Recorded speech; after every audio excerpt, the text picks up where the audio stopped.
Hi, my name is Charlie Zeiss. I'm the chair of the Pyramid Science Foundation and also the owner of StargatePyramids.com, a manufacturer of personal healing and meditation pyramids.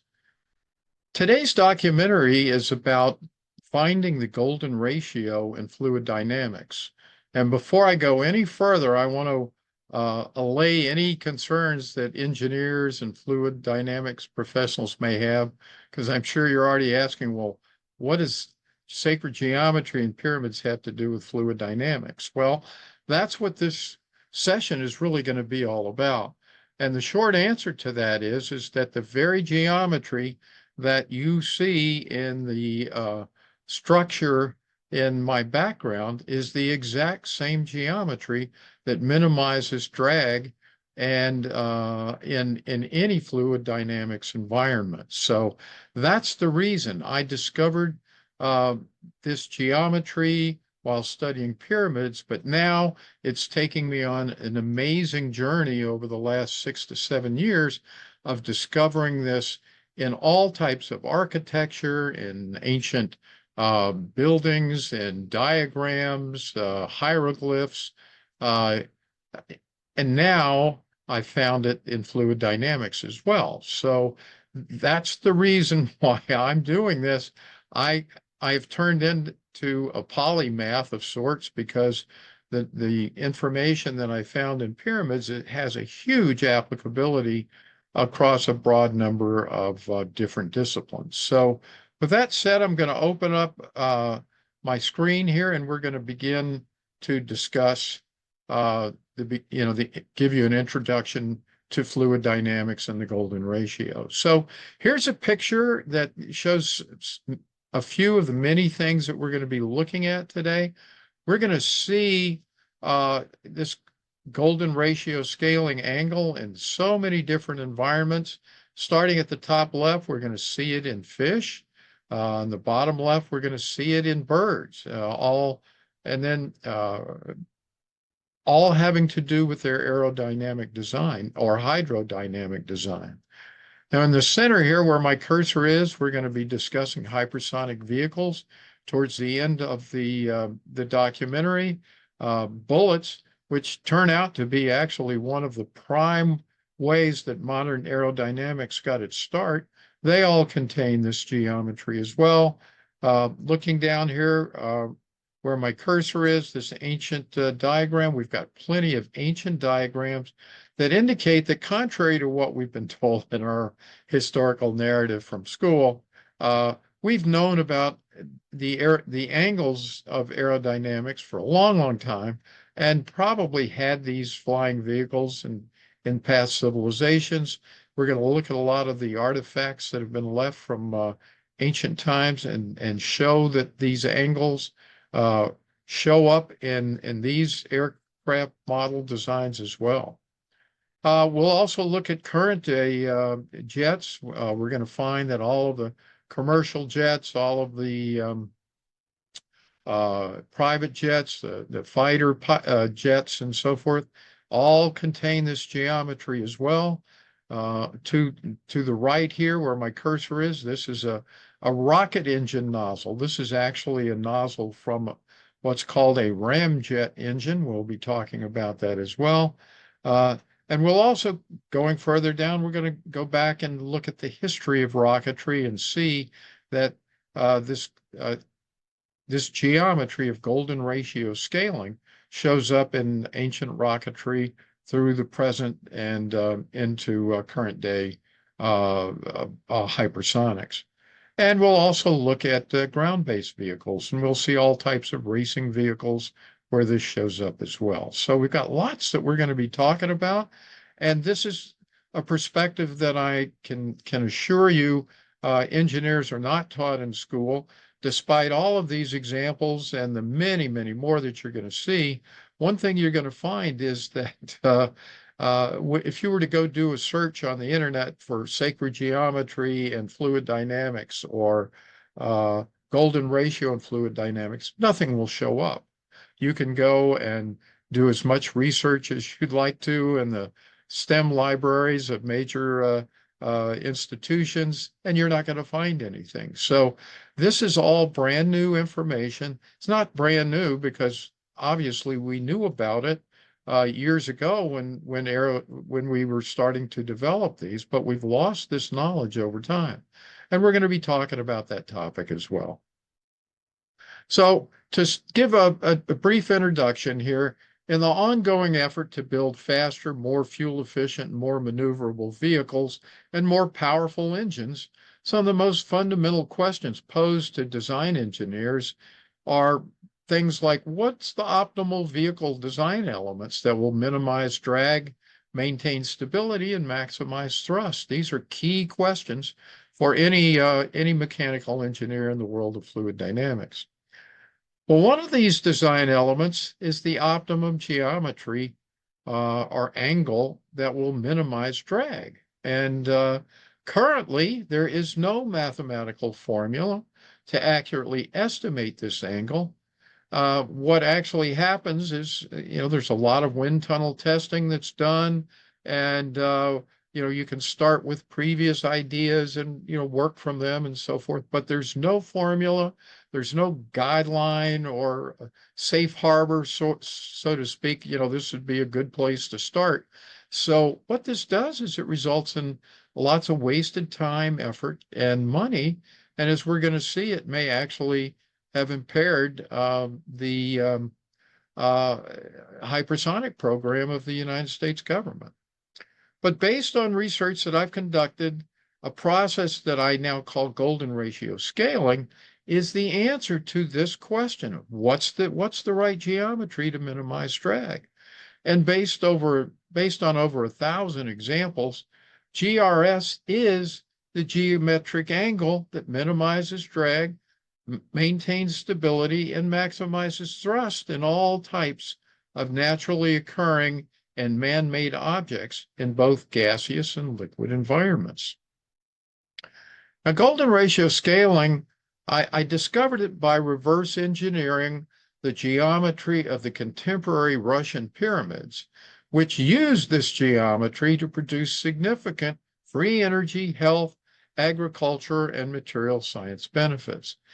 Having read the research when I was first introduced to these pyramids 8 years ago was really the motivator for all of this subsequent research. But from that starting point, I was able, once I re-engineered or reverse engineered this geometry, I was able to find golden ratio scaling in all sorts of ancient diagrams, free energy projects, ancient architecture, hieroglyphs, religious architecture, all around the world. Now, nature confirms that this architecture, wasn't just to make things look pretty. GRS is found in the anatomy of all of the fastest fish and birds, for example, in nature.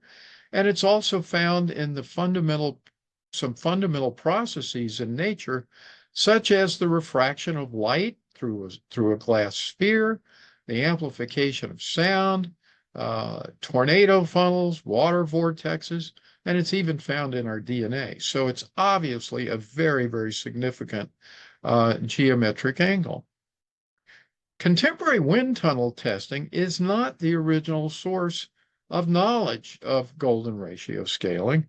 This knowledge has actually been around for thousands of years, and we're going to see that it's found in ancient aeronautics artifacts, books, and drawings.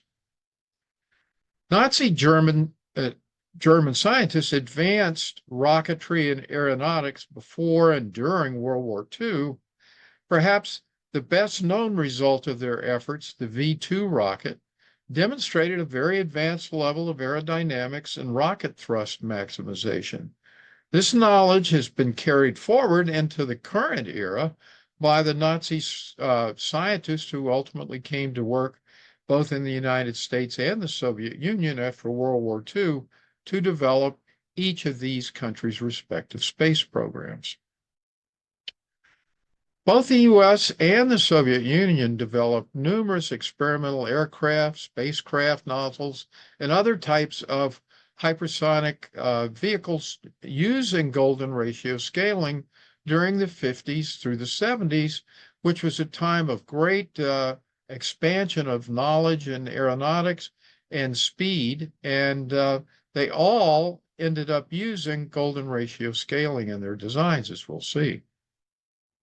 When the new hypersonic age began in the early 2000s, Russia continued to incorporate GRS into their hypersonic technology, and this resulted in the successful deployment of a number of hypersonic weapons, including the Avangard, which has been successfully tested at Mach 27, the fastest vehicle speed ever recorded.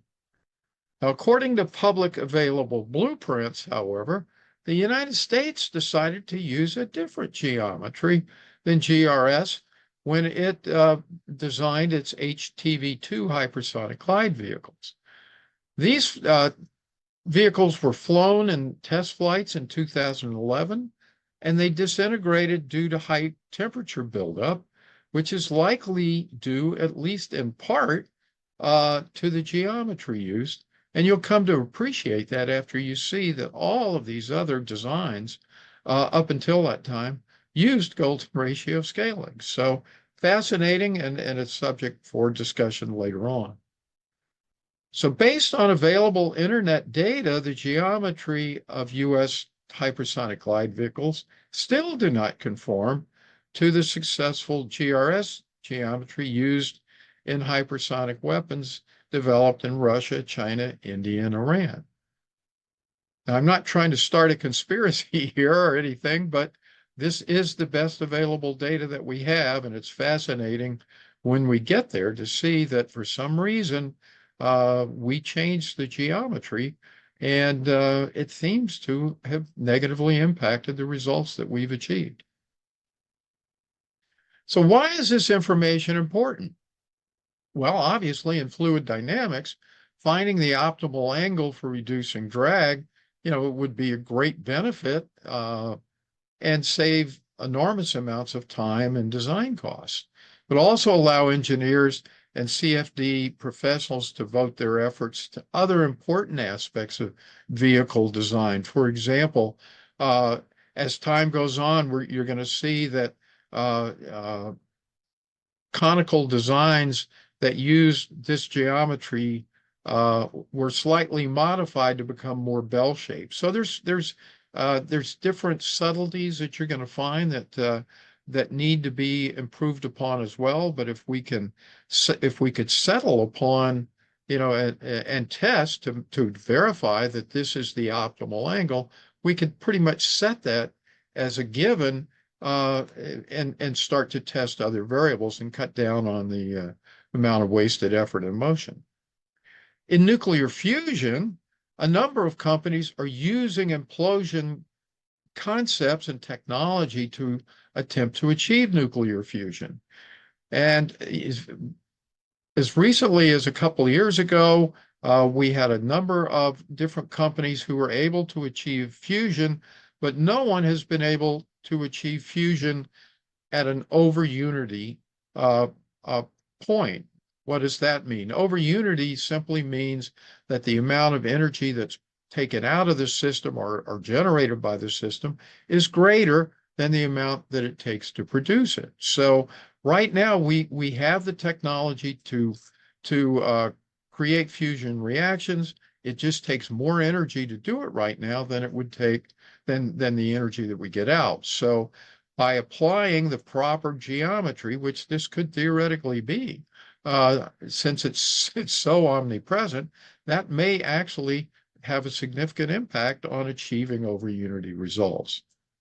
And then finally, in the world of cosmology, the omnipresence of golden ratio scaling lends significant credence to the principles found in Plato's quadrivium, namely that the universe and all things in it are created pursuant to very precise laws based on the interplay of mathematics, geometry, and harmonics. And the research also tends to verify the ideas that Johannes Kepler had centuries ago, and others, that the nesting of the Platonic solids may in some way be intimately involved in the process of creation, as GRS conforms precisely to the geometry of the nested platonic solids, as well as to the geometry of the scaling of fractals. So very profound stuff here. We're starting to find that these old ideas of the nesting of the platonic solids and the scaling of fractals, and they all end up corresponding with this very geometry that we're now finding literally in the fabric of the ether. So why hasn't this information been discovered before? Well, obviously it has been. Otherwise, these ancient buildings and the ancient aeronautic designs wouldn't have had these geometric angles in them. So sacred geometry, however, has not been taught as a formal area of study for the past 500 years.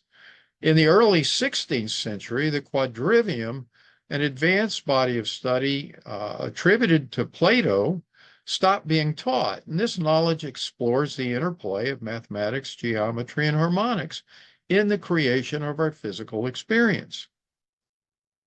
And the 16th century was also the time that Gothic cathedrals stopped being constructed. And my prior research in other areas has demonstrated that all of the steeples in the Gothic cathedrals contain exponential powers of the golden ratio in their geometry. So the builders of those ancient cathedrals had a very sophisticated knowledge of the golden ratio. But what's interesting is that none of the major Christian church owners of these cathedrals, the Roman Catholics, the Lutherans, Church of England, I'm sure there are other churches that own a few of these, but those are the major ones. They don't have any publicly available documentation on the sacred geometry found in their steeples. And that's fascinating to me. How did that happen? So it looks as though this information was lost about 500 years ago. The angles that were used, as we're going to find as we go through the history of aeronautics, they continued to survive past the Middle Ages. But a lot of times maybe the underlying theory behind it has been lost. So it's very interesting that these angles continue to show up without any knowledge of the engineering community as to their origins. And then finally, in our increasingly specialized world, holistic and integrative thinking has really been eschewed by academic orthodoxy in favor of specialization. And that's important because I'm having to take a holistic perspective. I have to learn about sacred geometry and pyramids and free energy and all of these different things. So I would be considered to be, a polymath in the world of traditional science today. And that's not the thinking that prevails in the scientific establishment today. And typical of this point of view is the words of Neil deGrasse Tyson, who states that probably only 1 in 10,000 heterodox people have a point. Well, I'm one of those 10,000, and I hope by the end of this documentary that you'll realize that I do have something that I think is relevant and very important for people to understand. So now let's get on to who's going to be interested in this. Lots of different people are going to be interested in this information. Mechanical engineers, computational fluid dynamics professionals, sacred geometers, implosion and free energy physicists. We're going to see some free energy applications in this as well. Certainly hypersonic engine and vehicle design engineers, as well as nuclear fusion physicists and people like me, polymaths. So let's go through and see what we're going to be talking about. The documentary is divided into sections and subsections, and we've got a timestamp in the comments section here, so you can follow that. A lot of you are not going to want to listen to all of this information. So, or if you want to listen to it out of order, that's perfectly okay as well. But I wanted to tell you about each of these sections, and then you can use your own judgment as to how you want to proceed going through the information. But part one is an introduction to the golden ratio and golden ratio scaling. Tells you how I came up with this, where I found it, how I was able to decipher what golden ratio scaling is. Part two, golden ratio scaling and naturally occurring phenomena. You're going to see this in light refraction and sound and in the wind and so many other uh, naturally occurring phenomena.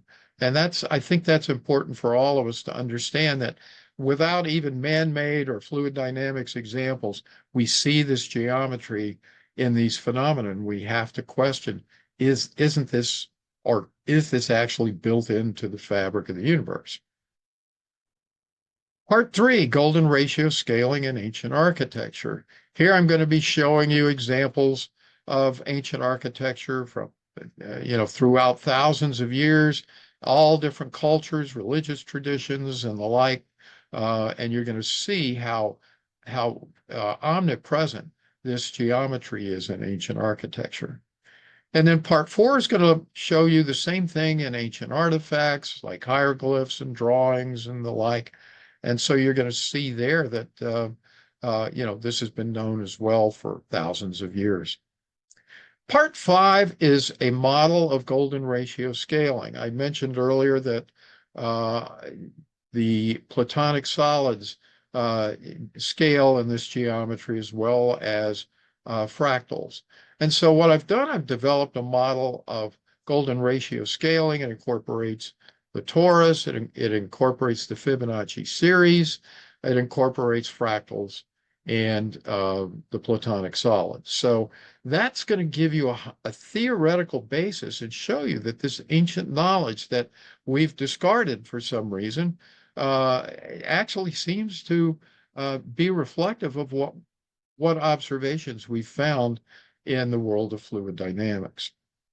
And then finally, in part six, we get into fluid dynamics itself, and I'll just go through this list. We'll look at this golden ratio scaling in waterborne animals and birds, ancient aeronautics, in post-quadrivium aerodynamics, in maritime vessels, in racing vehicles.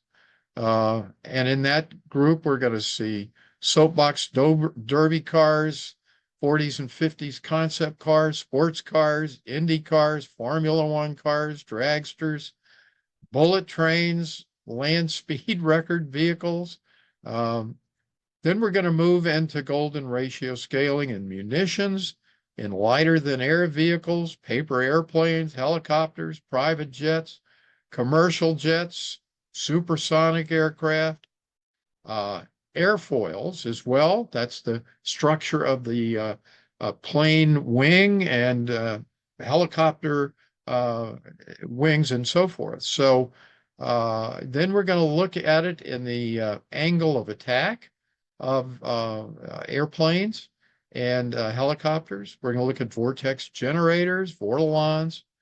Then we're going to start looking in the world's fastest aircraft and spacecraft and missiles, engine nozzles, both jet and rocket engines and ramjet and scramjet engines.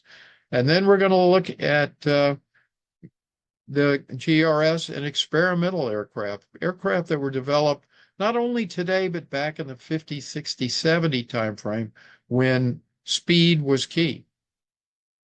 And then we're going to see it finally in hypersonic vehicles. We'll look at a case and then look at a case study of the DARPA HTV-2 geometry versus that of the avant-garde. In the appendix, I put together many, many additional examples that we're not going to go through in the main part of the documentary.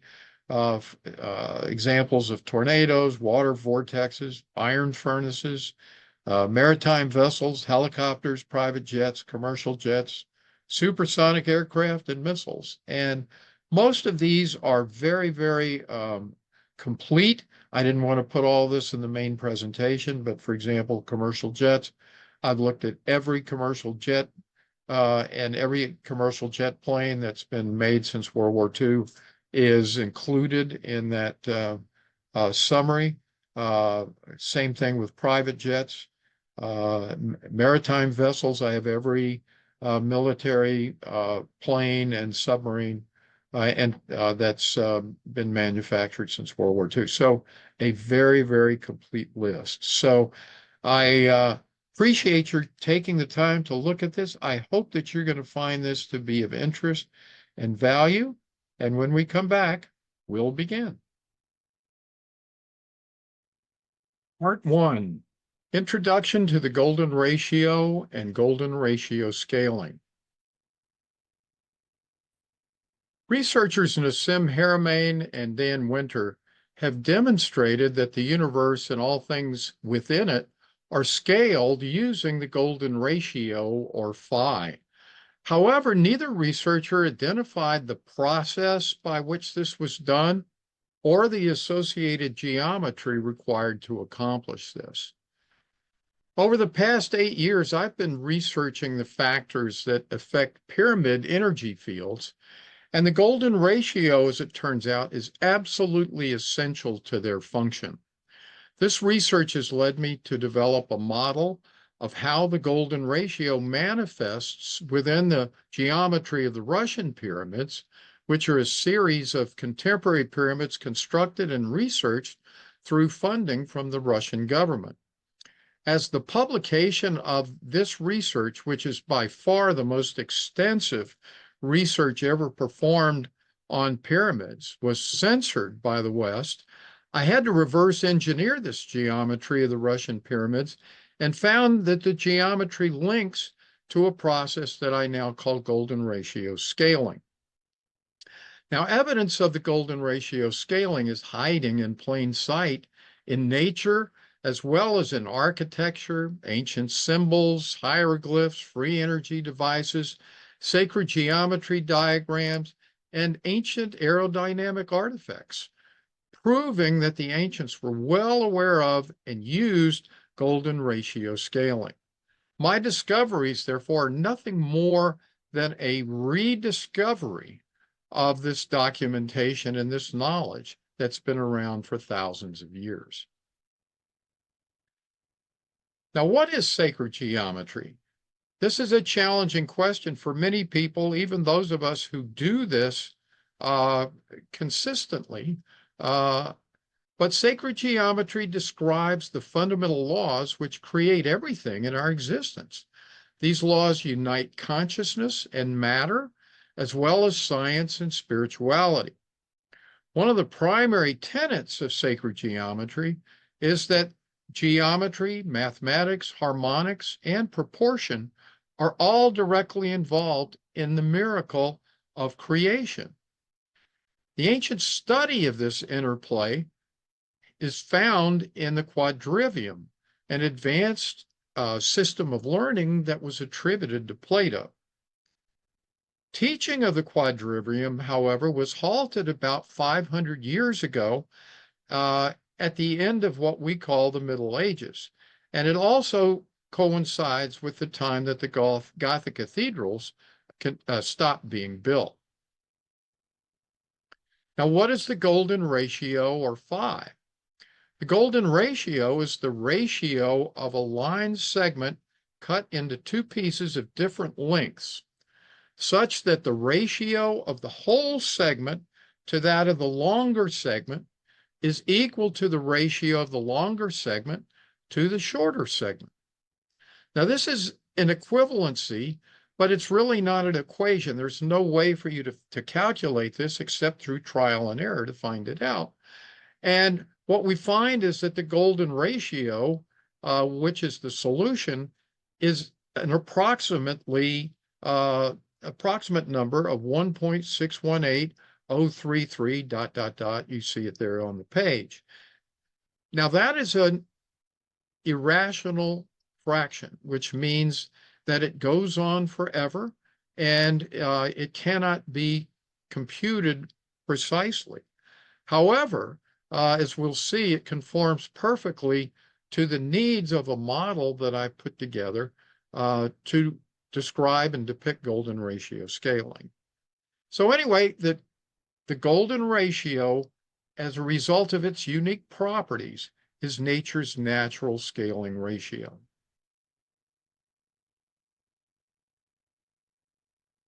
Now, what is golden ratio scaling? There's two gentlemen, maybe more, that have done this. Nassim Haramein, his information is on the left diagram, and Dan Winters is on the right. And they both demonstrated that the universe and all things within it, from the galactic down to the subatomic, are scaled with the golden ratio. And so their research demonstrates the universe uses a very precise methodology for organizing matter and information that's based on this golden ratio. Although neither researcher devised a model depicting how this occurs, my research has led to the development of a model that does just that. So here's a picture of Nassim Haramein in the movie Thrive, which came out, I don't know, about 12 to 15 years ago. He's with Foster Gamble in this particular portion of the movie, and you see here a holographic image of the torus, and they're discussing that. So the other end, and here's a picture, by the way, of a perfectly circular torus. We're going to be getting into this quite a bit more later in the documentary. But as you see, a perfectly circular torus is going to have horns within it that conform to this very geometry that we're going to be discussing today. So keep that in mind. The other major researcher in this area is Dan Winters. Dan has been perhaps the greatest advocate of implosion-free energy since the time of Victor Schauberger, and certainly is the leading contemporary proponent of that theory. And he's written two books, one entitled Implosion, and his more recent book is called Planck Fire, which describes these processes in greater detail. Now we'll move on to the golden ratio and the Fibonacci sequence.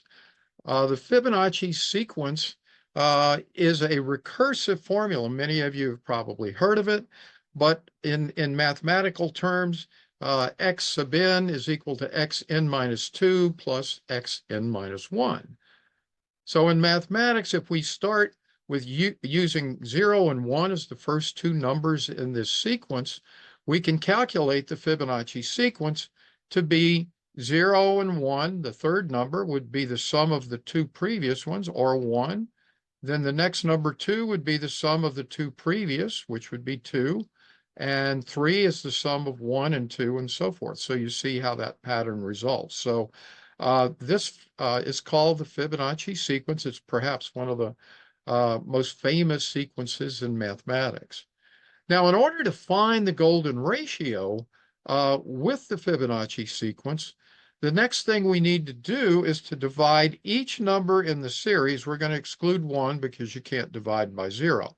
But if you start with the second and third numbers, you can divide each number in the series by the preceding number and get a relationship or a ratio. Thus, the first ratio is 1 over 1 is equal to 1. Now, if you look at the chart up at the top of the page, two things to show you. First, you see phi here, 1.618 dot, dot, dot, is on this, would be on that axis there in that line. So you can see that the first step in this process, this chart depicts it. We can plot 1 as the first result. Then if we take 2 and divide by 1, we get 2, and we plot that up here. We can continue this process. We can take the third set of numbers, 3 divided by 2. That's going to be equal to 1.5. The fourth is 1.666, and it continues on ad infinitum. Now, a couple of things that you'll notice, we started out quite a ways away from the actual or a precise definition of phi in these relationships, but very, very rapidly uh, it alternates between being below and above the actual phi number, but it rapidly approaches this number. Now, this is called a recursive formula, and what we're finding is an asymptote. Uh, an asymptote or asymptotic function is something that you can approach with a continuous repetition of a recursive formula, but you'll never be able to get it precisely. And that's exactly what happens with the golden ratio. So the key thing to see here is that this process, if taken to infinity, we could arrive at a perfectly precise calculation of the golden ratio. Now, I want to get into golden ratio scaling in the Russian pyramids. And why is that important? I make these and sell them in my business, Stargate Pyramids, and this is the way I got started learning about golden ratio scaling about 8 years ago. So we're going to see on the left here is a picture of one of the pyramids that was built by the Russian government in Russia. And I have measured what's called the slant angle of that pyramid to be 76.345 degrees. Now, the next one over is just an example of the pyramids that I make for sale. And in the center was actually one of my very early logos because I knew that this torsion energy, this spiraling torsion field, was occurring inside the confines of this pyramid. So how did I figure this out? I knew from information provided by Dr. Galad, who was the lead researcher on the Russian pyramid research, that the golden ratio was involved in the construction of the Russian pyramids. But I knew that there were no two-dimensional kind of relationships like a ratio of height to base length that would give me any sort of a golden ratio relationship, because I knew that no two-dimensional relationships of that nature existed that would come up with this angle. So what I decided to do, I came up with an idea. I knew that in classical cosmology that all creation is thought to occur from the sphere. Well, it was easier to actually model that in 2 dimensions. So if you look at the model or the diagram that I'm pointing to now, what I did was I came up with some circles and decided to stack them on top of each other. I started with the bottom circle with a diameter of 1. And what I did in each case, I divided the previous diameter by the golden ratio. So when I divide 1 by 1.618 ... I'm going to get the next diameter of 0.618. I divide that by 1.618. I get 0.382, 236, and so forth. Now that continues on to infinity. You will never reach the top of that triangle in 2 dimensions or that pyramid in 3 dimensions, but it will allow us to determine some angles and relationships by constructing the sides of the triangle in 2 dimensions, and then we can expand that into 3 dimensions later. But what we come up with as a result of that, you can see on the right-hand column, is an angle at the base, which is called the slant angle, of 76.345 degrees, and we get what's called an apex angle at the top of 27.309 degrees. So these are going to be important to remember, but that's the methodology that I used. And it wasn't long before I started to find confirmation of what I had just accomplished. And where did that come from? But lo and behold, another pyramid. As it turns out, the Giza pyramid in Egypt, which I have plotted in this along with the Russian pyramid, has some striking phi relationship, golden ratio relationships that concur with the geometry that I had developed for the Russian pyramids. And so we can go over those very quickly. The height of the Russian pyramid, which would be points DC here, that's 4.116, whereas the height of the Giza pyramid is 1.272, are the square root of phi. Now, the Russian pyramid is 2 times the square root of phi cubed, which gets pretty complex, but the ratio here is 2 phi. So there is a phi, not only is phi found in both of those heights, but the relationship between those is also a phi relationship as well. Now, the slant height, and we're going to be talking about the slant height much more so than the height of these pyramids going forward. But the slant height of the Russian pyramid is 4.236, or phi cubed, and that's from point CF. And point EF, the slant height of the Giza pyramid, is 1.618, or phi. So they all have phi in their geometries, and that ratio is phi squared.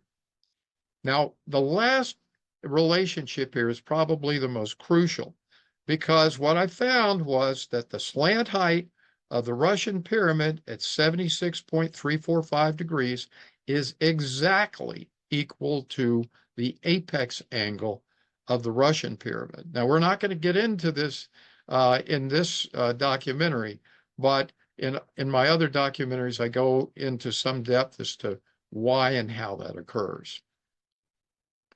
So now I want to talk briefly about phi convergence and golden ratio scaling. Now, we talked about phi convergence just a minute ago with that chart with the Fibonacci sequence.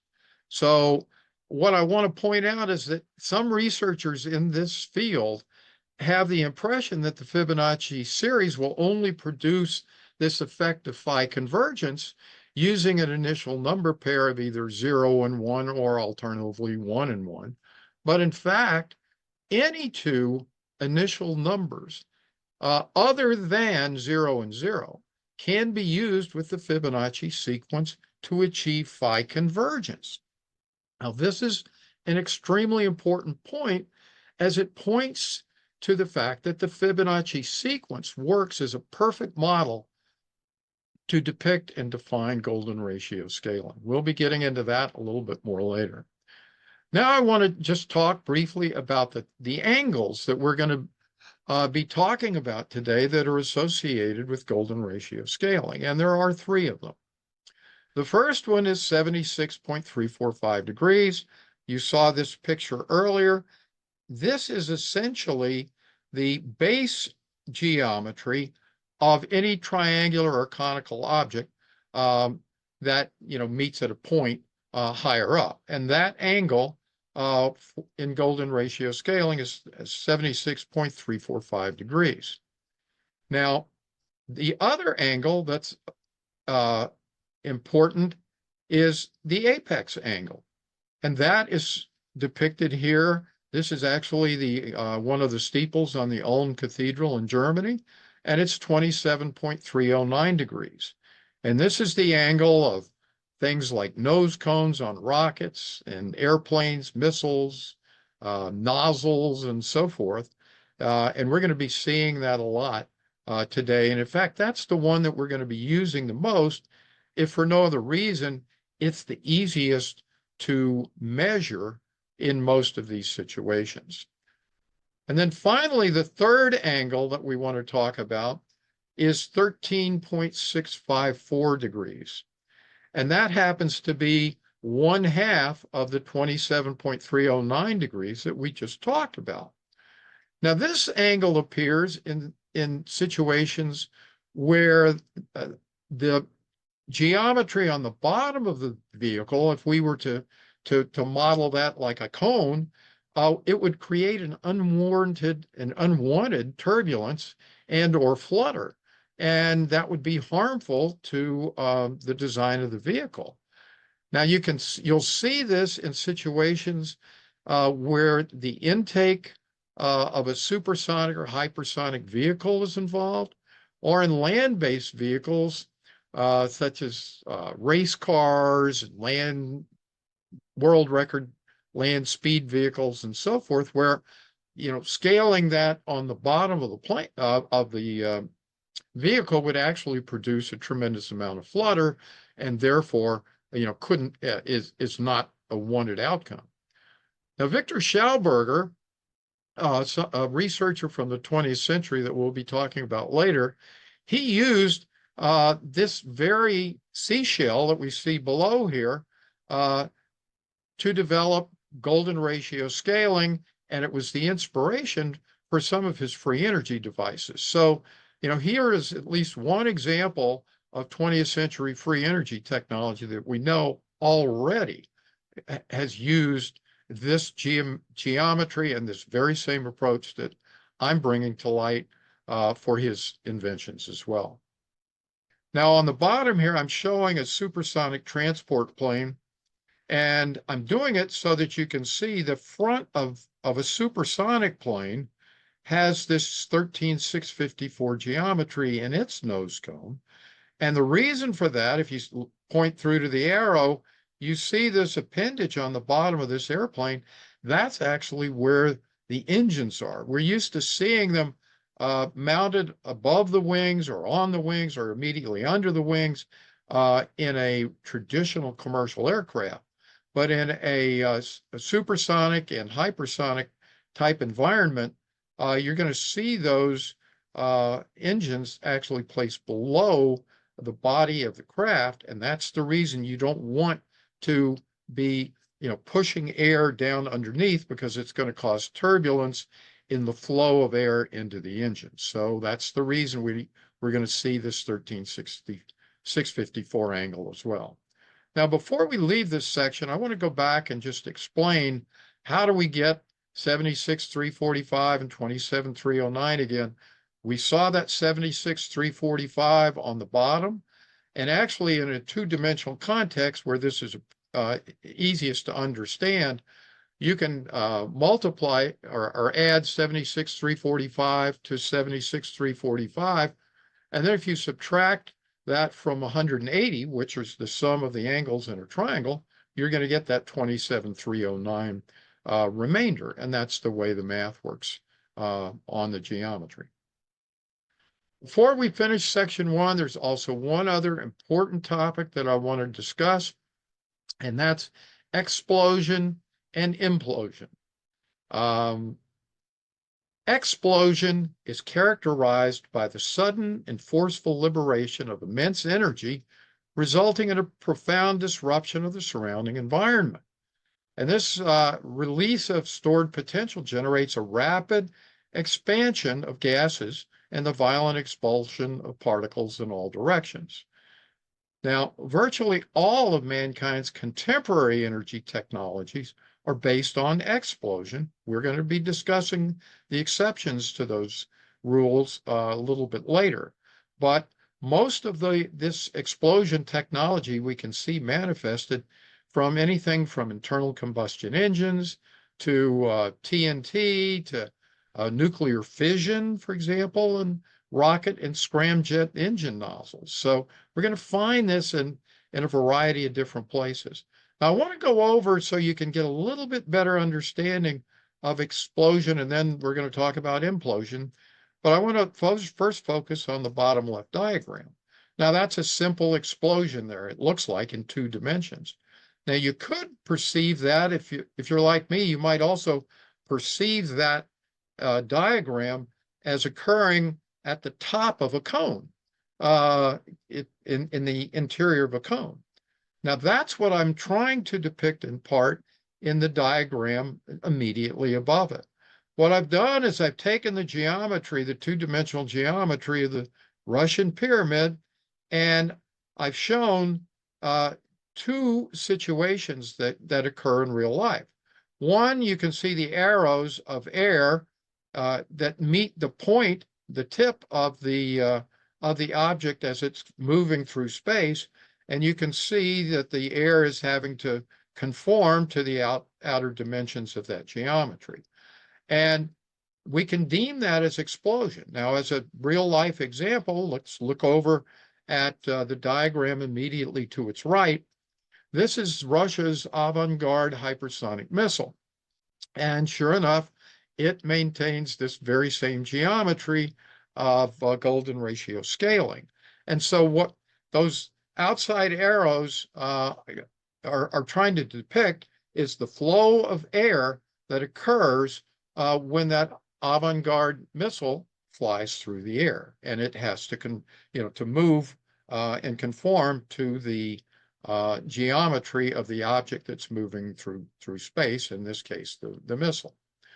Now, another example and idea that you can get from this comes from, and we're going to be talking about these a lot more later too, rocket nozzles. These happen to be some rocket nozzles from Russia, but what they depict is, again, the exact same geometry is being used to maximize thrust.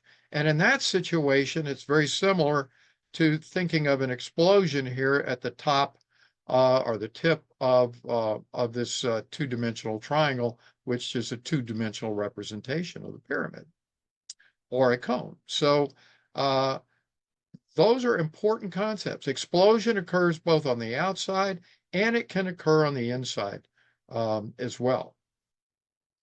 Now let's go through and discuss implosion. Now, implosion is a phenomenon where a structure or an entity succumbs to inward collapse. This is alien to many, many people, so stick with it. This occurs when the equilibrium between internal and external pressures is disrupted, leading to a rapid and profound convergence towards the center. Now, implosion is the energetic process used by Victor Schauberger. We mentioned him before. The Russian pyramids that I have researched extensively. It occurs in jet airplane nozzles and many other free energy inventors and inventions in the development of their technologies. Implosion can also be found in contemporary examples such as ramjet and scramjet engines, all of which we'll be describing. Nuclear fusion technologies are also using implosion and could potentially benefit enormously from the knowledge and use of this precise geometry. So now let's go back and look once again at these diagrams. Here we have an implosion, and we can see that the energy is being coalesced. And again, in that if you think about this in 3 dimensions, you can kind of see that energy and matter is being compressed at the top of this cone, which is exactly what I've tried to depict with the diagram that I've put together below. And again, this is essentially the way that the Russian pyramids or any pyramid is acting. It's taking the torsion fields that are coming up from the earth and they're consolidating, combining them, and that is, with the right geometry, is causing implosion inside that geometric form. Now, similarly, if air is moving up, you can see if it's not directly underneath the triangle or cone, then it's still, there's going to be a low pressure area, in effect, that is created, and it's the energy fields are naturally going to want to come in together and coalesce along the sides of the geometric shape. Now, an example of that is the egret, which I have a picture of here below, and we'll show again later in the presentation. In this situation, we see that the bird constructs its dive in such a way that its wings make this very 76 345 degree angle as it's diving to catch its prey. So what, again, is happening here, there's a low pressure area that is developed behind the body, and the air is going to come back and fill up that vacuum or low pressure area, and it's going to move with this very geometry, because we're going to find this is the geometry that minimizes drag, maximizes speed, improves fuel efficiency, and the like. So essentially, one of the key things to see here is that implosion and explosion are really just sort of like mirror images of the very same phenomenon, because it's really just a question of the direction of flow as to whether we have implosion or explosion, but the geometry remains absolutely the same. Part two, golden ratio scaling and natural phenomenon. In this brief section, what I'm going to do is to show you how golden ratio scaling shows up in our world around us. And the first example I want to demonstrate is the refraction of light. This particular experiment was done by a researcher named Clay Taylor. And what he did was to take a pipe, which was open on one end and was sourced by sunlight. And on the other, so sunlight is streaming through this black pipe. And on the other end, they put a glass sphere at the end of the pipe and measured the angles of refraction that came through the glass sphere. And sure enough, what turns out is that this geometric angle seems to perfectly match that of the refraction of light. So seemingly what this is demonstrating, one example, that the refraction of light demonstrates kind of a baked in or cooked in geometric angle through which light will refract. So this is an example of explosion that we just discussed, where the light is expanding out from its original source with this angle. Now here's another example. This is sound amplification. On the left, we have the megaphone, which those of us who are a little older know from football games, although this has been supplanted to a large degree by electronic megaphones in the contemporary era. We use this very geometry to amplify sound in the past. And another example of that I remembered from childhood, I looked up recently, and that's the Victrola record player, which I remembered from childhood. It was a little before my time, but the logo of RCA Victor, which is shown on the right, is called His Master's Voice, had the Victrola record player on it with this very geometry. And as you can see, it was used to amplify the sound that came from the stylus needle running across the tracks of the record. So this is another example of implosion, and interestingly, or explosion. And here's an example of sound with implosion. This is an old, early hearing aid device, which used, again, the same concepts to bring the sound together and to allow them to be amplified in early versions of a hearing aid. Thank goodness we don't have to go through this anymore, but it's another example of this fundamental geometry showing up in natural phenomena. Here's another example that has to do with the air and wind, and these are racing sails for racing sailboats. And you can see, at least at the bottom of each of these, there's a slightly different geometry or configuration to these sails. But the one on the left, it was easier to see it just on the bottom of the sail, but you see it on this example on the right, from top to bottom on this particular sail as well. So very, very close to this geometry. Here's a couple more examples of racing sails with this geometric angle. And here's some other examples of this geometry seen in the air. It's very hard to find an example of a Dutch windmill that would allow me to measure this angle, but I was able to find this photo, and it certainly looks like the 27,309 angle is extremely close to the angle of the windmill blades on this Dutch windmill. And on the right, similarly, this is an old style of a farm windmill that was available, I think, in the Midwest. Certainly it was in Texas where I grew up. And these were used to help bring water, from wells up to watering holes, literally for cattle and other animals around the farms and so forth and ranches. So another example of this geometry in the air. And here's another example. This is a ceiling fan in my home, actually. Rather than the 27,309, we see the 13.645 degree geometry.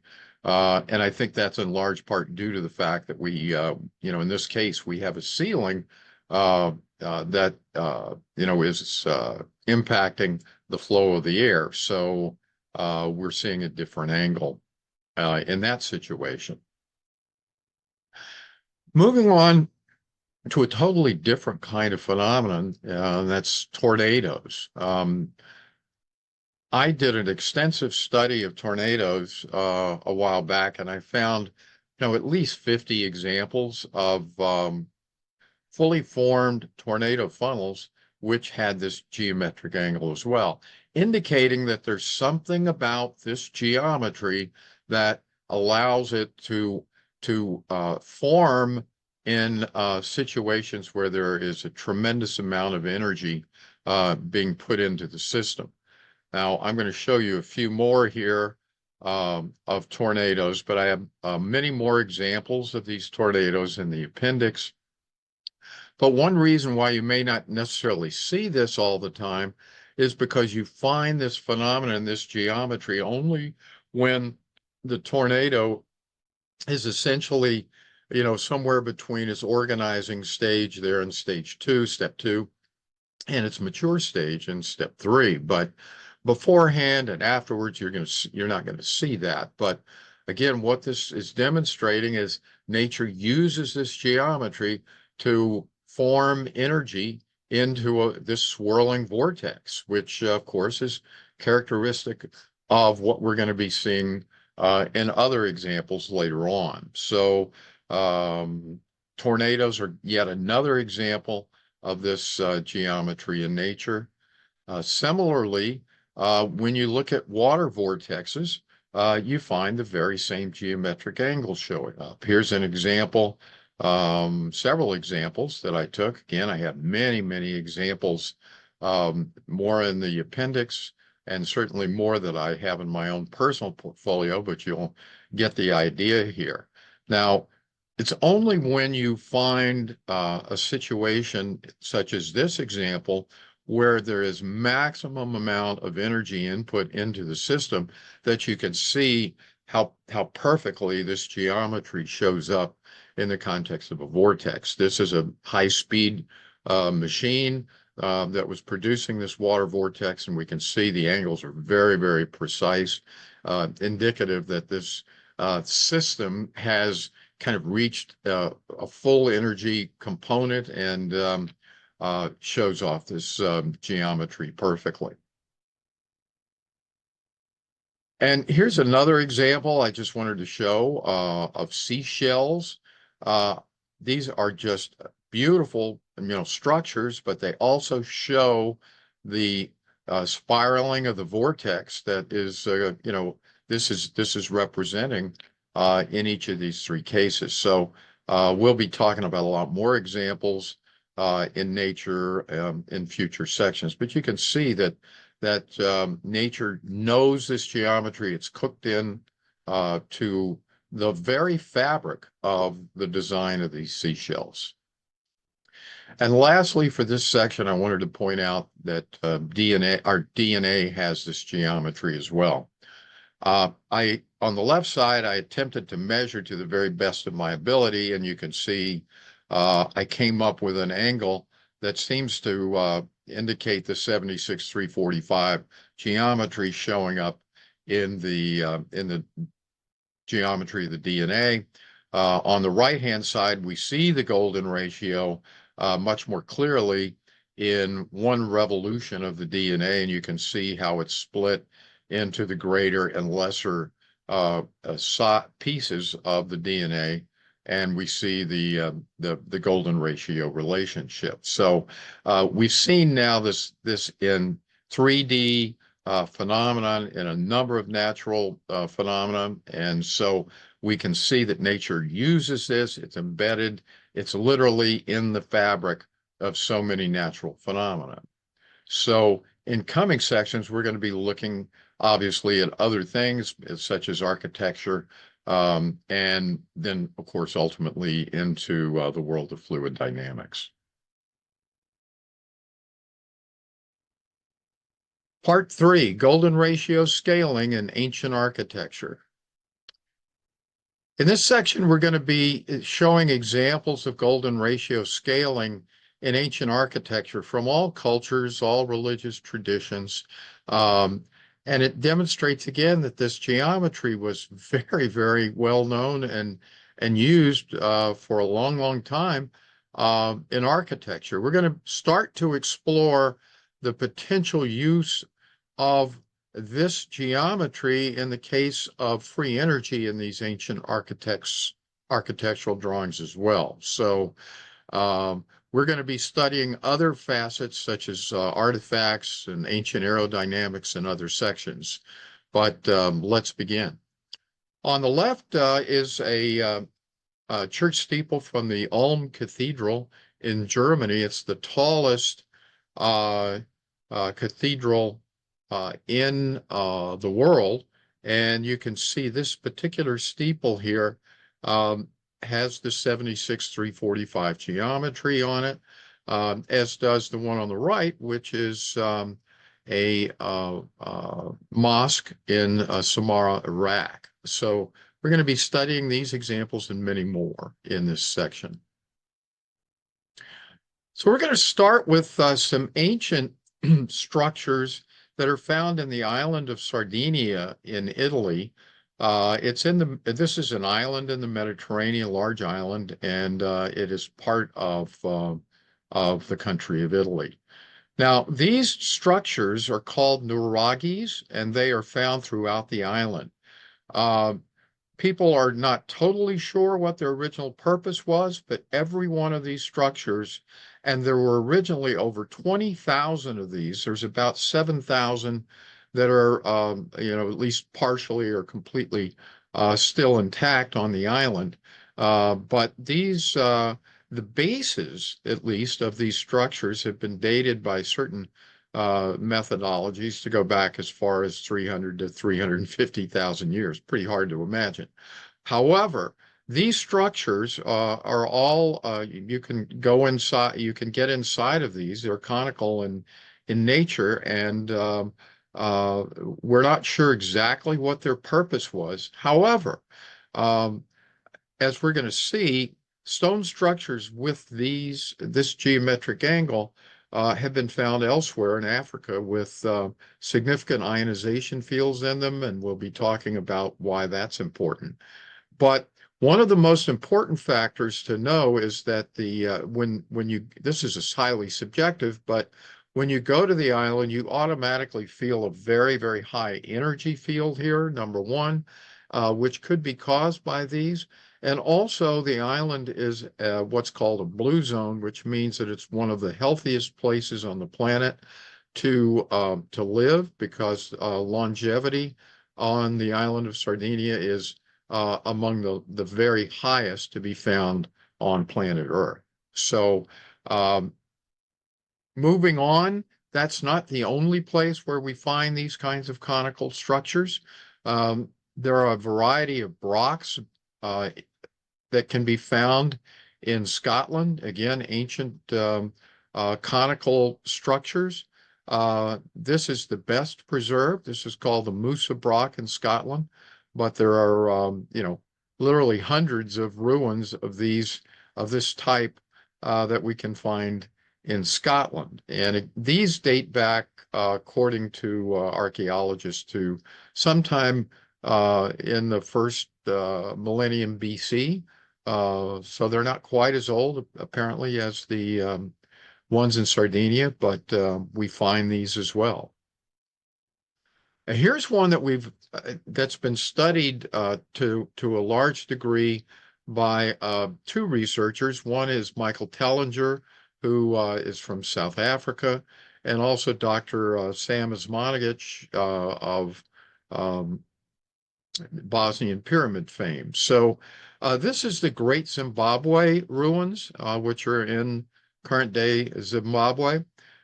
This ancient structure, as you can see on the left, was it looks like it was kind of an enclosed, a fortress of some sort. But enclosed inside of it is this ancient conical structure we're seeing once again with this very same geometry. Now, why this is important is because several years ago, um, Dr. Sam and Michael Tellinger measured the level of ionization in this particular ruin and found it was literally off the charts. It was higher than any other type of ruin that they had ever measured before.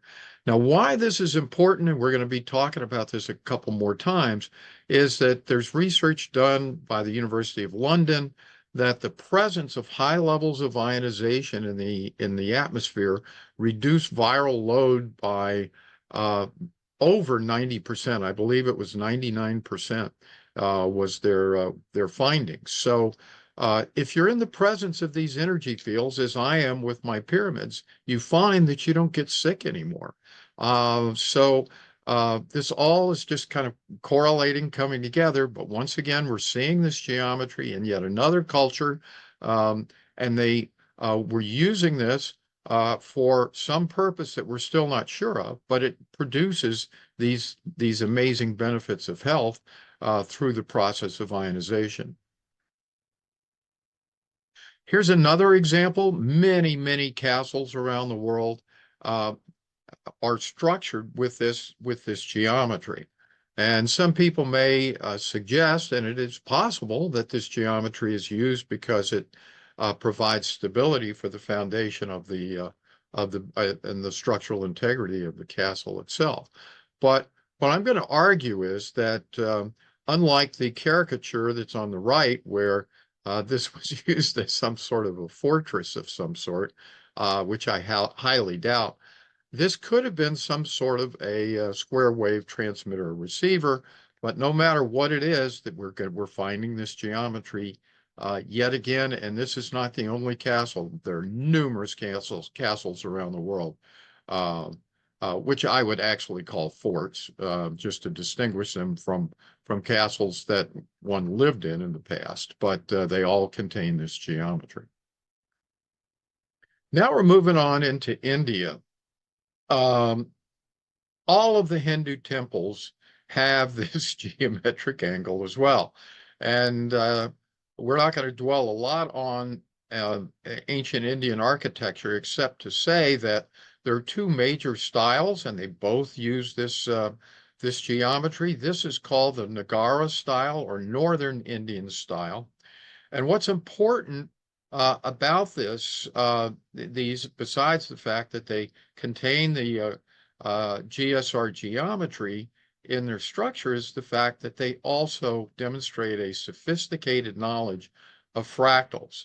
And what we're going to find later in the discussion here is that fractals scale with this very same geometry as well. So there's a lot to learn from these ancient Indian temples. And moving on, though, to another style of Hindu temple. This is called the Dravidian or Southern Indian style. And this is the Thiruvannamalai temple in India. Now, on the top left, we're going to start to see a lot of what researchers call antiquitech. This particular temple, a researcher in India named Praveen Mohan, that's the gentleman in the top left-hand piece of the slide here, has done a number of excellent research videos on Hindu, Buddhist temples of all sorts in that part of the world. And he did one in particular on the Thiruvannamalai temple. One of the things that he talked about was the fact that there is inscribed, as you can see in that top left-hand corner, what looks to be a Tesla coil that's buried underground and seems to work as an energy device of some sort. And what Praveen tells us is that at the bottom of this temple, the lingam comes out of the ground, and the room in which it kind of appears has a very high temperature. I think the normal temperature is over 100 degrees, even though a structure like this should keep the bottom of the temple quite cool. So there's clearly some energy devices that were being used that are probably no longer working in this temple. So his presumption is that this temple and many other temples in that part of the world were originally power plants of some sort. And as further evidence of that, I've blown up on the right-hand side the top of the largest temple in the complex. And what you can see at top of it is the ancient, these balls that Praveen has stated, contain mercury. And in the presence of uh, electromagnetic fields, the existence of mercury in these balls, the mercury can be force or will spin as a result of being in the presence of an electromagnetic field. So this is an example of antiquitech that many people have theorized was used in the production of ancient electricity, and seeing the lingam Tesla coil as well adds much more credence to this fact. Now, here's another temple. This is a Buddhist temple called the Mahabodhi Buddhist Temple in Bodh Gaya, India. And once again, we're going to see the GSR, excuse me, the GRS geometry here, not only in the body of the temple itself, but also in the coil that exists at the top of this structure. So once again, we're being this lends itself to some sort of energy production and or harvesting that's being done with these temples. Now here's another geometry of temple with this 76-345 geometry at the top of it. This is a hemispherical structure, and although these are now deemed to be religious buildings, one can easily see that this could potentially, as we're going to look at Tartarian architecture, this could be some sort of a resonance chamber that was used to pick up certain earth energies and to have them resonate within this. But again, fascinating that these ancient buildings all contain this geometry in their structure. Here's a pagoda in China, the Great Wild Goose Pagoda that has this geometric angle in its structure as well. And here's an example of a synagogue that's in Kaliningrad, Russia. This used to be Königsberg, Germany, prior to World War II, and after World War II, this area became part of Russia. But you can see on the left, there's an old synagogue here, and we're going to see these increasingly. We're going to talk about these balls, just as we saw in the Thiruvannamalai temple. You're going to see these kinds of balls that likely contained mercury and may have been some part of an energy harvesting electrical generation process. On the right, we see this synagogue was destroyed during the bombings in World War II, but it was rebuilt more recently, and it's maintained the same geometric configuration as before. Here's the Great Mosque of Samarra that we talked about before, that's in Iraq. And it's interesting that the spiral staircase going up has this very geometry as well, and conforms to the direction of torsion field flow that's theorized to exist in our world. What's fascinating is this next photo. This is a depiction of the Tower of Babel Babel, Babylonia, Iraq. Yes, it's all the same territory from the past. And we see this temple of Samarra here. And interestingly enough, this depiction of the Tower of Babel seems to have this 76.345 degree geometry in it. What's more important is that I have an entire chapter that demonstrates that painters of this uh, Tower of Babel depiction have used this same geometric angle uh, in all of the depictions of the Tower of Babel, which makes me think that there's something hidden beneath the surface here, both in terms of perhaps biblical history and our own history that needs to be examined further. Here's another example. There are a number of what are called stav churches in Norway. There are a couple of replicas of these in the United States, up in the upper Midwest, Minnesota and South Dakota, that are also in existence. But these were built from about the 9th through the 11th century, and then they abruptly stopped being built. But they all contain this geometry in their steeples as well. Now, here's another example of wooden churches that were built in another part of Europe. This is in Romania. There's a section of Romania that borders Hungary and portions of Ukraine where we find these churches were built as well. As you can see, it's a little hard to see, but there's some lines that are coming down from the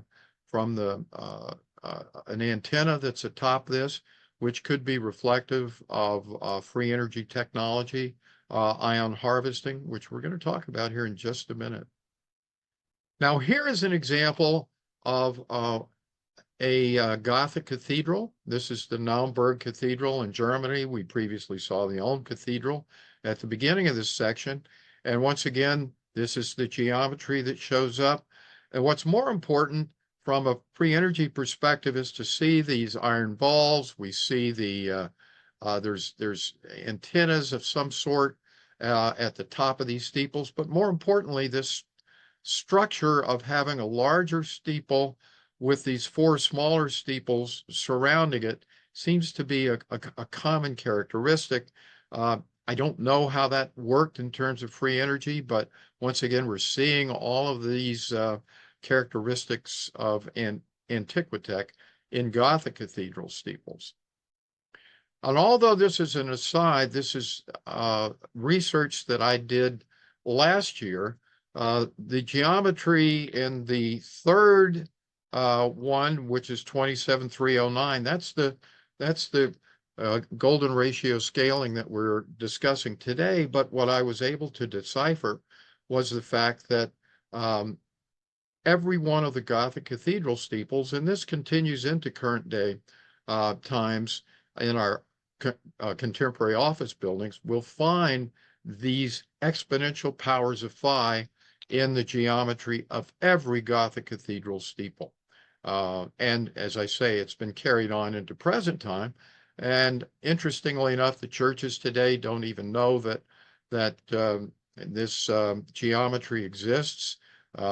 Neither the Lutheran Church, the Church of England, Roman Catholic Church, they all own large numbers of these Gothic cathedrals, but there's no information available on the sacred geometry of these steeples. But it does exist, and that tells us that it's not an accident that all of these other structures that we've seen have had this geometry. I'm not going to go into this, but this is just an example how I was able to figure that out. There are the Giza pyramid and the Russian pyramid geometries I already knew, and when I found these and kind of categorized them, I saw that there was an intermediate angle and then three that were steeper. And what I was able to do was to figure out the apex angles, which I can measure with an online protractor app to determine if they fit or don't fit within the structure of these 6 geometries. And I measured over 500 of these, and they all fit perfectly. Another place where this is found is in ancient castles. And we're going to see here, this is a Königsberg Castle in Germany. Once again, we're seeing the 76-345 geometry with the ball up there, with some sort of an antenna on top, and the four smaller steeples or spires underneath it. And this is characteristic of every castle. Every castle that I looked at, and that's hundreds of them, they all have this very same geometry. And it's important to know we have these large structures, and researchers of these castles have indicated that uh, there was no there were no electrical facilities. There was no way to heat or cool these facilities, and that many people believe that there was some sort of ion harvesting, electrical harvesting that was being done using geometry as the driver to make these ion fields. And here's another example of a castle that's in Belgium. And here we can see once again, this one is very similar to the Thiruvanni temple in India in the sense that it's rectangular in nature, but it maintains its geometry. And we can see up here again all of these types of antennas on top in an era when we supposedly didn't have communication and or electricity. Now, all of this brings up an interesting topic. I've been looking to try to replicate what I believe is this ancient ability to create ionization. We're going to be talking about that again here in a few minutes. And what I found when I started doing research is a company online which I think is of interest to should be to a number of people. It's called the Ion Power Group. They have begun the process of recreating an ion harvesting, and it's a startup company. But what they have been able to do is to create a nanofiber carbon material, which is able to collect ions in the atmosphere. Now, the basic way that this works is that as you get higher into the atmosphere, there's a greater number of ions in the atmosphere, and what it looks like these ancient art buildings, such as the castles and temples, were able to do was to collect that energy and to transfer it into some other usable form of energy. Now, what they have done, this nanofiber ion collector is able to be put up into the sky and to collect ions.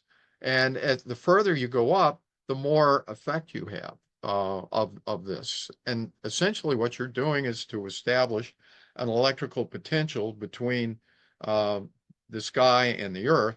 And by so doing, you're able to actually create free energy.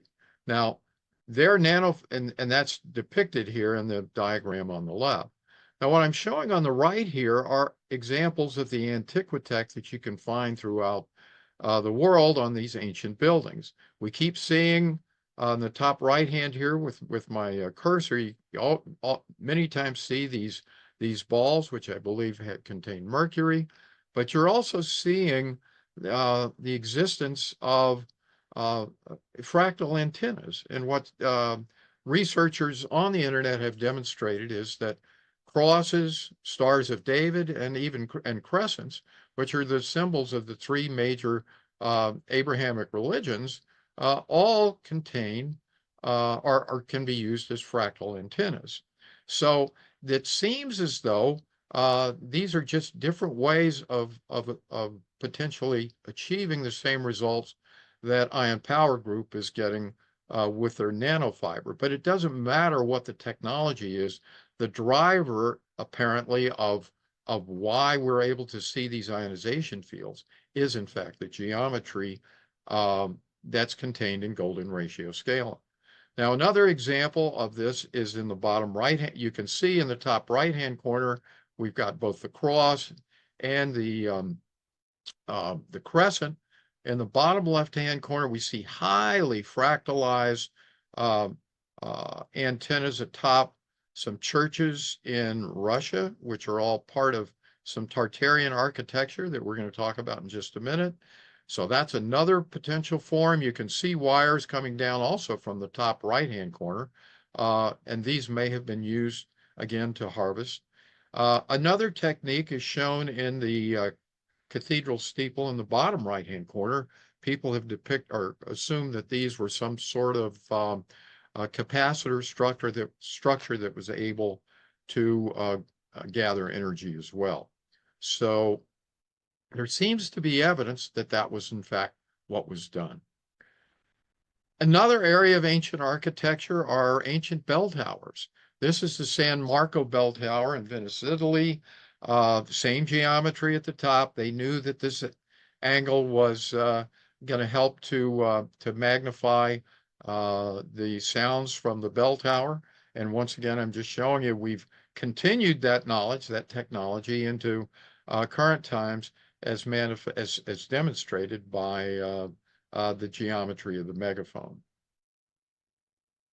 Another place where we find this geometry in ancient architecture are obelisks.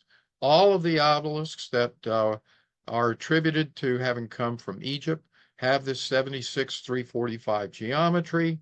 So they knew about it, they used it, and we're not sure yet. Many people theorize that this was also part of a free energy technology. So we'll just keep that in mind as we proceed on. Now we're going to go over to some architecture in Russia. This is a corner arsenal tower in the Kremlin complex in Moscow. And as you can see, this is picture on the right. It has this geometry, as do almost all of the towers there. And as you can see, each of these towers with this geometry, this is pre-Edison era. So this is not apparently this electricity was not produced through traditional electrical means. But this is just one example of many of pre-Edison illumination. There's many in Paris that I have in the collection we're not going to see today, but towers with this 76-345 geometry are depicted as being the source of free energy illumination. And finally, to finish up this section, we're going to just look at St. Basil's Cathedral in Moscow. This is actually part of the Kremlin. It was originally a cathedral. When the Soviets took over, it was subsumed and became part of the Kremlin and was a museum, although more recently, regular church services have now begun to be held again inside the cathedral. But here we see so much antiquitech.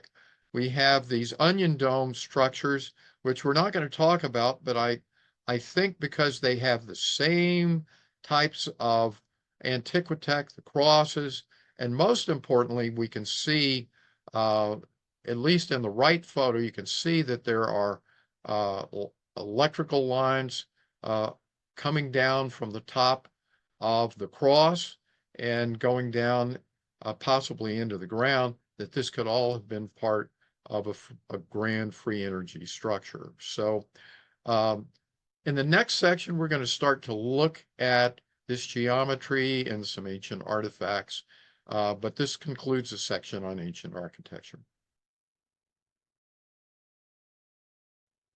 Part 4, Golden Ratio Scaling and Ancient Artifacts. We're going to go in this section, we're going to see a number of ancient artifacts, symbols, diagrams, just a smattering of the examples that I have to give you an idea that this was recorded for posterity in a number of different ways. And the first one we're going to look at is the Lesser Key of Solomon. This is an ancient kind of symbol and diagram that has this golden ratio scaling geometry right there for us to see. Geometer George Leoniak has actually taken a drawing that he's put together of this geometry, and he's done an overlay of it to demonstrate that. So we're going to be seeing this diagram a little bit later, but it's a classic example of the type of symbology that incorporates this geometric angle. Now, here's a classic example of the caduceus. The caduceus is actually, the universal symbol for healthcare around the world. And what's fascinating to see is that the geometry of the snakes or the coil that symbolizes, that's coming, that's in this symbol, uh, demonstrates this very geometry once again. So hiding in plain sight, and it's fascinating because I know the health experience that I've had with the pyramids. I don't get sick anymore. It's hiding in plain sight. Here's another one. Now we're moving on to Egypt. This is the Temple of Karnak hieroglyphs from Egypt. You can see the Russian pyramid geometry here in this hieroglyph. Interestingly, it seems as though it's always paired with the Ankh, which is to the left, which is another major power symbol from ancient Egyptian hieroglyphs. So this geometry was clearly, known about in ancient Egypt, and we'll see some later depictions of this in a few minutes. Here's an overlay of the hieroglyph, and what we've got here is an overlay that George Leoniak has done, which demonstrates. I had always wondered what the smaller cutout pyramid was supposed to represent. We're going to talk about this scaling geometry diagram that George has put together later, but essentially what we're seeing here is that when you use what are called golden ratio circles, which George has done here to amplify each of these and scale them, you can see that this phi cubed scaling geometry seems to fit, and that the border here seems to represent the difference between one scaling dimension and the next, and then we can see how it fits perfectly in that smaller pyramidal structure that we have on the outside. So this diagram seems to have a lot of information attached to it, demonstrating this golden ratio scaling. And here's another major ancient diagram. This one's from India. This is called the Sri Yantra. It's depicted there on the left. And on the right, George Leoniak from New Geometry, again, has done this for me. What he's done, Patrick Flanagan developed a system of drawing the Sri Yantra a number of years ago. And what George discovered was that when you do the first step of that process, which is to draw the Giza pyramid, which you see here in red, inside of a circle, the horizontal line of the Giza pyramid is going to be slightly below the center point of the circle in which it's circumscribed. So when you do that, what you find is that the 76.345 degree geometry shows up as part of that whole process. So embedded in the Sri Yantra is the 76.345 degree angle. Now, for those of you unfamiliar with the Sri Yantra, it's essentially, many people feel, and I do too, that it's actually a two-dimensional depiction of a three-dimensional object, which, when drawn in 3 dimensions, looks very much like a pyramid. Here's another example of this in the Aztec calendar.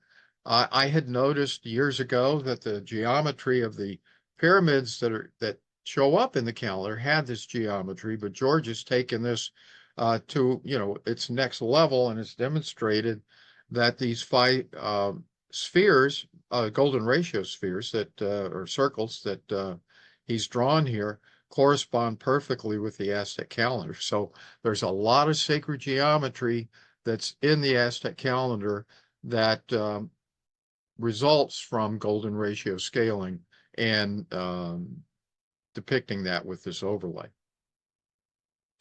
And here's another one that George found. It's this one was very difficult. He's been doing this for a number of years, and it was only after we started collaborating that he was able to find this. And but it's not in any sacred geometry, textbooks or anything that have these kinds of diagrams in them. So this is from Georg von Welling. It's called Le Grand Mystery. And this was done about 300 years ago, a little bit after the 16th century, obviously, but the golden ratio circles, again, perfectly line up with this diagram. And we can see this scaling geometry inside this diagram, hiding in plain sight. And then moving away from those and into some headwear diagrams that I think is important for us to see, even in Western culture, more contemporary. Medieval witch and wizard hats had this 76-345 geometry, and since they were actually the inspiration for the dunce cap, it has it as well, as we see on the right. The story here is that a 13th century Franciscan priest named John Duns Scotus started experimenting with witch and wizard hats and found that he was able to connect to his higher self or to God much more easily. And so he started advocating this for people to use as a way of connecting directly with God. And the Catholic Church didn't like that. They started vilifying his work. And that's why, even though it originally had the intention of improving consciousness and raising consciousness, it was ultimately, vilified and became an object of scorn and ridicule for young children who didn't do well in school. They had to wear the dunce cap. So fascinating how history has changed the original intent of that cap. And then finally, this is just one example. There are numerous examples of ancient Indian Hindu deities, male and female, wearing ornamental headwear, such as this worn by the female deity Meenakshi in the Hindu religion.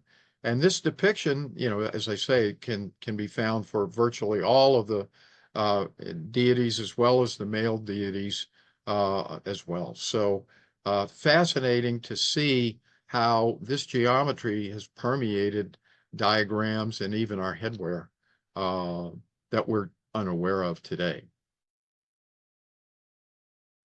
Part 5, a model of golden ratio scaling.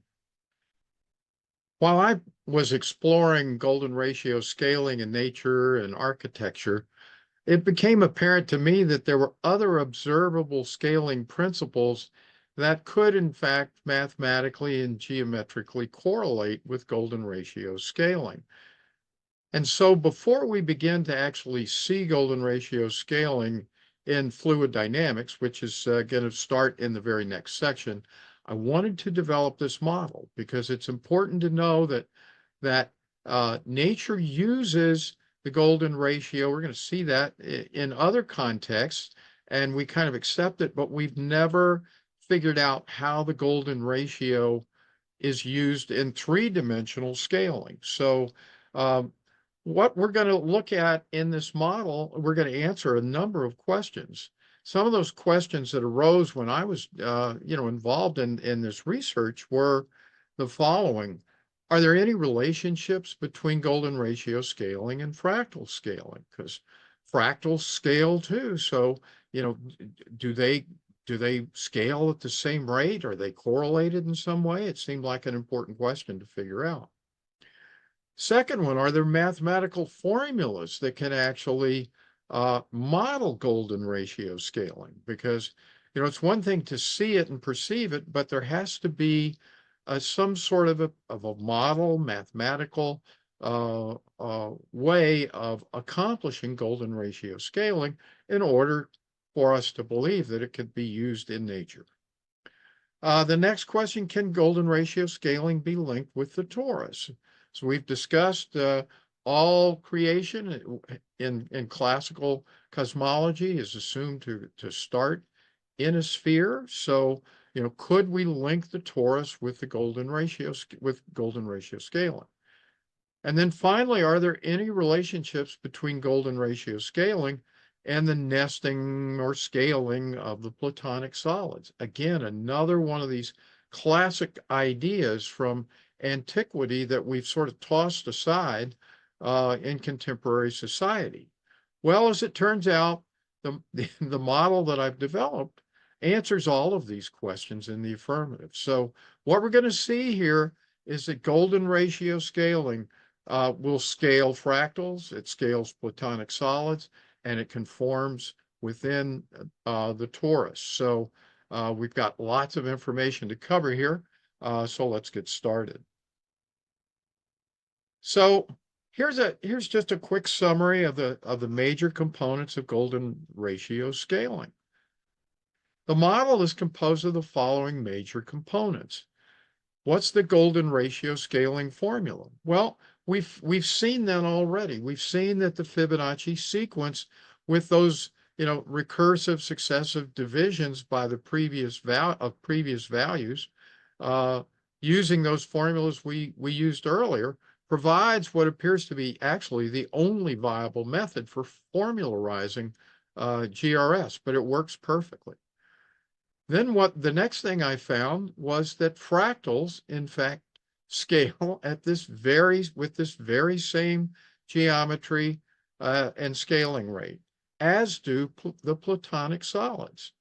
And finally, the torus horn geometry that's found in a circular torus have this very same geometric angle as well. So what we're going to see is that each one of these components is a part of this model and helps to explain how the universe scales fractals through the use of the Platonic solids in the torus. So just to review, we've known for a long time, and I'm sure a lot of you have seen these examples. These are examples of 1- and 2-dimensional golden ratio scaling. And so in the left, we have a picture of the human body. This is an example of golden ratio scaling in the human body. And you can see it's all done in one direction here. It's from top to bottom in one dimension. So that's an example of finding, the golden ratio in scaling in one dimension. Now, on the right-hand side, we have a sunflower, and I'm sure all of you can see that there are spirals going in both directions that are golden ratio spirals. And so we can see the magnificent creation of golden ratio scaling in 2 dimensions in the sunflower. But what very few researchers have done, I think I'm probably the first and certainly the one who's done it the most, is to look at this in 3 dimensions and to put a model together to demonstrate how it works.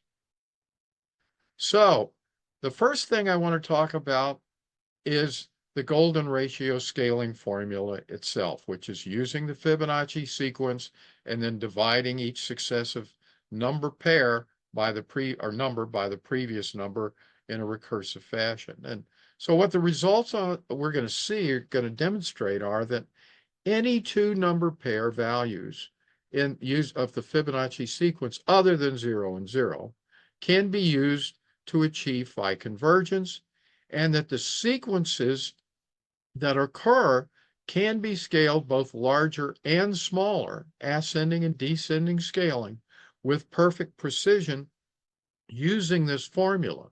And that's a fundamental requirement for the success of any scaling methodology. So what I've done on this page to demonstrate how this model works is to look at the ascending and descending values using 4 different examples. So on this page, we have ascending phi convergence using 4 different initial values. So if we go to the yellow section, this one starts with the classic 0 and 1 that we've seen in the Fibonacci sequence. So that's the first number and second number, and I've used the same methodology here for 3 other scenarios. But you'll see here the progression that we're used to seeing 0, 1, 1, 2, 3, 5, 8, 13, 21, and so forth. And what we can see is how quickly the golden ratio or this process approximates the golden ratio. So we see that the first iteration is 1, then 2, 1.5, 1.66, and it keeps going. It becomes increasingly precise as we go along. And by the end of 24 iterations, we have phi down to 8 significant digits. Now, in the second, that's the classic example. But what I want to show in the other 3 is the fact that you can take any 2 number pairs and this will work. So I took the number 1 and the number 1 billion in the second example.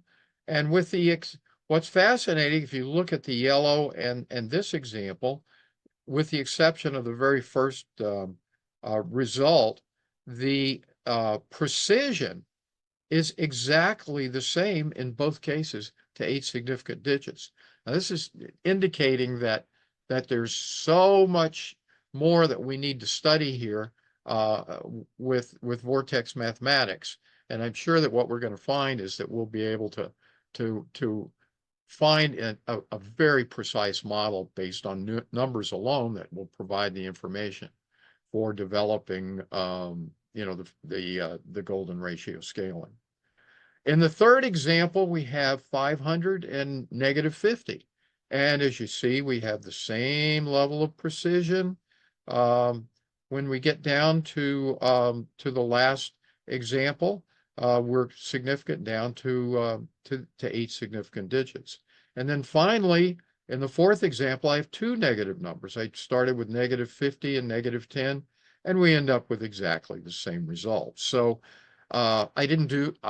I'm not sure, I'm not enough of a mathematician to figure out how to formally prove this, but I hope that this shows you that this is going to work under any circumstances, at least for ascending scaling. Now, in the next page, I want to show you how these same numbers work in descending scaling. And so what I've done, I've reversed the process, and now rather than adding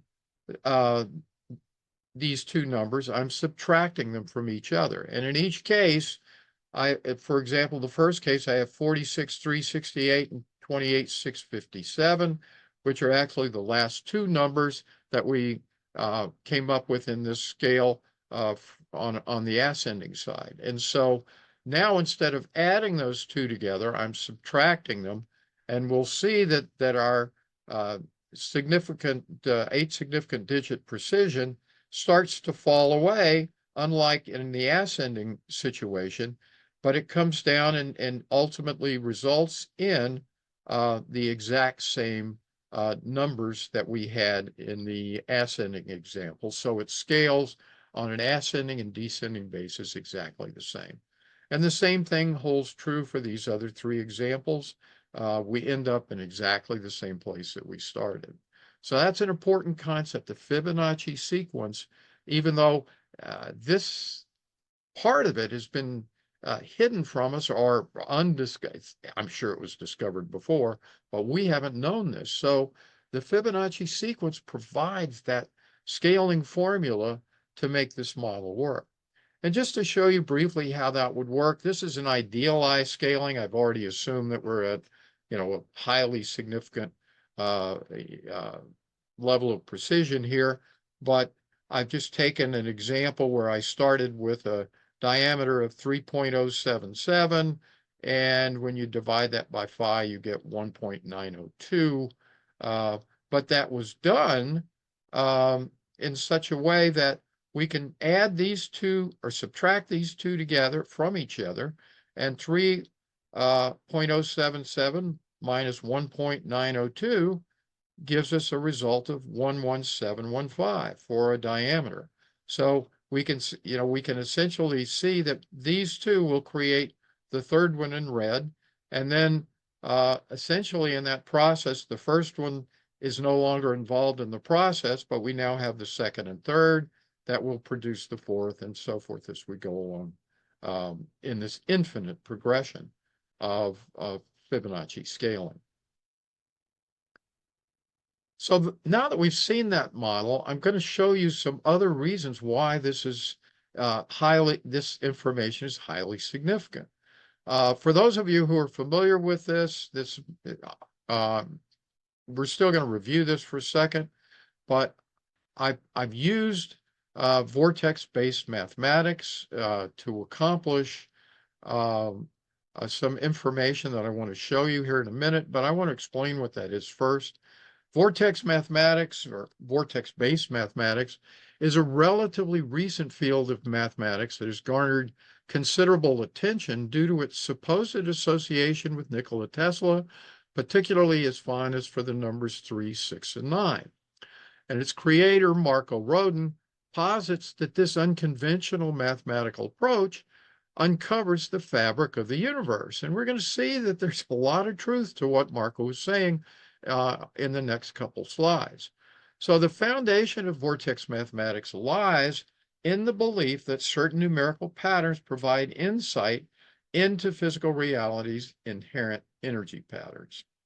So with that said, I want to show you, these are a couple of the classic diagrams associated with vortex mathematics. You may have seen these before, but this is a diagram that Marco uses to describe how vortex mathematics works, how certain patterns can be derived from that.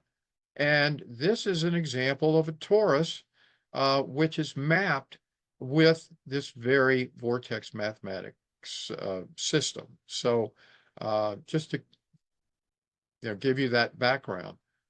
One of the things that's important and about the Fibonacci sequence is that it produces unique fractalized number sets. Now, what do I mean by that? This is the original number set that we saw before, starting with 0 and 1, and what you can see is that it doesn't really matter where you start in this process. I've used in the sidebar there the numbers 610 and 371. They show up in the middle here. If you have those two numbers and you apply the Fibonacci sequence, you can scale ascending or descending. It doesn't matter where you start, but it's essentially all the essence of the number set and its fractalization is inherent in any two number pairs that you take out of this sequence. So once you have those two pieces of information, you have all the information that you need to set up the golden ratio scaling with respect to those numbers. So to go back to what Marco was talking about before, one of the things that I did to see the impact of vortex mathematics on what I had just determined with the Fibonacci sequence, I found out that every initial number pair that we can possibly come up with when reduced to base 9 is going to fit within one of these repeating number patterns when reduced to base 9 vortex mathematics. Now, to explain that, if you haven't done if you haven't done vortex mathematics before, I'll explain it very simply. It's kind of, some people call it casting out of nines or reduction, but if you have the number 13, you add 1 and 3 together, and that reduces in base 9 to 4. If you have the number 20, you add 2 and 0, and you get the number 2, and that's the reduction. So essentially, any number pair can will reduce to one of 9 initial numbers in the 1 to 9 vortex math series, and the same thing is true for the second number pair. So since there are 9 possibilities for the first number and 9 for the second, you have 81 number pairs essentially reduced to base 9. And what you find is that when you do that reduction, every one of these is going to fit into one of these number pairs. So we've got 3 strings here of 24 numbers, which seem to be random, but if we start with the first one as an example, we could start at the very end here, and we'll see a 1 and another 1. If we circle back to the beginning, that's the first 2 numbers without the 0 in the classic Fibonacci sequence that we're all used to seeing, and then it continues on 3, 5, 8, and what would be 13 when reduced to base 9 becomes a 4. So you can see how that pattern works. And there are other patterns that show up here as well. And additional patterns include situations where you're dealing with number pairs that reduce to 3s and 6s. They can show up as manifest in various arrangements of 3s, 6s, and 9s. And finally, if both numbers are reduced to base 9, both the first and second number pair, then you're going to have a string of all 9. So yes, indeed, when we think of things in this way and you see that the patterns that develop, you see that the world is infinitely mathematical and geometric in nature. So we see now that we have a formula that will, which is the Fibonacci sequence, which will confirm and conform each of these patterns into a repeating pattern in base 9 vortex mathematics. Now I want to go on to fractals. As we said earlier, fractals scale with this very same phi cubed scaling rate. And where I found this came from Richard Merrick's book, Interference. For those interested, you can go to interferencetheory.com, and there are free copies of this book. It's an outstanding source of information on harmonics and sacred geometry. So a good read, but heavy in math, but it's an excellent read. And I've read it 3 times, and I still need to read it some more. But one of the key things that I learned from this book was that this is an example of fractals called the Mandelbrot set. This is the most famous depiction of fractals, I assume, that's out there. But what Richard demonstrates is that each of these circles diameters end up increasing by phi cubed. So we're finding this phi cubed relationship going on yet again in fractals. So you see this very tiny dot here near my cursor, that's phi. Then the next one is phi cubed. This one is scaled phi to the 6th. And then if you draw this out in a circle, you end up with phi to the 9th as well. So it looks as though fractals scale with this geometry as well. So just another fascinating correlation, because the model essentially incorporates fractal scaling at the same time. Now I want to talk about golden ratio scaling in the Platonic solids. Mystery school teachings have long held that the Platonic solids play a fundamental role in creation. It's theorized that the 5 Platonic solids nest inside of each other in a scaling pathway that's inextricably linked to the formation of our physical reality.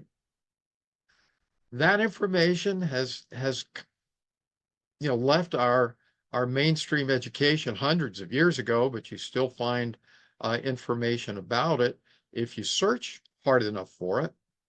And the following pages actually demonstrate that that this scaling process can only occur within the golden ratio scaling geometry. So we're gonna take a look at that as well. And this is a profound validation, in my view, that this ancient system of knowledge and these beliefs are further validated, and that it validates the teachings of the ancient quadrivium. So before we start to look at that, I just want to say that this is not pure theory. There's been research done with microclusters, which are an intermediate state between the ether and solid matter.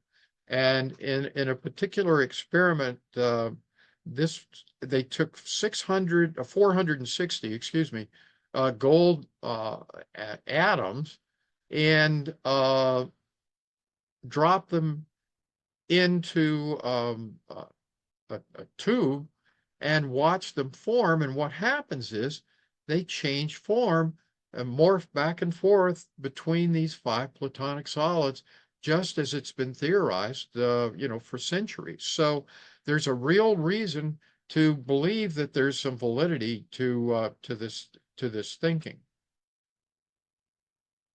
I first became aware of platonic solid scaling when I was reading Robert Lawler's book, Sacred Geometry, Philosophy, and Practice. And we're going to look at a diagram that's on the very last page of that book, which is shown on the left. Now, what this is, it's a diagram of all of the platonic solids. Not every one of the 5 are drawn in that diagram, although these what are called the circumscribing circles and spheres that would encapsulate these, are there for us to measure and observe and to study. So the diagram itself shows the side radius and the sizes of these circumscribing circles, such that we can derive the geometry and the scaling geometry that's involved with each of these platonic solids. So again, the theory is that you can, sort of like keys on the piano keyboard, although there's 12 to an octave here, if we consider one cycle through here as an octave, we've only got 5 keys, major keys. And those are the icosahedron, octahedron, tetrahedron, cube, and dodecahedron.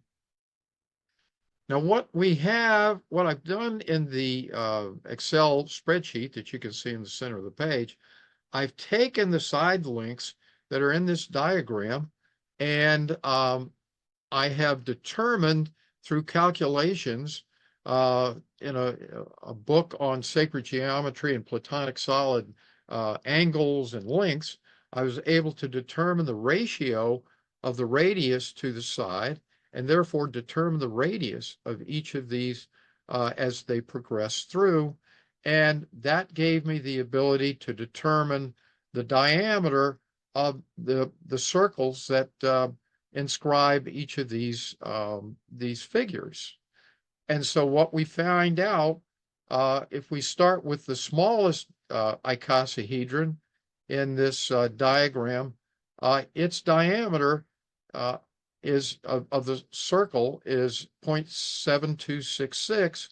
And we can go through and check the diameter of the circumscribing, circles in 2 dimensions, spheres in 3. And what we find is that there's basically only 3 major steps, the one in yellow, blue, and green.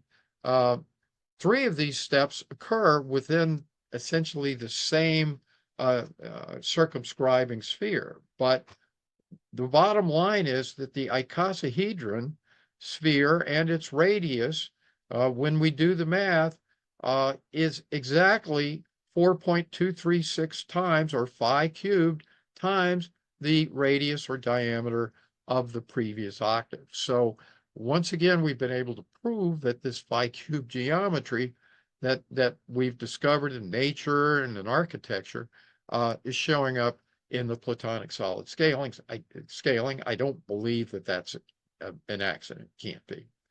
Now, this is a diagram from geometer George Leoniak, and it just shows the progression of how each of these Platonic solid forms will morph and change, get bigger. And what he's demonstrated here, just using the dodecahedron as an example, that from one octave to the next, the dodecahedron increases in size by phi cubed. And finally, here's an example. George has not used the dodecahedron, but a very close relative to it, which is the rhombic tricantahedron. And what he's demonstrated is that if you take the geometry that the phi scaling geometry, and you interpose that into the tricantahedron, you're going to find that it's a perfect fit. Part of the circle, sticks outside and kind of is the link to the next, scaling geometry. This goes on infinitely, as you may know. So this is just more, confirmation that this ancient sacred geometry and this golden ratio scaling geometry fits perfectly within the spherical torus. This is another example from George that shows how the scaling of the Platonic solids works. He's drawn a diagram here, and this is the diagram we saw when we were looking at the hieroglyph from Egypt. But he's showing how the geometry of the pyramid, relates to the scaling of the Platonic solids. He's used the cube as his reference point, at least for the scalings.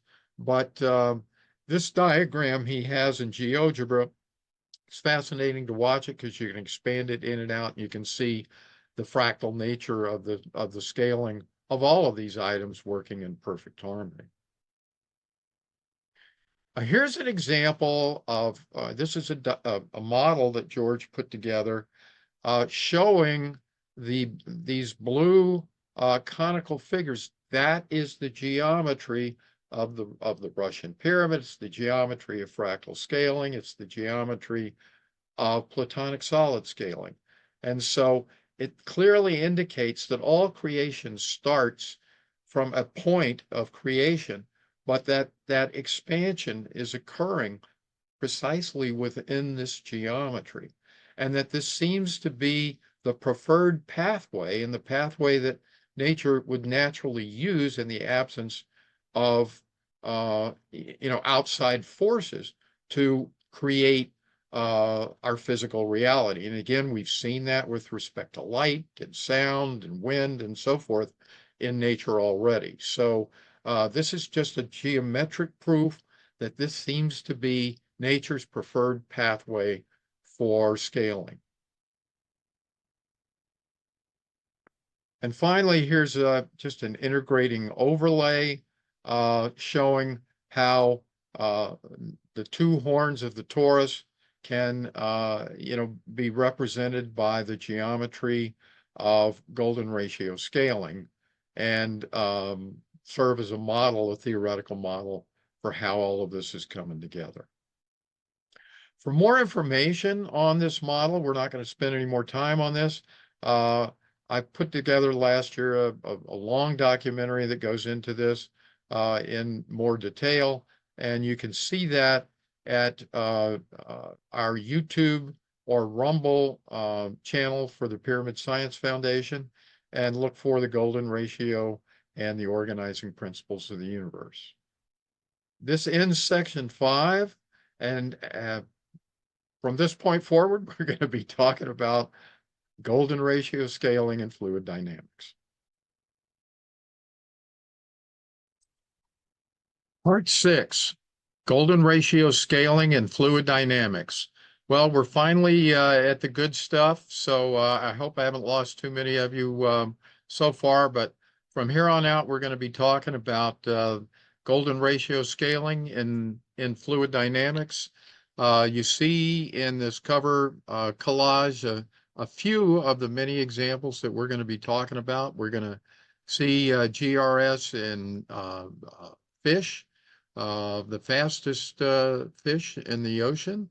We're going to see it in hypersonic weapons. We're going to see it in bullets and artillery. We're going to see it in flying birds. We're going to see it in ancient aeronautics. We're going to see it in contemporary uh, jet aircraft, both commercial and military. We're going to see it in the nozzles of jet engines and rockets and hypersonic vehicles. And we're going to see it in land vehicles as well. So we've got a lot of different places that we're going to see this angle. It's so universal. It's amazing that this hasn't, been discussed prior to now. But before we get started with all of these various specific examples, I do want to introduce fluid dynamics and the basic ideas to those who are not mechanical engineers, and that's probably a good number of the people in the audience. So for those of you in the world of engineering, some of this may be repetitious, but I think it's important that we go over it for the rest of the audience. So by way of introduction, fluid dynamics is a sub-discipline of the field of fluid mechanics that describes the flow of objects through gases and liquids.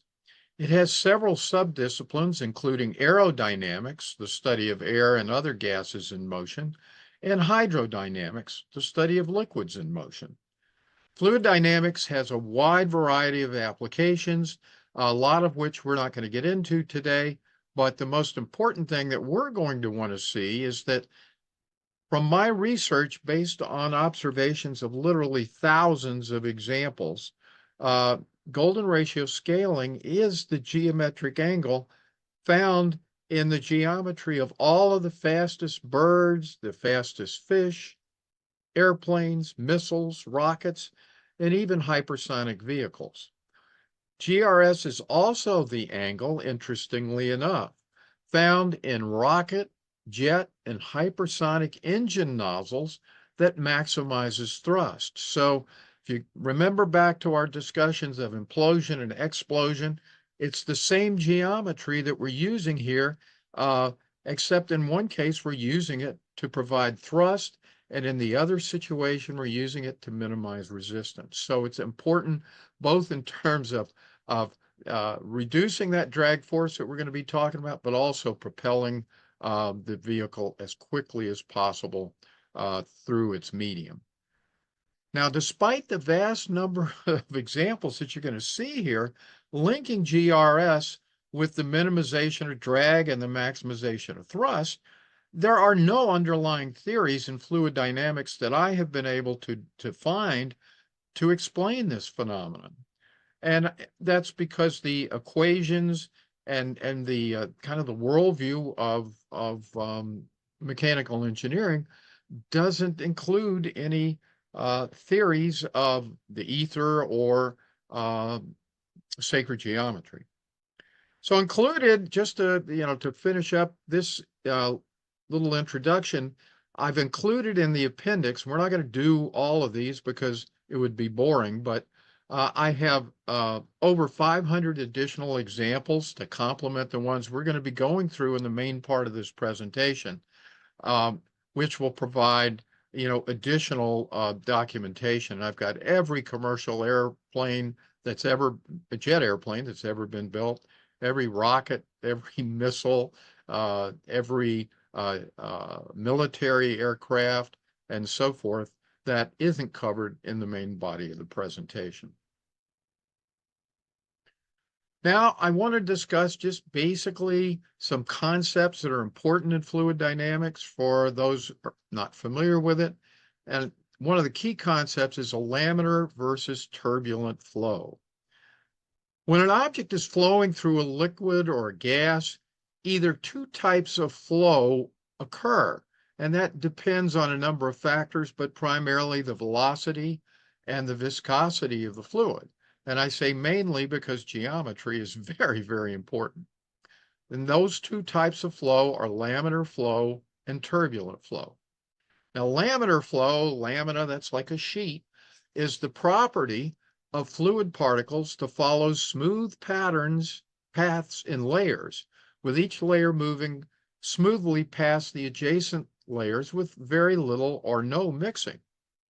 At low velocities, the fluid tends to flow without this lateral mixing or turbulent flow, and adjacent layers slide past each other fairly smoothly. In laminar flow, the motion of the particles of the fluid is very orderly, with particles close to a solid surface moving in straight lines parallel to that surface. Turbulent flow, on the other hand, is fluid motion characterized by chaotic changes in pressure and flow velocity. It is in contrast to laminar flow, which occurs when a fluid flows in parallel layers with no disruption. So just to give you some, a visual of what we just learned here, here's laminar flow, and this is assumed to be in a pipe.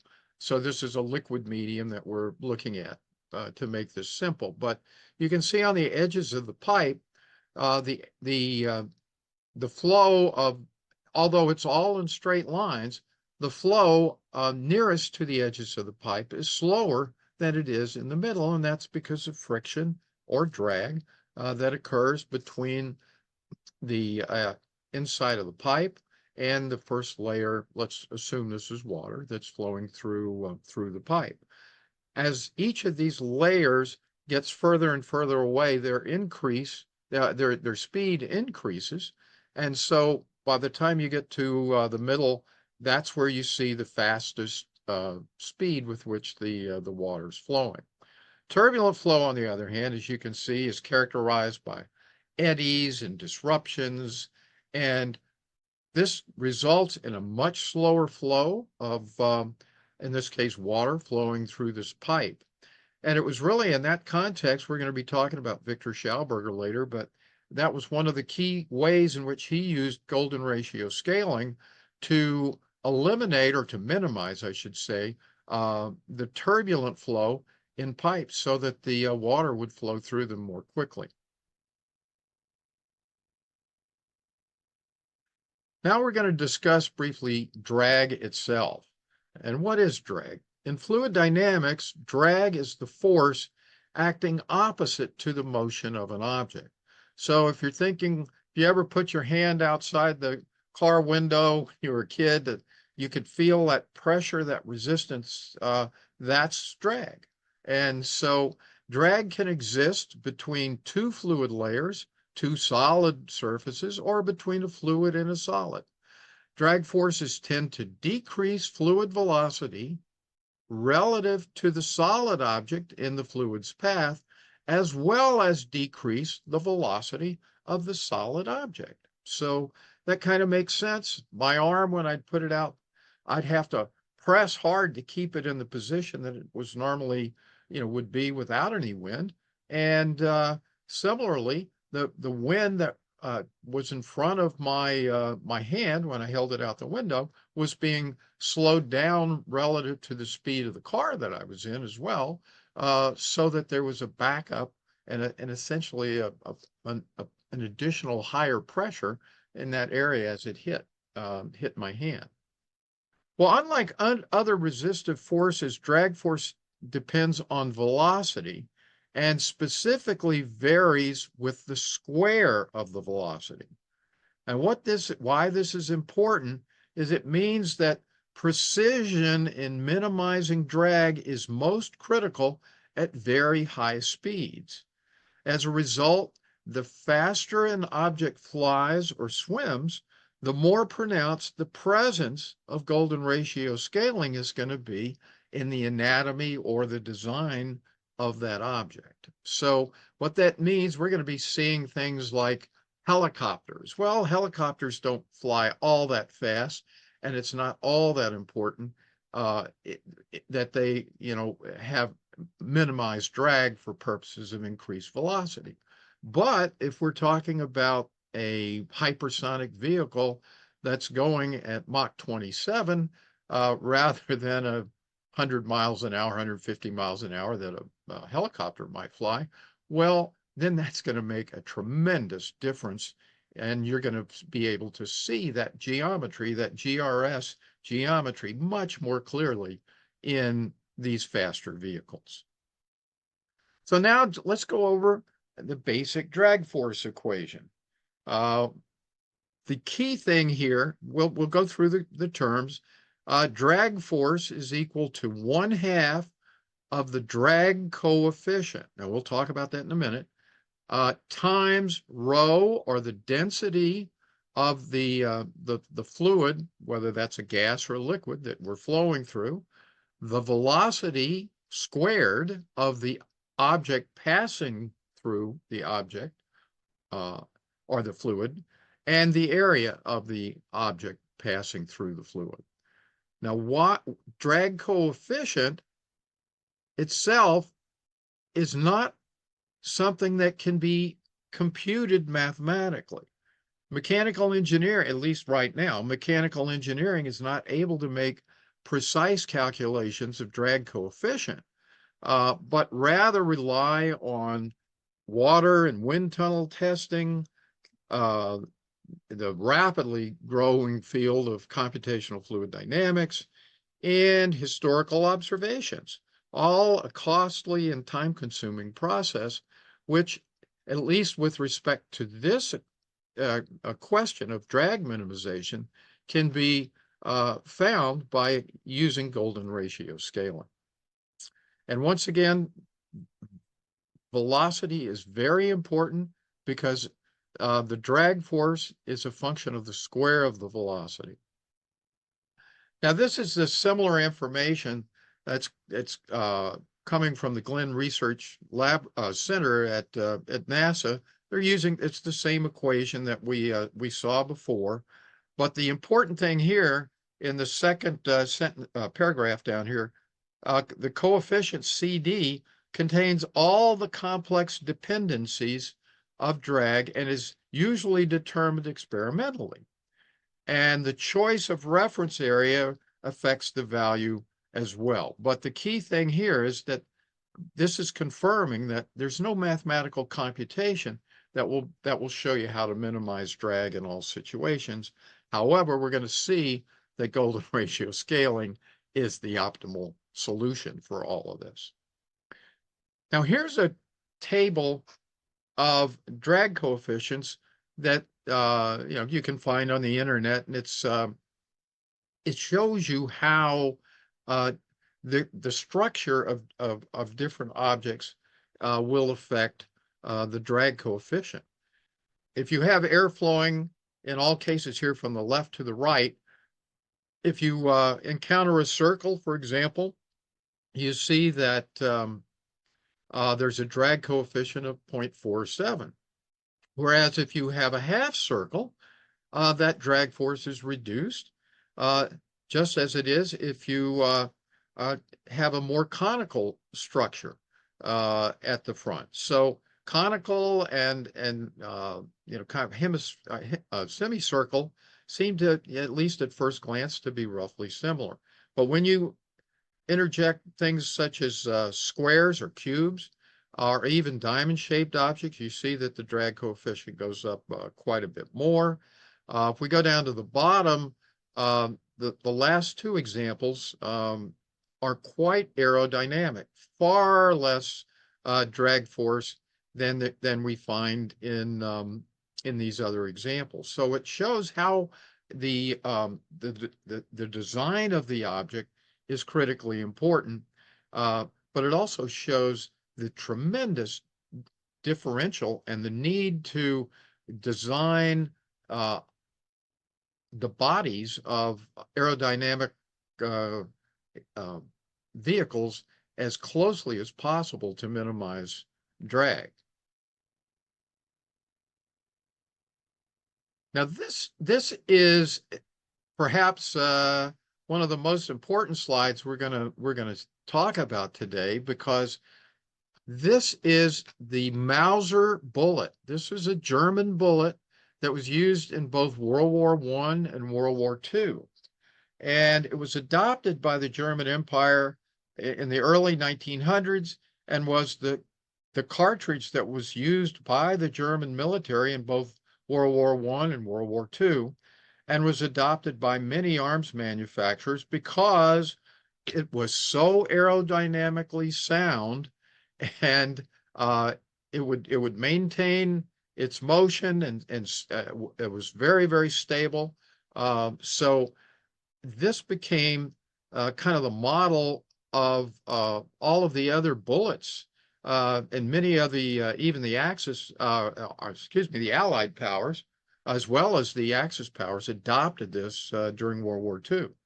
Most importantly, however, this bullet served as the model for the V-2 rocket used by the Nazis scientists during World War II, developed by them, and the V-2 rocket ended up being essentially the model for modern aerodynamics and aeronautics into the latter half of the 20th century and on through to today. So this is an extremely important uh, uh, thing to keep in mind. Why? Because we see that this bullet has this very precise geometry that, in its nose cone. And we're going to see this geometry showing up all golden ratio scaling throughout all of these other documents that we're going to be looking at. Now, this is what's called the Sears hack body. Um, this was actually this was done theoretically. Uh, the bullet, as you know, was the result of actual experimentation and use in the real world. So what's interesting is that in the early German scientist Wolfgang Hack did this in 1941, this model, and what it's supposed to demonstrate is a theoretical shape with the lowest theoretical drag in supersonic flow. And this body, again, has served in theoretical, this is used in theoretical computations and so forth. In modeling drag. But what's interesting is that when you look at the angle that shows up at the edge of this, it's exactly equal to the angle of golden ratio scaling. So the mathematics that seem to have been behind the theory that of the Sears-Hawk body, as well as the practical application of this in bullets, demonstrates that this geometry is the geometry that will minimize drag. Now, before we get started, this is the last slide before we begin looking at actual examples, but I just want to go over again something I stressed a minute ago. The precision with which we find golden ratio scaling is influenced by the density of the fluid, whether that's air or water, the speed of the object, design constraints such as cockpits or where you're going to put an engine on an airplane, those sorts of things, and the design objective. Sometimes speed is not the only thing that we're out to do. Stability is important. Lift in aerodynamics is highly important. So you're going to have all of these other kinds of competing, demands on the aerodynamic structure of a body or a vehicle. So just keep that in mind. But to the extent that speed is the primary concern, GRS is most readily apparent, whereas in lower speed objects, as we said, design constraints can mask it to some degree. Now, in the appendix at the end, I put in over 500 examples that you can look at over and above the ones that we're going to be discussing in the main body of the presentation. So for those of you interested in looking for specific models of commercial airplanes or rockets or sports cars or whatever it may be, look in the back and you'll very, very likely find what you're looking for. At long last, we're ready to start looking at examples of golden ratio scaling. And we're going to start in the animal kingdom, and we're going to divide that into two parts, waterborne and airborne. And so first, we're going to look at waterborne animals. Now, researcher Victor Schauberger developed his ideas for free energy and anti-gravity technology from studying nature, particularly the trout. And Schauberger found, as we're going to see, that golden ratio scaling shows up in many, many aspects of the anatomy of the trout. And he actually knew about golden ratio scaling. We're going to see that diagram later, but it's unclear whether he learned this from another source or, like me, I reverse engineered this in the Russian pyramids, whether he reverse engineered it from the geometry of the trout. But no matter, the examples here demonstrate that GRS is found in every one of the fastest swimming, waterborne creatures. And it plays a significant role also apparently in the strength of animals such as the dolphin and others, where when they use this geometry, they're able to propel themselves, like the trout and actually the whale as well, into the, high into the air. So but you see this in so many different places. So let's get started. Here's the inspiration that of Victor Schauberger. This is the diagram of the trout. And we're going to find that 27309 geometry all over this fish, and you're going to see it elsewhere very soon. So if you look at the back half of the fish's anatomy, you can see that it's scaled just like all of our other objects with the 27309 geometry. And if you look up here at the fin, it's got the 27309 geometry in it as well. And if we look down here at the bottom, we're going to see in that other photo that the GRS geometry shows up in the front as well. Now you're going to say, and I agree, this is my point, that we have to take consideration the fact that there's a mouth and eyes and so forth that have to fit into this fish anatomy, so it's not as easy to see in the front. But once again, we see the same geometry in the tail fin as well. So it's literally cooked into the geometry of the trout.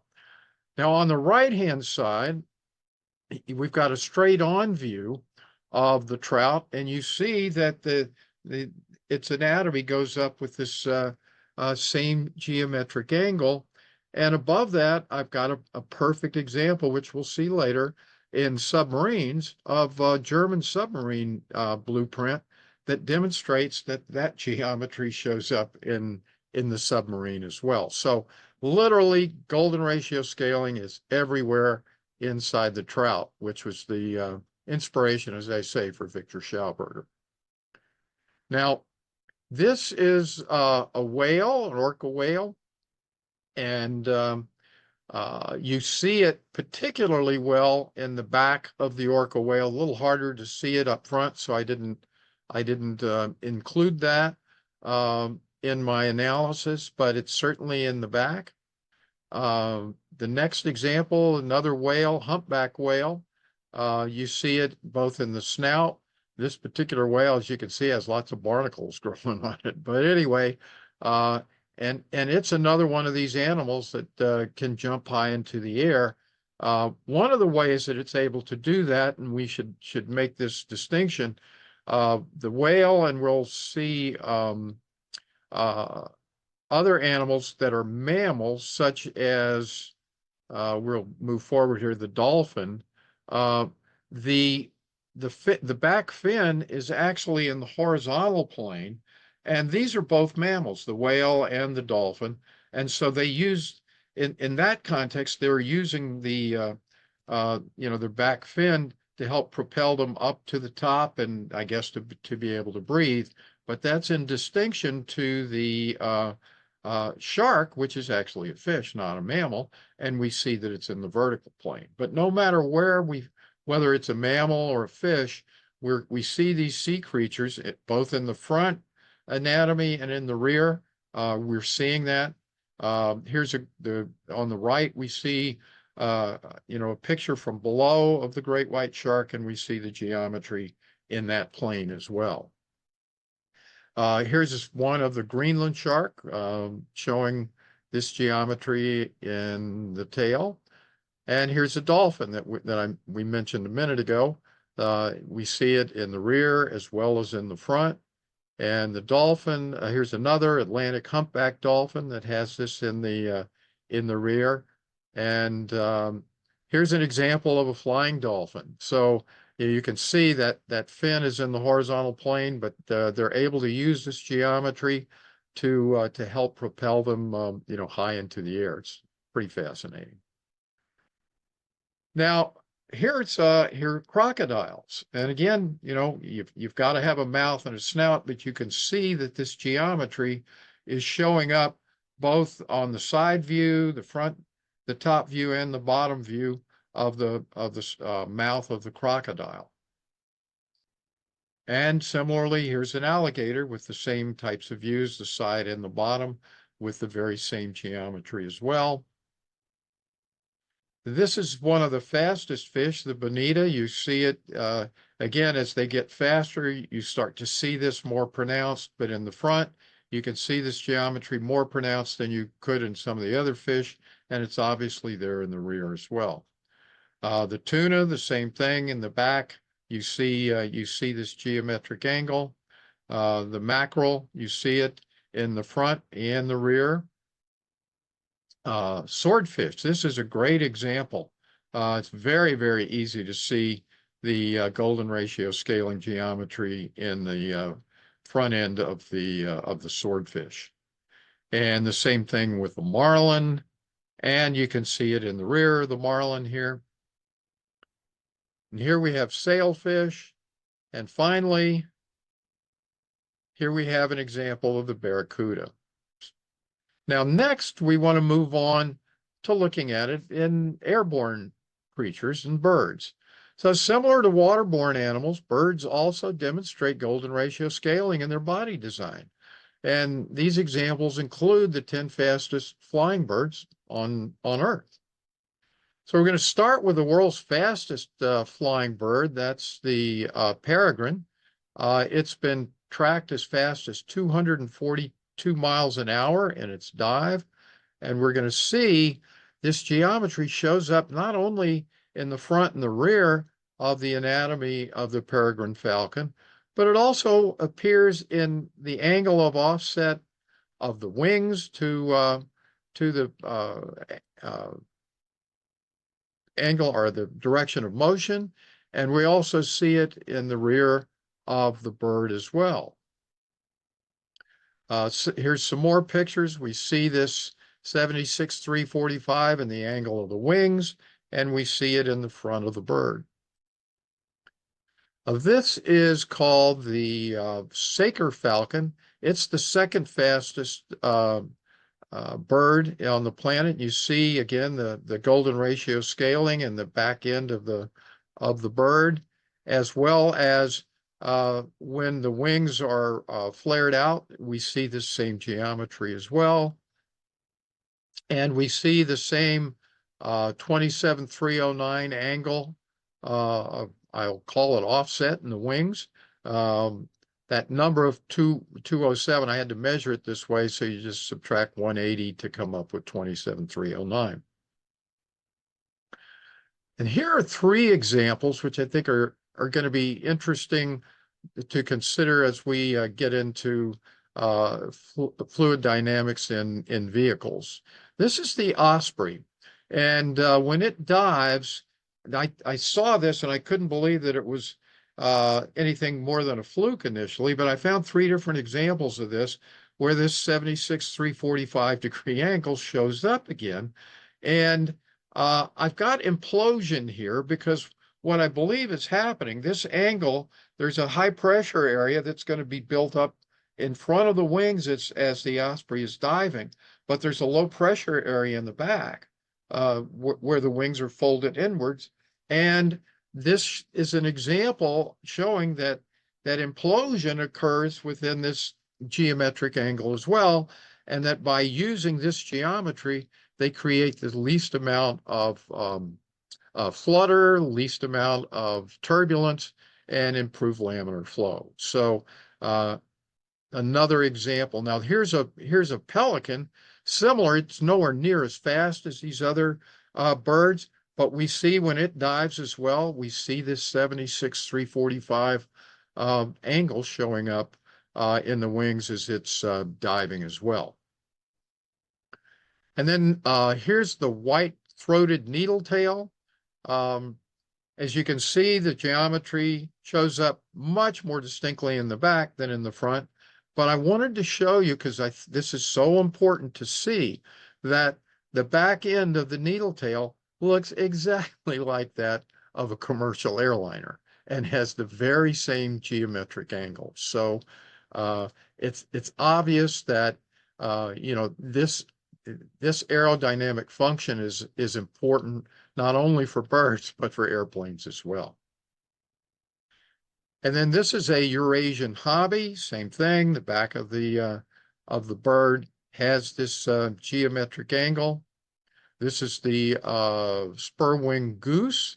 You see it in the back of the goose as well. And then we have the red-breasted merganser with this geometry in the back of its anatomy as well. Here's the gray-headed albatross, which has this geometry as well. So, and then we're going to end up here with the canvas back. And here in this example, we can see the geometry in the front a lot more easily than we can in some of the other birds. And it's there in the back as well. So just remember when we saw that Sears Hawk model, that we saw that we needed this aerodynamic geometry in both the front and the rear for it to be as aerodynamically sound as possible. Golden ratio scaling and ancient aeronautics. In this section, we're going to be exploring the history of aeronautics, despite what many of us may have been taught in school. We've known how to fly for thousands of years at least.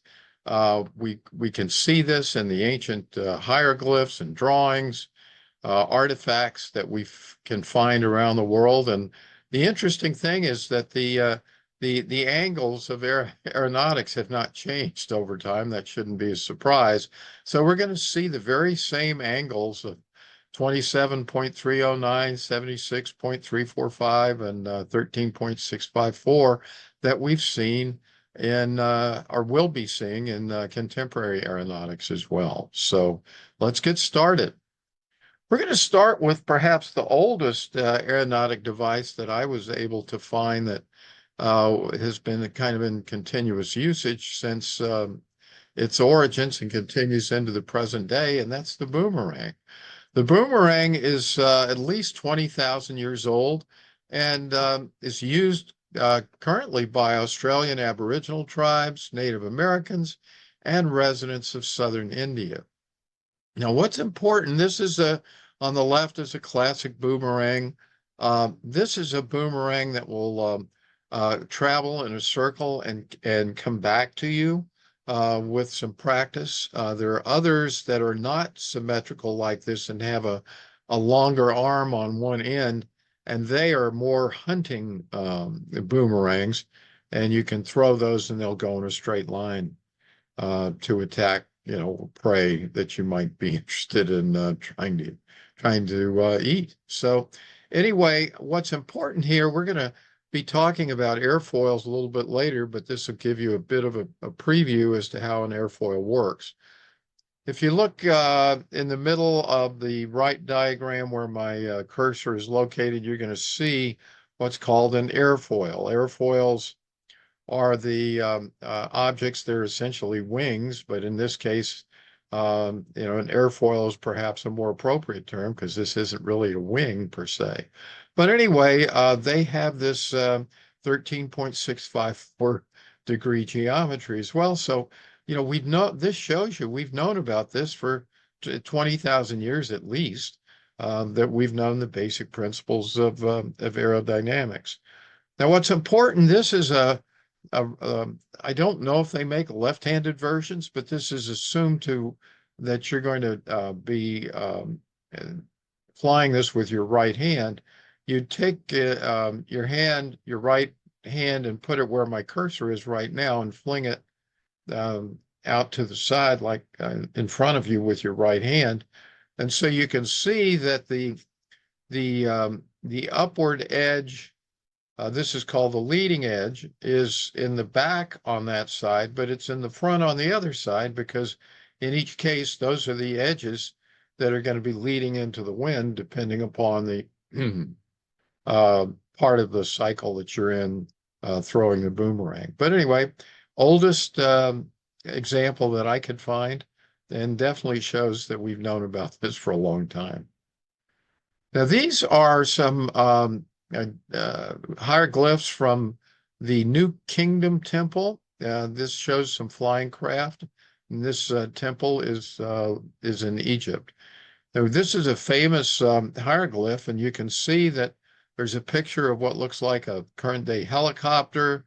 This picture could be a spaceship. This could be a boat. But I'm going to focus on these two because they have the angle most obviously of golden ratio scaling.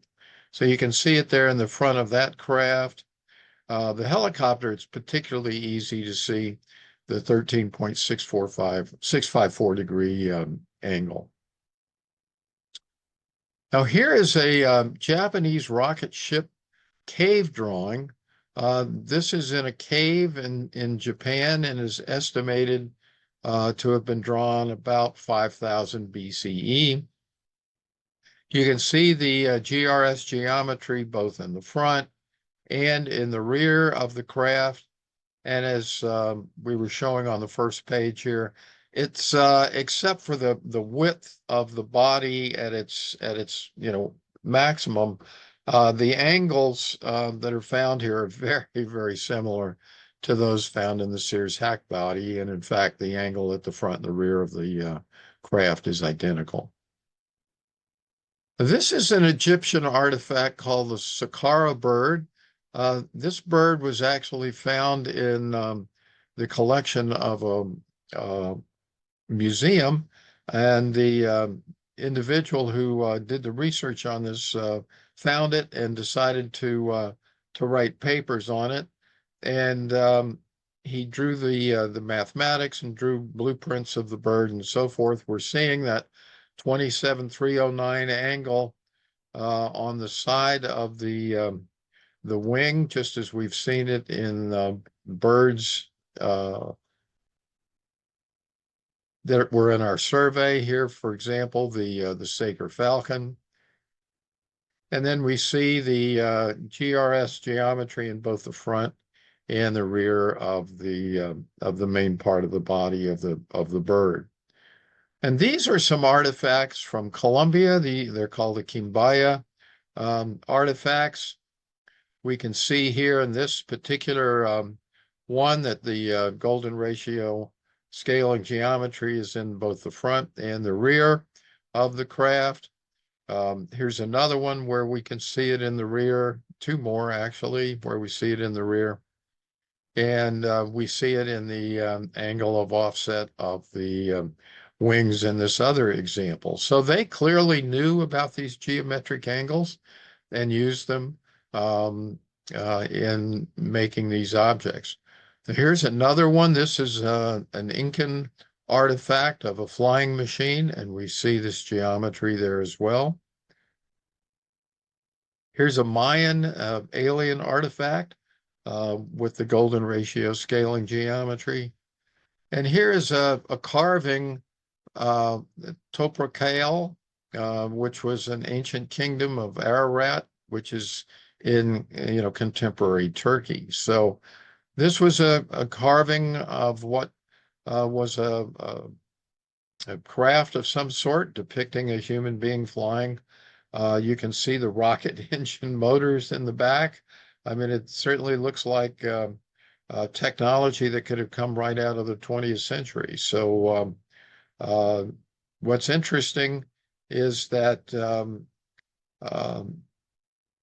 these objects are not talked about in our history books, and so we don't have this impression that we had all of these technologies in prior lifetimes. And then finally, to finish up this segment, we're going to end up with some 11th century Chinese rocketry. This was the oldest example of what I would call the current era, where we can find this geometry. But this is going to end our discussion of ancient um, uh, aeronautics. We're going to pick up in the 16th century in the next section. Golden ratio scaling and contemporary aerodynamics. In this section, we're going to look at the history of aerodynamics starting in the 16th century. And we're going to take this section, will take us all the way up through the time of Wernher von Braun and the beginning of late 20th century aerodynamics. But we're going to start in the 16th century with a segment on Conrad Haas and the Sibiu manuscript. And in 1963, a Romanian engineer named Doru Todorisiu investigated a manuscript of about 450 pages in the National Archive in Sibiu, Romania. The manuscript had been known as a work on different problems of artillery and ballistics, but Todorisiu analyzed it with regard to its scientific and technological content. And what he found was that the author of the third part of this manuscript, named Conrad Haas, described remarkable ideas about rocketry. Between 1529 and 1569, Haas wrote the manuscript, which seems to be the very first description of the principle of a multi-stage rocket. He describes and depicts rockets with 2 and 3 stages, talks about the bundling of rockets, stabilizing fins, and liquid fuel. Haas's multi-stage rocket design was used for a number of space programs, including NASA's Mercury, Gemini, and Apollo projects. So we can see here, we've known about these concepts have been around for quite some time, and were not just invented by Nazi scientists during World War II. Now, here's another example of golden ratio scaling, and we're finding this one in the 17th century rocketry designs of Kazimir Siminowicz, who was a Lithuanian rocketry pioneer. And as you can see, it certainly looks like there's nothing new under the sun here. The design of this rocket is strikingly similar to that of the avant-garde hypersonic glide vehicle from Russia. And they both have the very same geometry. Here is a rocket, from 1812 that was invented by the British rocketry expert Congreve. This particular rocket was used in the War of 1812 against the United States during the War of 1812. So we can see how it continues. Now, this is not rocketry per se, but what this demonstrates, again, if you look at the Native American arrowheads and fletching that they used, you'll see that these arrowheads and fletching all have this geometry. So this was literally seemed to be common knowledge, this knowledge of aerodynamics across all cultures. And You can see here more examples of the fletching and arrowheads uh, depicting the golden ratio scaling geometry. Here's another example.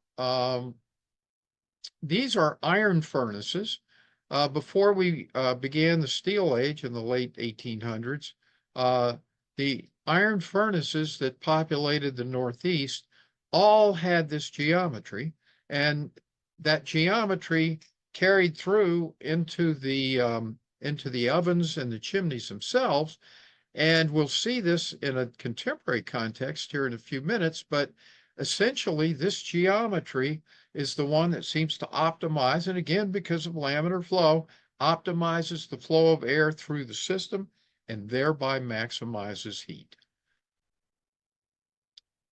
Interestingly enough, when you look at swords, swords generally have this golden ratio geometry as well in their tips. I can't explain that exactly, but I would imagine that as when you see this upcoming slide, you'll get an idea as to why that may be the case. This is a contemporary wood splitter attachment that you can put onto your drill to help you, split a piece of wood rather than having to do it with an axe. And what here's the 27309 geometry showing up in this contemporary wood splitter. So my guess is that the sword acts in much the same way. That geometry, just as it cuts through air and cuts through water most effectively, it cuts through solid materials as well. Here's another example of this geometry in a fluid dynamics context. In the 19th century, this is the Sibley tent stove. Again, very same geometry as the iron furnace that we just saw. And this particular stove was used during the Civil War to, you could put it inside your tent, as you can see here, and it used a minimal amount of fuel because it was highly efficient, but it was great for warming up the tent in the wintertime and with the minimum amount of fuel required. Taking that example into contemporary times, we see this geometry as well in power plant cooling towers. These natural draft cooling towers have no engines or fans to pull the air out from the tower itself. And in fact, it relies on, the natural mechanics of airflow.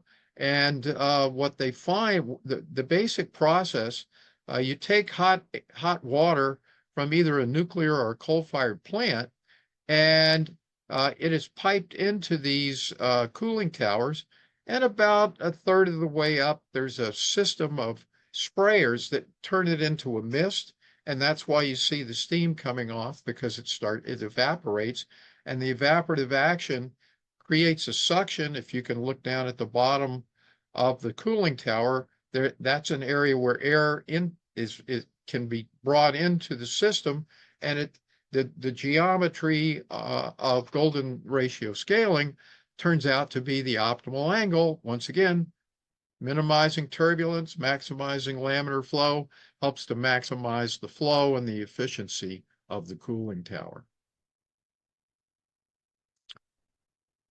We're now going to talk about a 19th century inventor named John Keeley. John Keeley was an American inventor from Philadelphia who discovered a new motive power, which he described as sympathetic vibratory physics. He invented a water-based free energy machine, which was poised to be brought into commercial production, but never hit the market for a variety of reasons. Keeley was a member of the Theosophical Society, and this is a society that Rudolf Steiner and Victor Schauberger also belonged to. And I believe that this society acted to protect some of this ancient knowledge. That may have been, as we'll see, where Victor Schauberger learned about golden ratio scaling. We're not sure, but upon Keely's death, his papers and research were sent to the Theosophical Society for safekeeping because he was vilified after his death, even though many people claim to have seen the experiments that he did with water and free energy. We're going to see some of that here in just a second, how it may have worked, and knew that it worked. But this is one of the first of several examples we're going to see where this information was either vilified or suppressed, apparently to keep it out of public view. So what I'm going to show you here, this is he had a free energy water machine, and what I'm showing you is one of the vials that's attached to it. It had this 76-345 golden ratio scaling geometry in it. That wouldn't have been significant in and of itself, or as significant, had it not been for this diagram that I found in his works, which describes a vortex and essentially the horns of the torus that we discussed earlier with exactly the same geometry. So there's nothing absolutely certain here, but it looks as though he knew about this geometry and used it in his water devices. Here's another example of 19th century free energy technology. This is the Royal Palace in Phnom Penh, Cambodia. It was built in the 1860s. And if you'll see on the right-hand side, once again, just as we saw in the ancient Hindu temples, we find this golden ratio scaling coil at the top. But most importantly, this palace is still producing free energy today. And this comes from a YouTube video that you can go out and see. All you have to do is search for the Royal Palace, Phnom Penh, Cambodia, free energy, and you'll find this video. But you can see that it is acting, on the atmosphere, and this may be a situation where we're essentially collecting or using the ionization available in the atmosphere, and also from the geometry of this pyramid. We're going to be talking a lot more about that in a few minutes.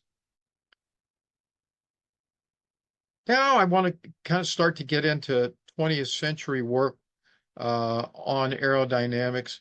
Konstantin Tsiolkovsky was a Russian and Soviet rocket scientist who pioneered astronautics, along with Hermann Oberth and Robert Goddard, Oberth from Germany and Goddard from the United States. He's one of the pioneers of space flight and the founding father of modern rocketry and astronautics. His work later inspired Wernher von Braun and leading Soviet rocket engineers Sergei Korolev and Valentin Glushko, who contributed to the success of the Soviet space program. Now, there's not a lot of information about his designs, but here are three. This is on the left, a design for a vehicle, a rocket that he designed with the golden ratio scaling. We see this rocket design here as well with golden ratio scaling, and we see a design here that looks strikingly similar to the Sears-Hawk body that we have seen and talked about previously. So he was certainly knew about golden ratio scaling and incorporated all of this into his rocketry designs. Robert Goddard, that's the Goddard Space Center for those in the United States, was an American engineer, professor, physicist, and inventor who's credited with creating and building the first liquid-fueled rocket. Now remember, we saw that from Conrad Haas in the 16th century, but it was successfully launched on March 16, 1926. By 1915, his pioneering work had dramatically improved the efficiency of solid-fueled rockets, signaling the era of a modern rocket and innovation. He and his team launched 34 rockets between 1926 and 41, achieving altitudes as high as 1.6 miles and speeds as fast as 550 miles. Here's a picture of Goddard with a couple of his team, and we can see it's tough to check out the fin geometry, but we're going to be doing that on some other craft here in a minute. But you see that the nose cone has the golden ratio scaling geometry. A Russian who was important as an engineer, rocket engineer, and spacecraft designer during the space race was Sergei Korolev. We mentioned him a moment ago.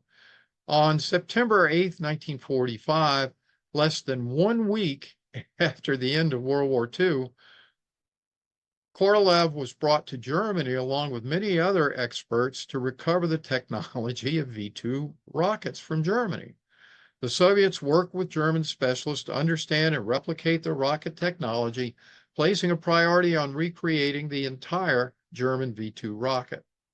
He invented the R-7 rocket, Sputnik 1, and was involved in the launching of Sputnik 3 and Voskhod 1, the first manned spacecraft. So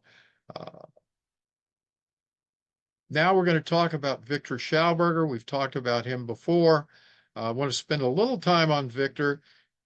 Even though Victor was not directly involved in aeronautics, he's using the same golden ratio scaling techniques that angles that we're seeing in all of this aeronautics. So it's important to bring him in at this point. He was an Austrian forester, naturalist, and free energy inventor. He studied nature as his primary source of inspiration. We talked about that earlier. Many of his theories evolved from observing trout swimming upstream. Using the GRS geometry he found in trout, he proceeded to make a number of successful water implosion devices based on the flow of water in spirals. Schauberger was forced to work for the Nazis on free energy and anti-gravity technology during World War II. After World War II, he was coerced into signing over all of his technology to American business interests in order to have his confiscated passport returned to him so that he could go home back to Austria. And when he came over here, he is alleged to have been in ill health, but within 5 days after returning to Austria, he died. So his drawings, his technologies went into the hands of American business interests. However, this was done under highly dubious circumstances. The fact that his passport was taken from him upon his arrival makes it sound as though there was more to this than meets the eye. And none of his technology has really seen the light of day. We have one drawing which we're going to show here in a minute, which seems to indicate, well, does prove that he knew about golden ratio scaling, however, and that seems to have escaped the censors. Victor Schauberger realized that there were two forms of motion in nature. We've talked about this, outward and inward, explosion and implosion, and that the outward masculine explosive motion is expansive and destructive and creates heat, pressure, and even death, and that the inward feminine implosive motion produces coolness, suction, powerful vortices, and health benefits, and is used to build up and energize, and is therefore life-enhancing and life-promoting.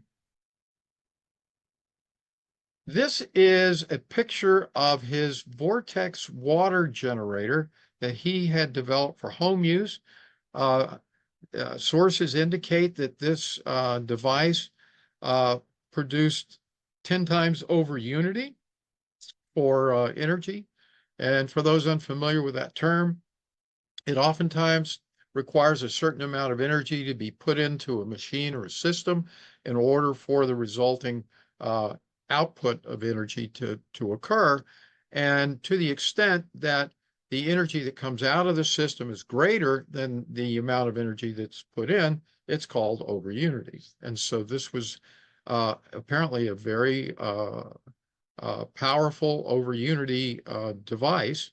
And we can see here these copper tubes would be filled with water and they would spiral down using golden ratio scaling. Now we're going to look at a few of his drawings. We'll start on the right. We've seen these trout depictions before, but these are the very same these are the drawings that Schauberger put together about the trout. And you can see the same golden ratio scaling angles that we saw on the live trout showing up here. Now, in the bottom right-hand corner, this is an example of some spirals that Schauberger put together. And the purpose of these was to have water flowing through a pipe spiraling towards the center of the pipe with the intention of reducing drag, and it actually did speed up the flow of water through pipes in those systems that he installed us. Moving on to the center, we have what's called the repulsine. This was a water-based device. It looks a lot like a fish, but you can see that the structure itself has this same 76-345 golden ratio scaling geometry in it as well. Moving over to the left, it's said that the Heinkel, which we're going to talk about in a few minutes, which is the very first jet airplane to be designed and successfully flown, that the inventor stole a lot of the technology from Schauberger. Now, whether that's true or not, I'm not sure, but sure enough, the Heinkel has the golden ratio scaling in it, so it looks as though if it was stolen from him, they did a good job of copying it. Now, this is an important page because you've seen how I came up with golden ratio scaling before, and this depiction, it's in German, but it essentially depicts that seashell that I showed you early on in this documentary, and it's using that geometry and showing how the golden ratio is scaled through the seashell. So he knew about this and used golden ratio scaling in designing a lot of his devices. We're going to move on now to the early 20th century. We're going to talk briefly about the Vimonika Shastra. And the Vimonika Shastra, or in English, the Science of Aeronautics, was a 20th century text in Sanskrit. It makes the claim that the Vimanas mentioned in ancient Sanskrit epics were advanced aerodynamic flying vehicles. And the existence of the text was revealed in the early 1950s by G.R. Joshua, who asserted that it was written by Pandit Subbaraya Shastri, who dictated it during 1918 to 1923. A Hindi translation was published in 1959, and the Sanskrit text with an English translation was published in 1973. It has a number of chapters about a number of different kinds of vehicles, and it is important to see that one of those, the Shakuna Vimana, is actually a vehicle that contains golden ratio scaling. So we see it here as well. And here's a picture, a depiction of that ancient flying machine from the Vimonika Shastra. Now we're moving on into more contemporary mid-20th century. Wanted to talk to you about Albert Pelterie, who's a French aircraft designer and spaceflight theorist. He's referred to as being one of the founders of modern rocketry and astronautics. One of his important things was in rocketry was to develop the rocket nozzle. Now we're going to be talking about these more in another chapter, but I wanted to show you that these rocket nozzles are all demonstrating the golden ratio scaling geometry. Again, the explosion that we talked about at the beginning of the series is the thrust is optimized apparently by the use of this geometry. Now we're going to just briefly talk about Nikola Tesla's Wardenclyffe Tower. Sure enough, Wardenclyffe Tower has this geometric angle as well. Not sure if that had anything to do with the free energy that was generated, but when I show you this overlay, you might begin to think that it just might. We saw Solomon's Key earlier, and we saw George Leoniak's overlay of sacred geometric and golden ratio circles and the like inside that. But when you overlay Solomon's Key onto Wardenclyffe Tower, it looks as though it's a perfect match. So I don't know if this was an inspiration for him, but once again, we're seeing golden ratio scaling involved in free energy production. Hermann Oberth was an Austro-Hungarian-born German physicist and rocket pioneer of Transylvanian Saxon descent. Now, if you remember, we saw that Konrad Haas came from this very region in Romania and the like, so there seems to have been a lot of knowledge in that part of Eastern Europe during the 15th, 16th century. He's considered one of the founding fathers of rocketry and astronomics, worked for the Nazi Party and received the War Merit Cross in 1943. Now, his big claim to fame is rocket nozzles. And sure enough, he was in charge of the rocket nozzle for the V2. And guess what? Lo and behold, golden ratio scaling is showing up once again. Going to look now at the very first jet airplane. We talked about this a minute ago, the Heinkel 178, the aerodynamics of which were allegedly stolen from Victor Schauberger, but we can see golden ratio scaling in the front of the plane. In these blueprints, we can see it from the top view in the front and also in the rear of the aircraft.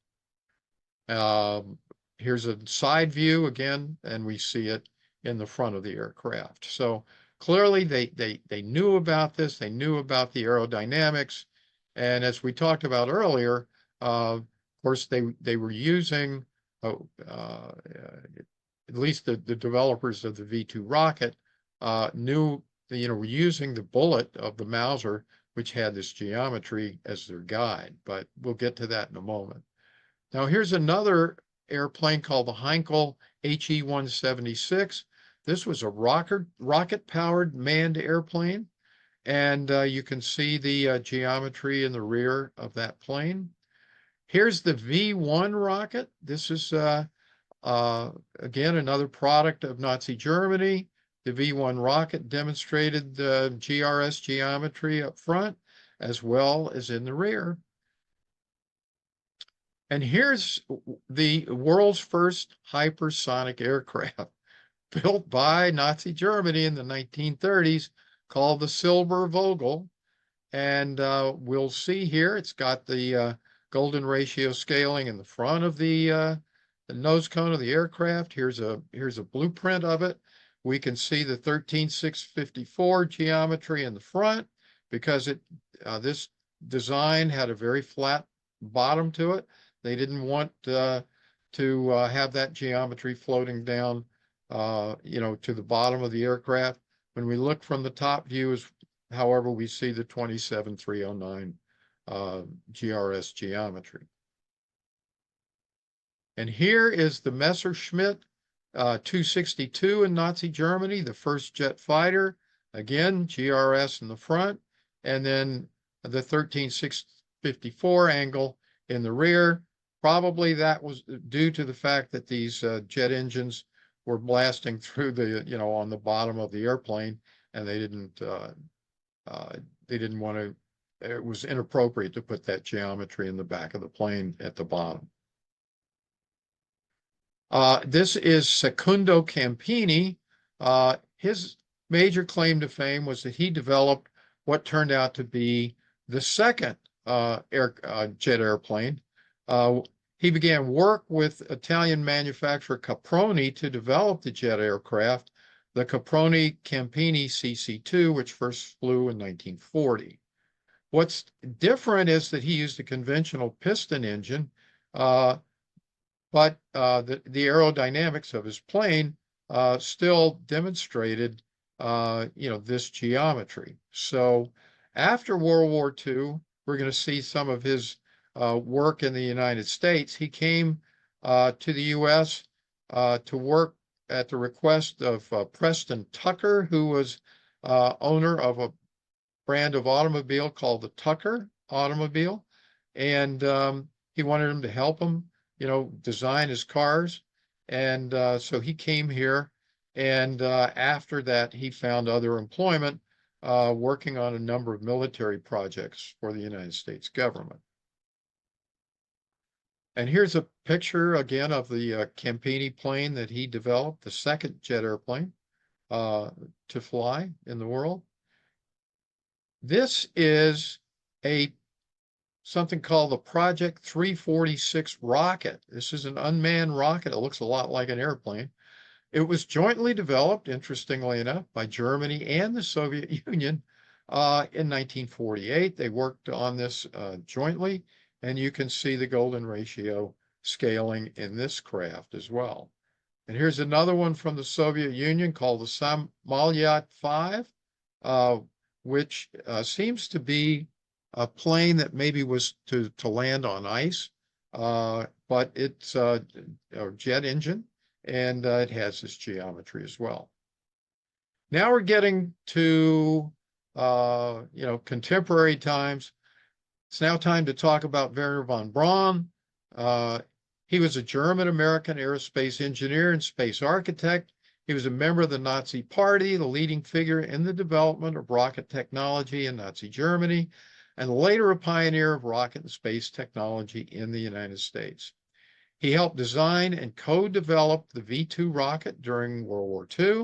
In 1960, his group was assimilated into NASA, where he served as director of the newly formed Marshall Space Flight Center and the chief architect of the Saturn V super heavy lift launch vehicle to propel the Apollo spacecraft to the moon.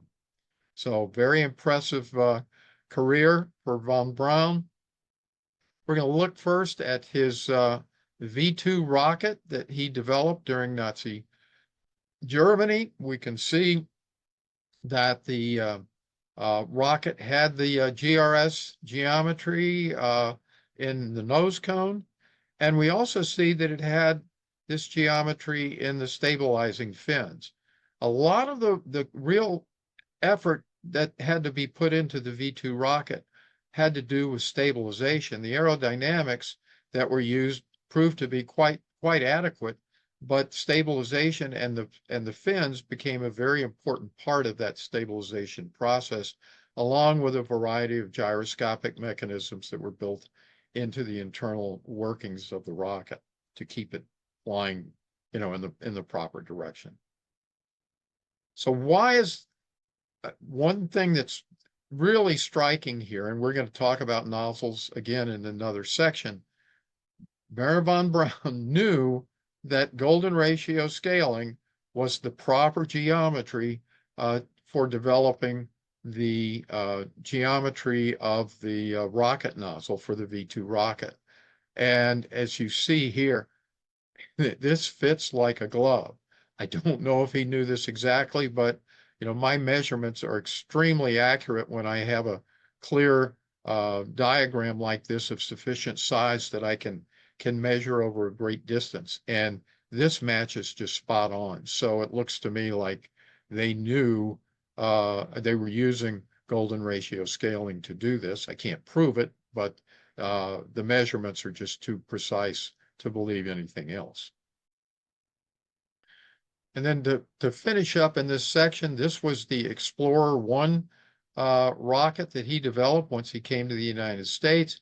You see that GRS in the nose cone. And then you see, however, they've changed the angle of the fin. And this, to me, is the more appropriate, from what I now understand, the to the 13654, but it's all golden ratio scaling.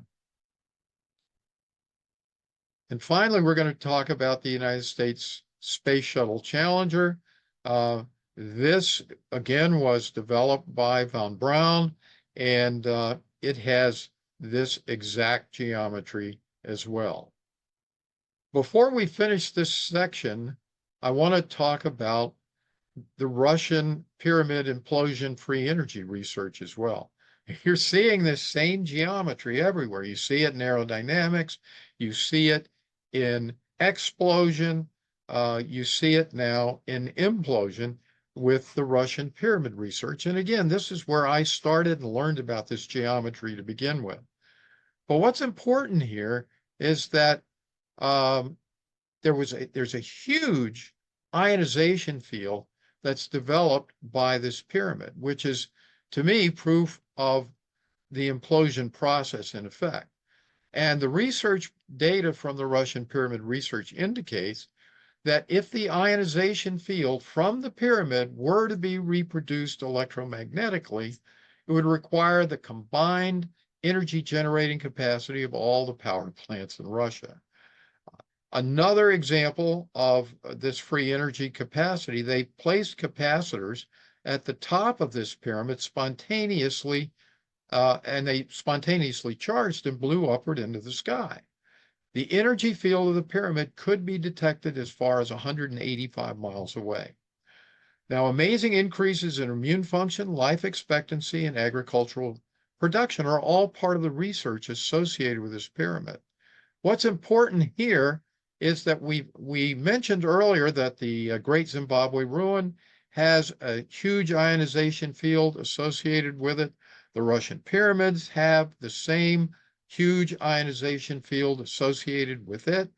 And the only thing that they have in common is their geometry, and that geometry is the geometry of golden ratio scaling. Now, amazing increases in immune function and life expectancy can be explained through research that was done in the University of London, where they found out that ions reduced viral load in humans by at least 90%. And that is one way of explaining the tremendous health benefits that occur. But we're going to be talking about ionization and free energy later in the segment. But as you can see, implosion, explosion, free energy, aerodynamics, and thrust are all associated with the very same geometry. And finally, I want to talk about a piece of research that was done in the 1980s or 90s, excuse me, again in Russia by another torsion physicist named Anatoly Akimov. And this is research on golden ratio-based free energy technology. And the article goes, this in summary, says that the geometry of the ether is distorted by means of macro bodies, meaning objects, of a certain size and shape. And thus, torsion fields of considerable strength can be created. If the bodies have geometric dimensions with fulfillment of the golden section or golden ratio, then they can play the role of concentrators of the spinor or torsion field and act as free energy generators. So this is another, as we're going to see, piece of research that's hard to find in the United States. But I want to summarize what's happened to these free energy technologies because I think it starts to show a pattern. The Russian pyramid research that I was just referencing, that research was not allowed to be published in the West by any academic journals. So we don't have that data available to us in its entirety. We only have summaries of the results. Victor Schauberger's work, as I mentioned earlier, was forced under duress to license his technologies to to American business interests after World War II, and they've never surfaced again. Nikola Tesla's research, as we probably all know, was seized by the U.S. government upon his death. He used, looks like, golden ratio scaling in Wardenclyffe Tower. John Keely's research back in the 19th century, we talked about, his research was discredited, and he sent it to the Theosophical Society for safekeeping. And finally, the Anatoly Akimov article, which talks about using the golden ratio in free energy context, was censored. My access was censored to it by the U.S. Library of Congress, and I ultimately had to get a copy of it from London. They told me originally they had the article, and then I guess the censors found it, and they decided that they didn't want to let this out. So we've got 5 situations here where golden ratio scaling were likely involved in free energy, and all of them are outside of the public domain. Golden ratio scaling in maritime vessels. In this section, we're going to be looking at all types of military vessels, whether they're submarines, boats, destroyers, you name it, as well as a number of boats that we see in everyday, use for personal use as well. So we're going to start with submarines. This is the Ohio-class ballistic missile submarine made by the United States. And what we're going to be seeing in all of these examples, it's very easy to see the GRS geometry in the rear of all of the submarines, and you can also see it in a good number of the front parts of the submarines as well. So in this page, we're going to see the front of the, we're going to be measuring the front of the submarine, both from a side view and a top view, so you can see that this is essentially conical in nature. So we see the geometry in the front of the submarine, and we see it as well in the rear. And here's a cruise missile submarine from China, and again we see it in the rear. In Russia, this is an attack submarine. It's called the Akula class, and we can see it in the rear of the submarines there as well. In the back to the United States, the LA class attack submarine has it both in the front. We can see it in the top and the side views of the submarine, as well as in the rear of the submarine as well. Now here's a submarine from Germany. It's called the Type 214 class, non-nuclear submarine. You see it in the rear of the submarine, as well as you can see the geometry in the vertical plane as well from the front. And if you remember, we saw this occur as well in the trout fish example that we demonstrated. And this is the example of submarine that we used in that example. And this is a cruiser, a Kirov class cruiser from Russia. We see this in the front of the ship. And this is a destroyer from Japan, the Asagiri class. We see it in the front as well. Here is an example of a racing sailboat. We'll see this geometry at the front of the sailboat. This is a kayak, and we see it in the front of the kayak as well. And here's a cigarette racing boat, and we see this geometry being used at the front of the racing boat as well. Now we're looking at torpedoes. All torpedoes have this geometry in the rear. Very few of them are going to have it in the front, but you do see it in every case in the rear of the torpedoes. And to finish up this section, I wanted to introduce those of you who are not aware of this to supercavitation torpedoes. Well, what are they? They're extremely fast moving torpedoes. You can see this diagram. Again, this is a Russian technology. Um, but the geometry shows up in the body of the supercavitation torpedo. What makes this unique is that there's what's called a cavitator at the front, which ejects gas through the nose of the torpedo, such that the torpedo itself is never bumping into water. It's always in a vacuous environment where water is not touching it. So fascinating technology.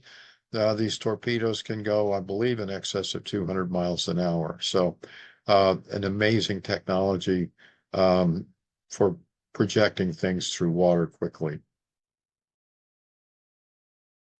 Golden ratio scaling in land-based vehicles. We're moving from the ocean now to the land, and we're going to see that the speeds have picked up, obviously, in general, from waterborne craft, and we're going to be able to see this geometry in a little bit more graphic detail here. It's a lot more visible. So this is just an example of a sports car. We've got a number of these to look at, but you can see the wind tunnel testing that's gone on this automobile. You can see the laminar flow. So the geometry of this car is fairly good from an aerodynamic perspective.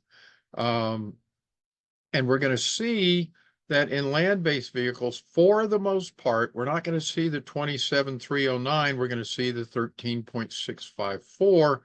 And that's because you don't want to be pushing air down onto the ground from the bottom of the vehicle, unlike in the air where it maybe doesn't matter unless you have a jet engine underneath you.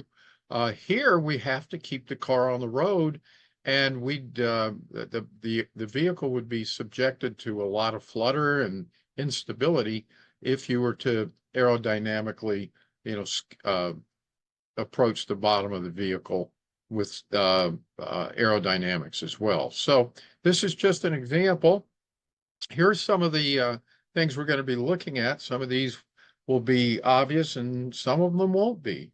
Even soapbox derby racers from back in the day have this geometry. 1940s and 50s concept cars, Indy racers, Formula One racers, drag racers, sports cars, bullet trains, and land speed record holding vehicles. So we've got a lot to look at.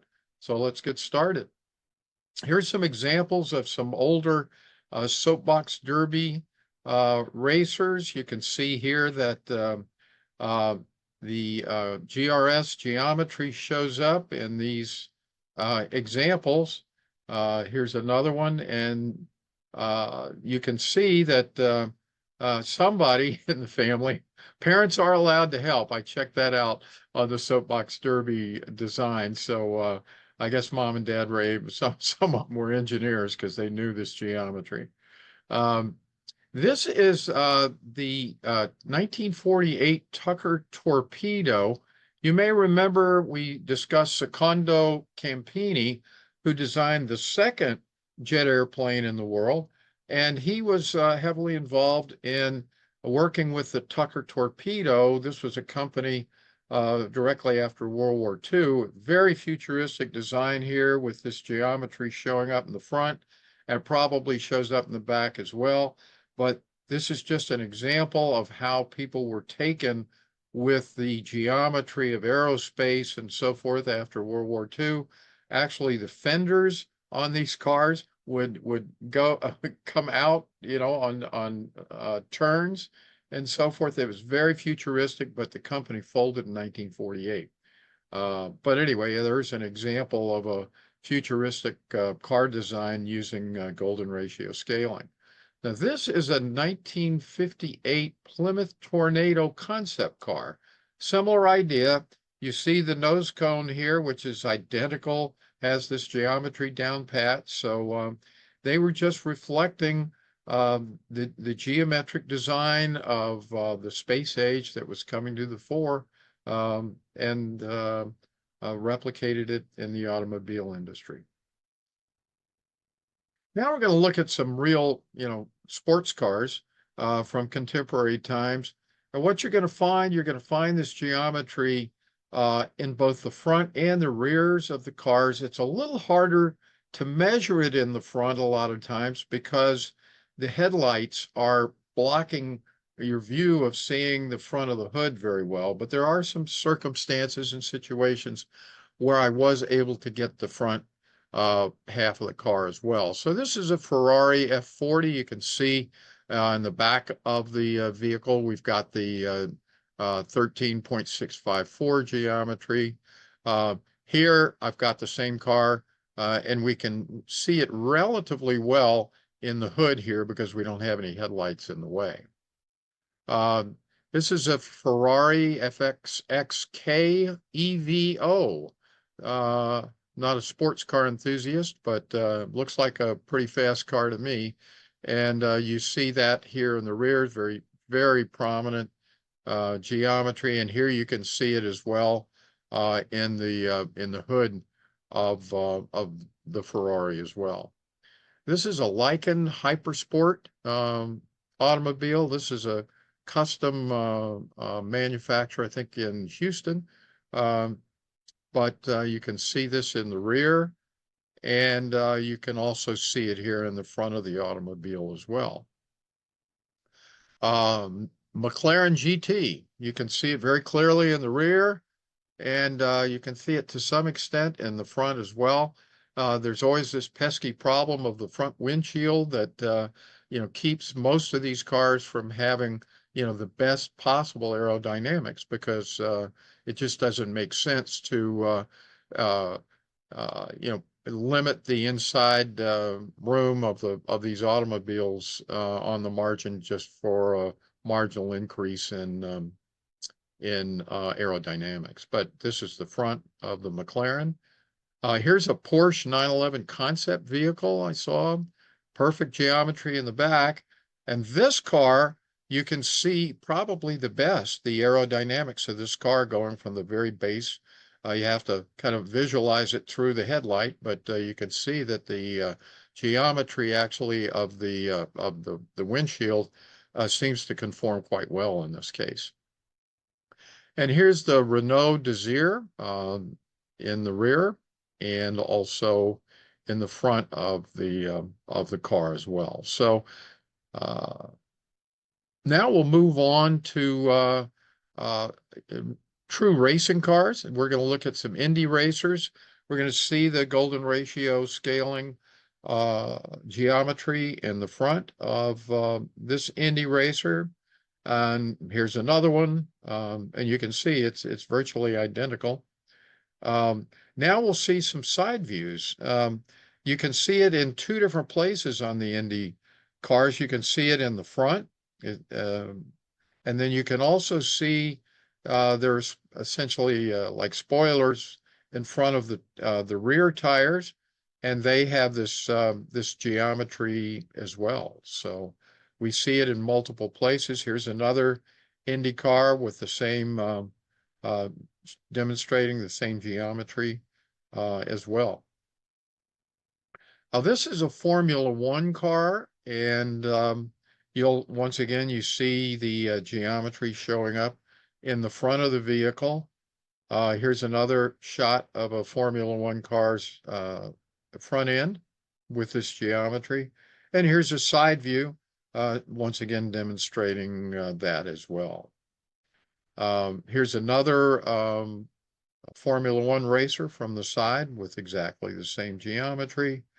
Here are a couple of dragsters. You can see here and this dragster as well. They both, share this geometric angle, so you'll find it in dragsters as well. Now we're going to move on to bullet trains. This is a really amazing demonstration as well. Trains in the United States have not really caught up with bullet trains, the rest of the world, but here is the fastest train on the planet, which is the SC Maglev in Japan. It'll go 603 kilometers per hour. You can see here clearly the 13,654 angle showing up in the front car of this train. This is another Japanese train, goes 320 kilometers an hour. It's the JR 500 Labyrinth. Has this geometry as well. Here's a Spanish train, the AVE Renfe, and it has the geometry as well in front. Here's another Japanese Shinkansen E5, goes 360 kilometers per hour, has this geometry. And also the Shinkansen N700, which goes 362 kilometers an hour. So everywhere we look in bullet trains, we're finding this geometry. And finally, to get to the fastest land speed vehicles on the planet, we're going to look at a couple of the land speed record vehicles that have set various types of records, usually at the Bonneville Salt Flats. But this is the Bloodhound SSC, and we see the 13.654 geometry there in the front. This is an older craft called the North American Eagle, and you'll see it still incorporates the 27309. I'm not sure why they chose to do that. Maybe the vehicle was so heavy that they didn't need to worry about flutter, but you still see GRS in that as well. And here's another land speed vehicle with the 27309. Interestingly enough, it does have the base of the vehicle is flattened, so you're getting that downward push in that vehicle as well. And here's probably the most classic, the one that I grew up knowing about, which was the Spirit of America, Craig Breedlove. This was, I think, back around the 1970s. So older version, classic, but you see the 27309 golden ratio scaling geometry in that vehicle as well. And finally, the Thrust SSC, I believe this is the fastest one that I have seen in this group. And you can see the 13,654 geometry in the front as well. So clearly, now that we're into land vehicles, we're going faster. We see this geometric angle, particularly in the rears of vehicles such as the sports cars, but you'll see it in the front end in the really rapid, fast cars that are not going to be turning, but are just built purely for speed. It's going to show up in the front. Starting with this section on munitions, we're now going to be looking at things that fly through the air. So we're going to start to see this geometry more and more precisely in these objects. The first thing we want to look at are munitions. Here's an example of a bullet, traveling through the air. And this bullet has the golden ratio scaling geometry in it. We showed this earlier. This is it's called the 8mm Mauser bullet.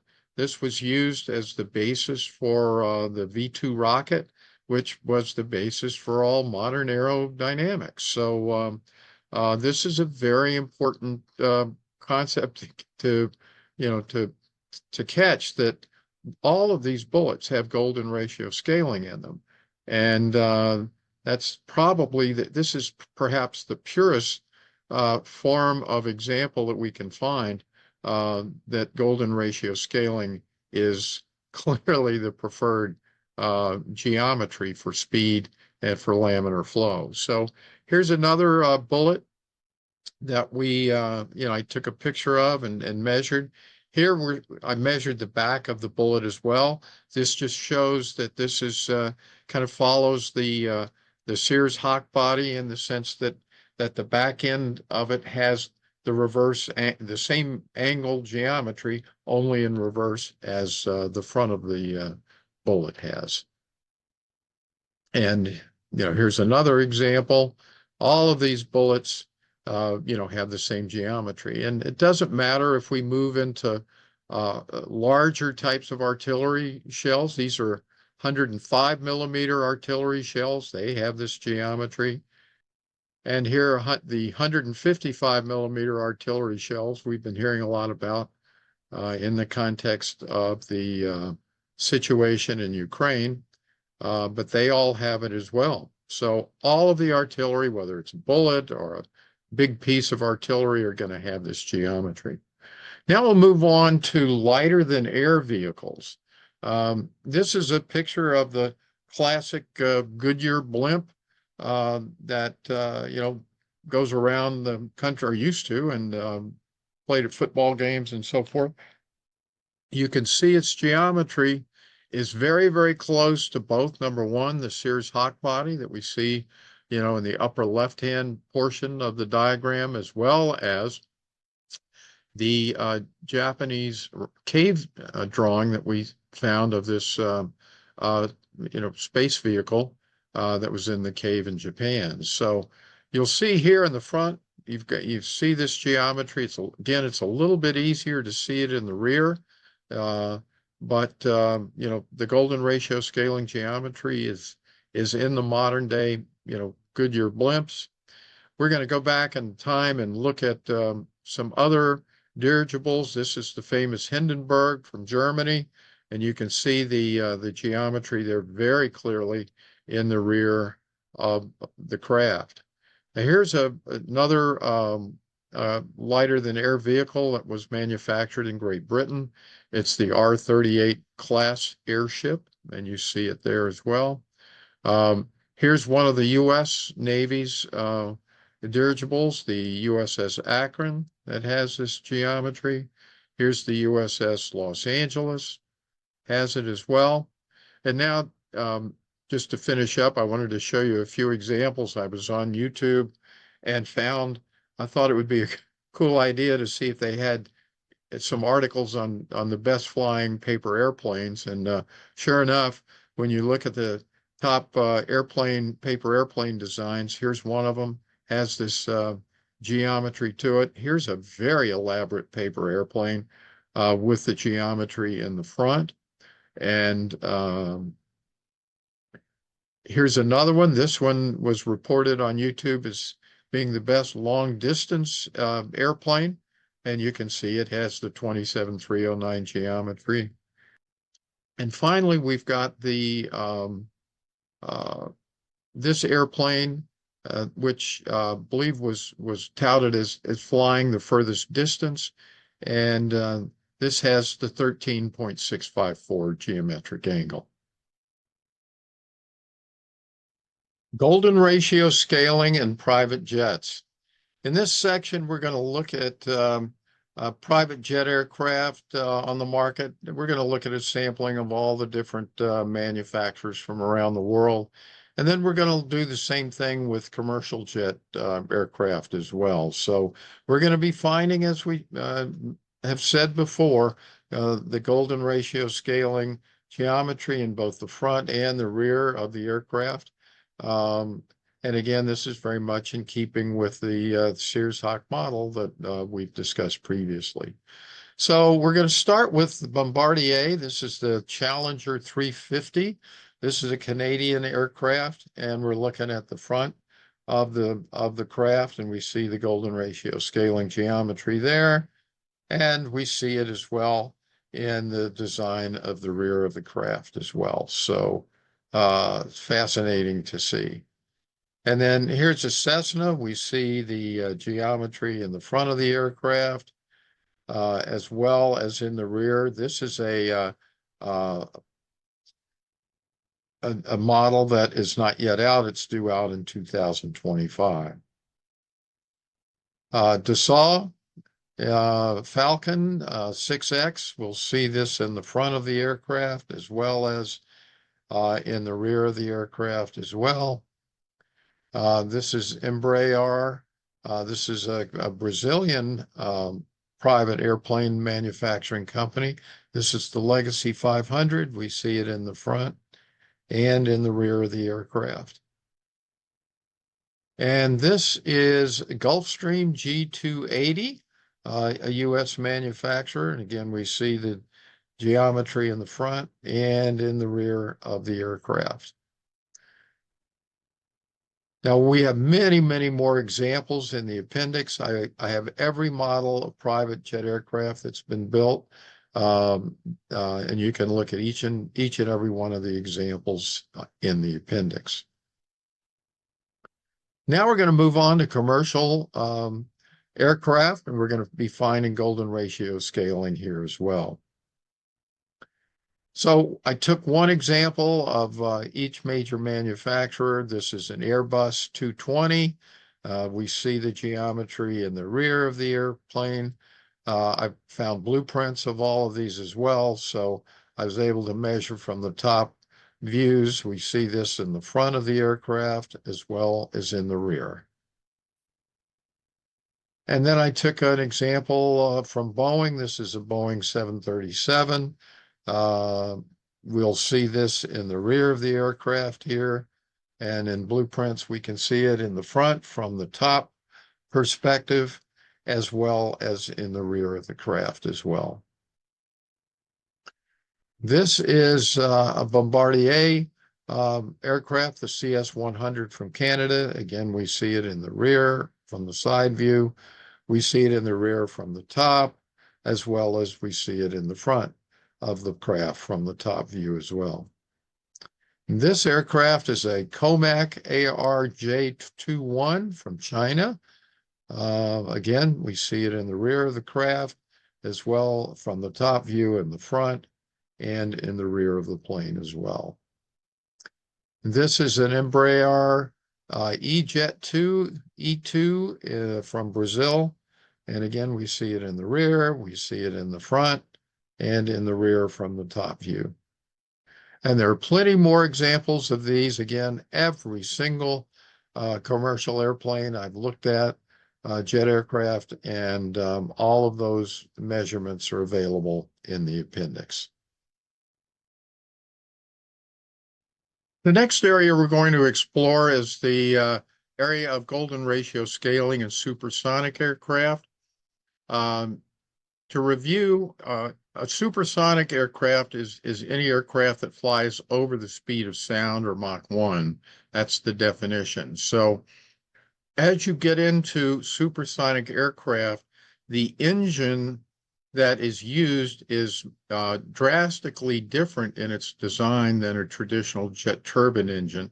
We'll be talking about that later a little bit, but this is an example on this cover page of the Soviet Tu-144 SST that was developed back in the 1960s and 70s. I think it was ultimately dropped, as was Boeing's. We'll see in a few minutes. But what this picture depicts, though, you see these the jet engines, unlike in a traditional commercial airplane with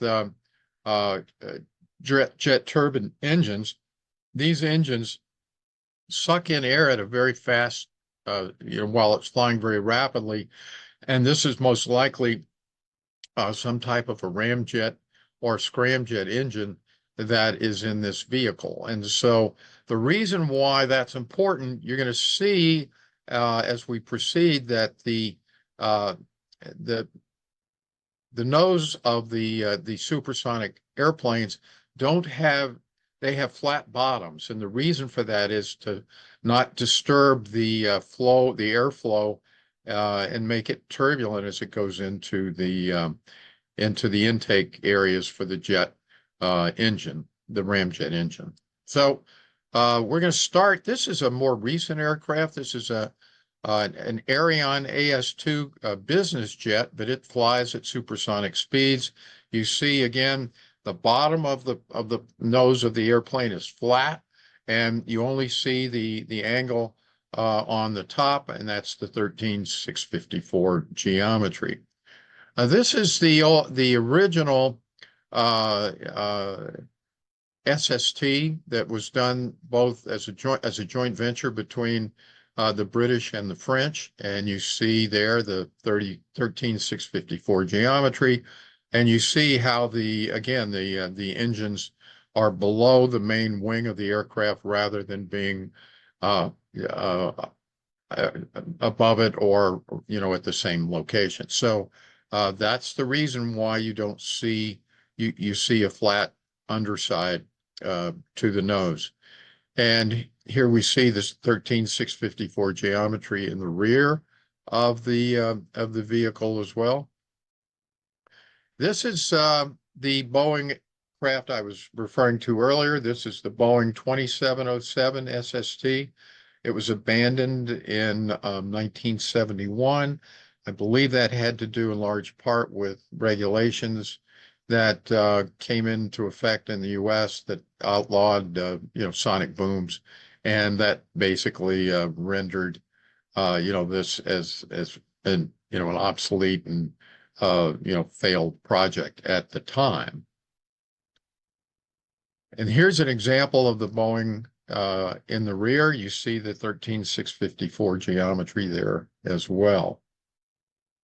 This is a new technology. Boom Technology is a new company that is exploring ways of being able to have supersonic transport, I believe without sonic booms. I believe this is the company, but you can see in their test vehicle, which is due out in about 5 years, that they have this geometry in the front end as well. And this is another version, a two-engine version of their commercial airliner that's they're in development on. And you can see that the rear has this geometry as well. Now this was done some time ago. This is from Lockheed Skunk Works. It's called the Speed Racer. We see the geometry there as well as in the rear of this vehicle.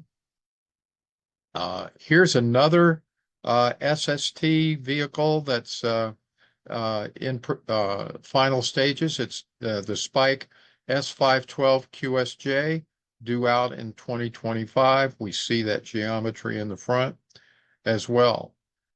Here's another plane from Russia. This is the Sukhoi Su-75 Checkmate. And, we're getting into, this is a military craft, but you can see that this geometry is showing up distinctly in the front end of the Sukhoi Su-75. And here is a side view from a blueprint, and you can see the 13654 geometry in the tail of the craft as well. Here's a vehicle from the TAI Con TFX, which is being made in Turkey. It's under development, due out in 2028. And you see the golden ratio geometry there.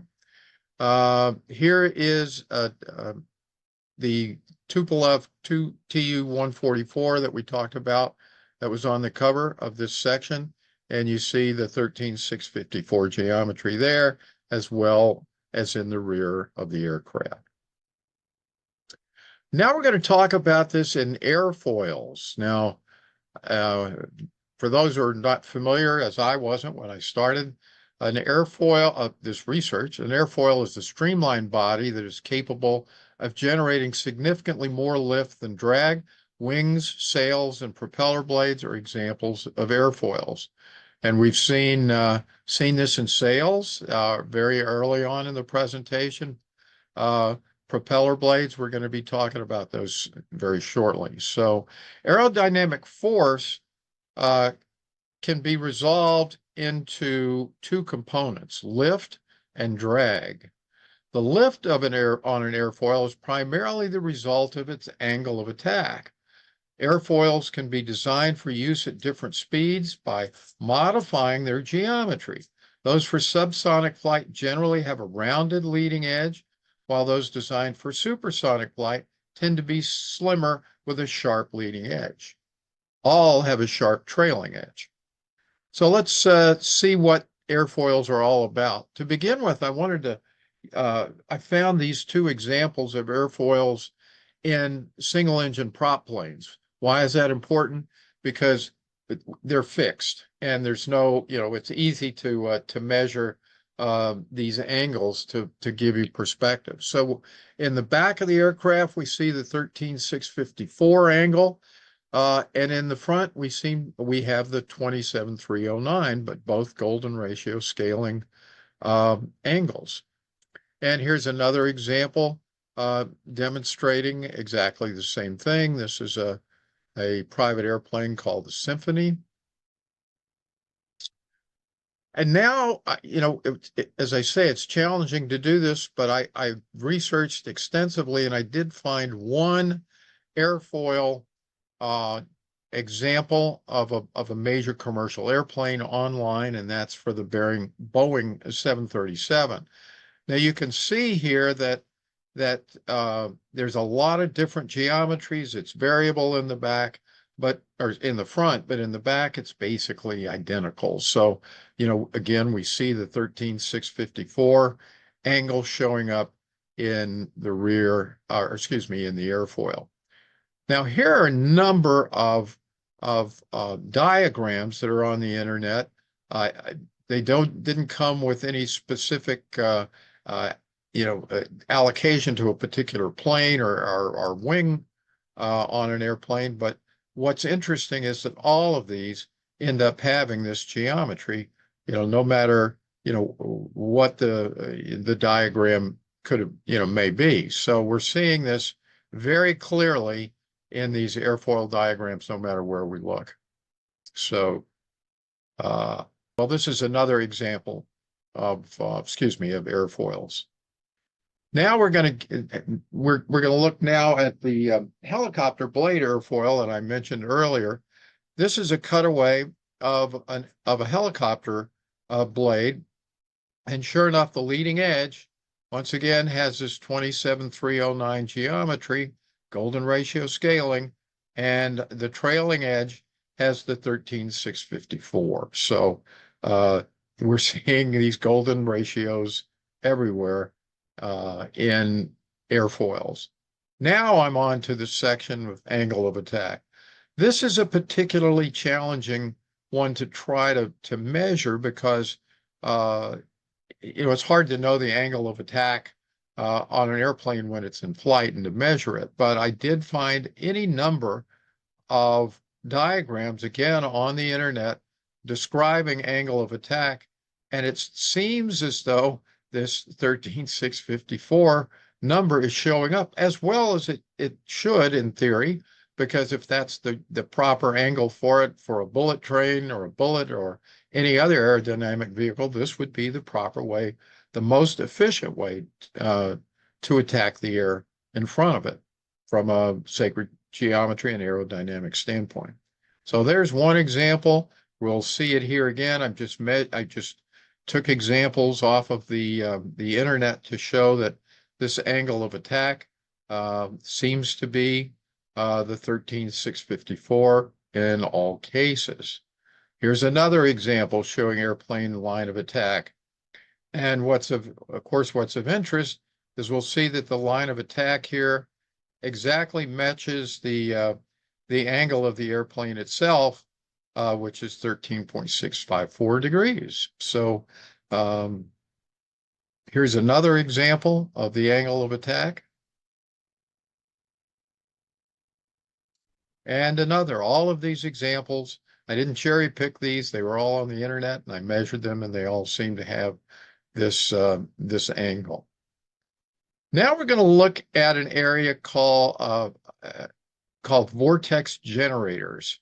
And a vortex generator is an aerodynamic device consisting of small vanes, usually attached to a lifting surface, such as an airplane wing or an airfoil, or a rotor blade of a wind turbine or a helicopter, potentially. When the airfoil is in motion relative to the air, the vortex generator creates a vortex which delays local flow separation and aerodynamic stalling, thereby improving the effectiveness of wings and control surfaces such as flaps, elevators, ailerons, and rudders. Now we're going to talk about a few of these, but let's see exactly what this is all about. If you've been on an airplane before and you sat near the wing, you've probably seen these things on the aircraft and wondered what they were. Well, these are the vortex generators that we're talking about. And interestingly enough, the angle seems to occur at 27.309 degrees. Now, why are these important? You can see here, this is a wind tunnel experiment. On the left is a section of an airplane wing without vortex generators on it. And on the right side, they are included, and you can see how smoothly the air is flowing aerodynamically once the vortex generators are in place. And here's an example in real lifetime. You can, it may be hard to see, but there are these vortex generators right up here, and they are managing to keep the air flowing in laminar flow, and as you can see, it's hugging the shape of the airplane wing, and that's the desired effect to achieve these effects that we discussed a moment ago. Here's another one. It looks like with a 13654 geometry on it. These are tough sometimes to measure because of the picture quality. But here's another example of the golden ratio scaling geometry in the vortex generators. And here's another one on another airplane with the 27309 geometry.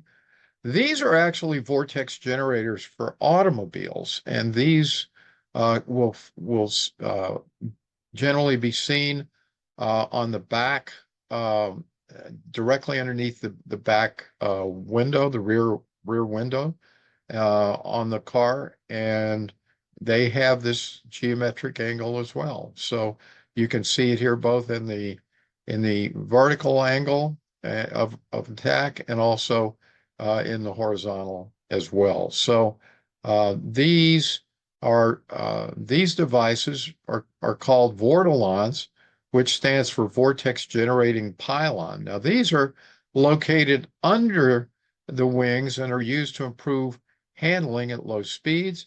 And again, we see this very same golden ratio scaling geometry showing up in these vortilons. The next section we're going to discuss, we're getting into the really fast aircraft now, are the world's fastest aircraft. And you're going to be surprised perhaps to find out that some of the world's fastest aircraft were actually developed immediately after World War II in the 50s, 60s, and 70s. We're going to start with some of the slower ones, but this is the North American XB-70 Valkyrie, which had a speed of 3.2 or Mach 3.2, and it was developed in the 1950s. And we see that in the front end of this Valkyrie vehicle. This is the Bell X-2 Starbuster, and it's still the 10 fastest craft ever, developed in 1945, either at or at the end of World War II. So it has it. This is the MiG-25, which was developed in 1964. It has the same geometry. And here we see it from the top view in the blueprint. And this is the Lockheed YF-12, again, developed in the US back in 1963. It had a maximum speed of Mach 3.35. We see that geometric angle there as well. Here's another picture of other parts of the front end of the jet engines display this geometry, as well as here's a top view of the front of the craft as well. This is the SR-71 Blackbird, Mach 3.35, done in 1966, and it has this geometry in the front. And this is the X-15, which achieved Mach 6.7 in the 1960s. Again, we see that geometry in the front. This section, we're going to talk about golden ratio scaling in spacecraft. We'll start off with the U.S. Space Shuttle Challenger. This was developed and first flown in 1983, designed by Werner von Braun and his team from Germany. And as we're going to see in this section, we're going to see examples of both U.S. Post-World War II spacecraft as well as those of the Soviet Union.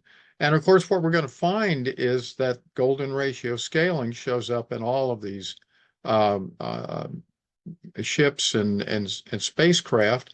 And that's not a surprise because we saw, even if we're not sure that uh, they used this precise methodology to get there, they used the same basic geometry, in Nazi Germany. So we'll start here with the Space Shuttle Challenger. I'm going to show you as well a blueprint. Blueprints are always my preferred way of measuring because they're the most precise way for me to measure. But we can see that in the photograph in the previous page, we saw the 76,345 geometry. We measured it with the 27,309, which is actually a little bit more accurate because you can see the angles, much more precisely this way. But anyway, golden ratio scaling is showing up in the space shuttle. Here's some rockets that were also developed by the German scientists who came over. This is the Jupiter PGM-19 rocket, and as you notice, the nose cone of this rocket has the golden ratio scaling geometry as well. I more recently was able to find a blueprint of the nose cone as well, and it fits perfectly. Here is the Soyuz capsule. This is used by the Soviet Union to transport people to the International Space Station. And here again, we see the golden ratio scaling in that piece of in that spacecraft as well. This is the Sputnik 2 capsule from the Soviet Union, and this was flown, in the early days of the space program. It has the golden ratio scaling in its geometry as well. Here's the Sputnik 3 capsule from the Soviet Union, and here again we have a blueprint, which is my preferred way of measuring, and the golden ratio scaling shows up perfectly in the geometry of the Sputnik 3 as well.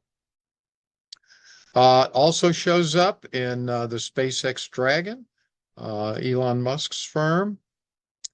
And here we see it. This is called the ISRO RLV-TD. This is actually the India equivalent of our space shuttle, and it has this geometry as well.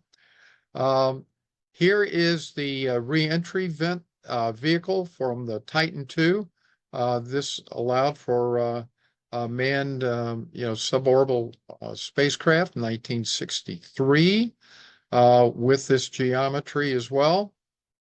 And here is a satellite, WRE-SAT satellite from Australia, which went into low Earth orbit. And we can see here, once again, just a perfect match of the golden ratio scaling geometry in this satellite as well. And then finally, we'll end up with the Redstone rocket. This again was another von Braun inspired rocket geometry design, and we see the golden ratio scaling here as well. In this section, we're going to explore golden ratio scaling in missiles. Now, missiles, we've studied and looked at bullets before, and we saw that they were a perfect match. In many respects, at least the front end of a missile is virtually identical to that of a bullet. Both of these devices are meant for speed and stability. And sure enough, we find golden ratio scaling in the nose cones of every missile that has ever been manufactured in the modern era. So, we're just going to go through a few examples here, show you that it's not just the United States, China, India, Iran, that and Russia that have this geometry, but it's known throughout the world. So uh, we're just going to start with the Abdali 1 missile from Pakistan. You see here, this is uh, an experimental, I believe, vehicle of some sort, the ADM-160 MALD from the United States, has this geometry. This is the AGM-158 manufactured in the United States as well, showing this geometry in the nose cone.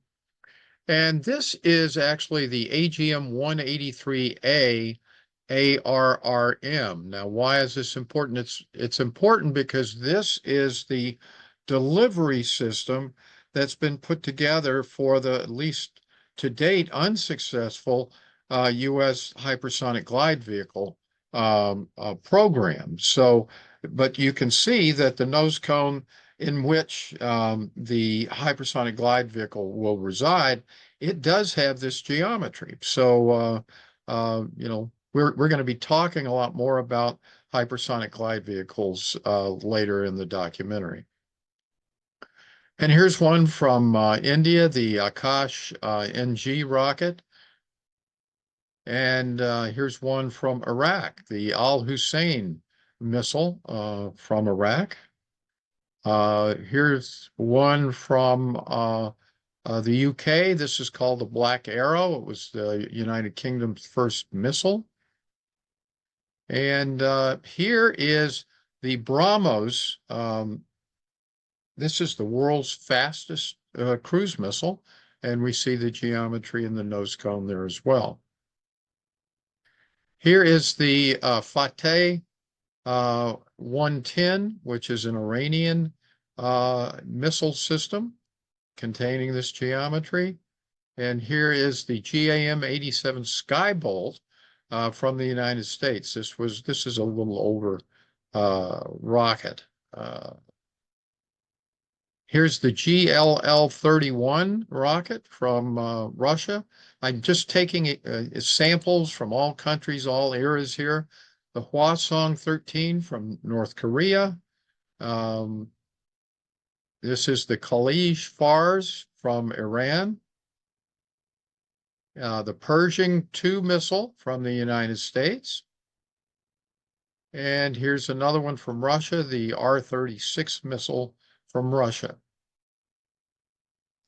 Now, in the appendix, I've got a complete listing of the examples of golden ratio scaling, and I used the Wikipedia list, so I think I pretty much got everything, but it's virtually all military missiles that have ever been developed since World War II. So every one of these has golden ratio scaling in its geometry. So this is definitely a universal phenomenon. The next area we're going to explore is golden ratio scaling in jet and rocket engine nozzles.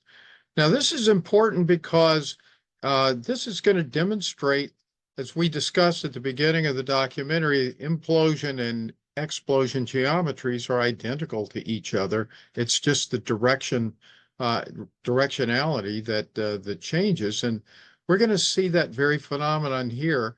As it turns out, golden ratio scaling is the key to maximizing thrust in jet and rocket engine nozzles. So to start with, I want to get some basic concepts down as to what a nozzle is.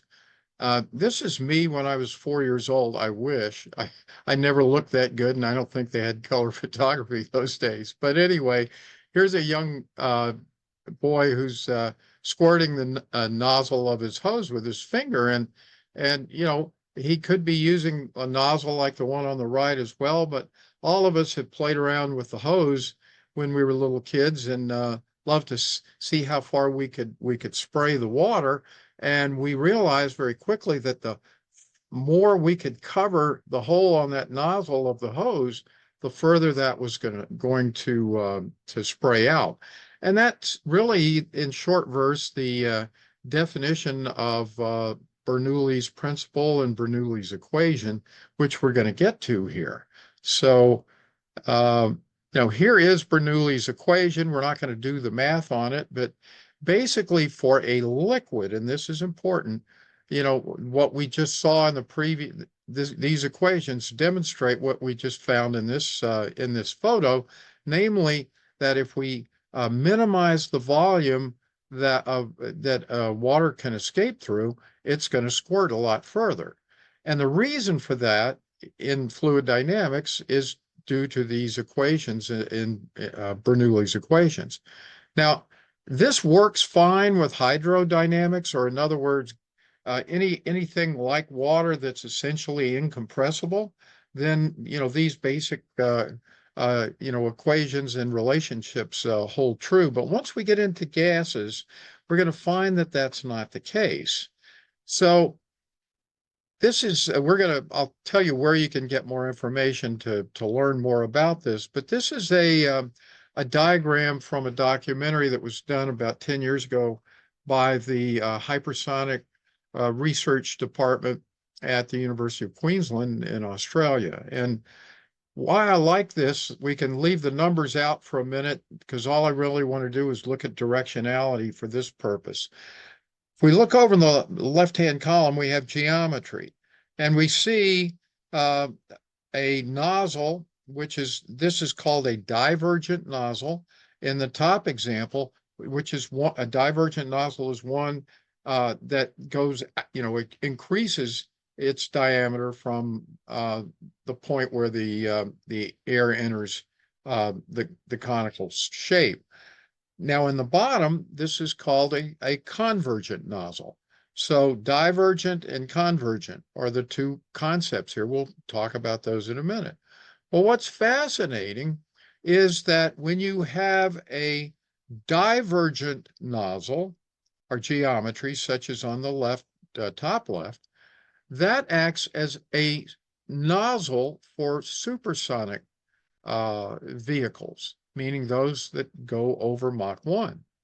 And for those objects that are going at less than Mach 1, it becomes a diffuser. Now, what would a diffuser be? It's just something that dissipates, actually, the thrust rather than maximizing it. Now, when we look at the convergent nozzle, down at the bottom, we see just the opposite happens. So at subsonic speeds, it acts as a nozzle, just like our water example a minute ago, but it acts as a diffuser at supersonic levels or speeds faster than Mach 1. So that's the key concept. And it's an amazing, counterintuitive one, but we're going to see that it holds true.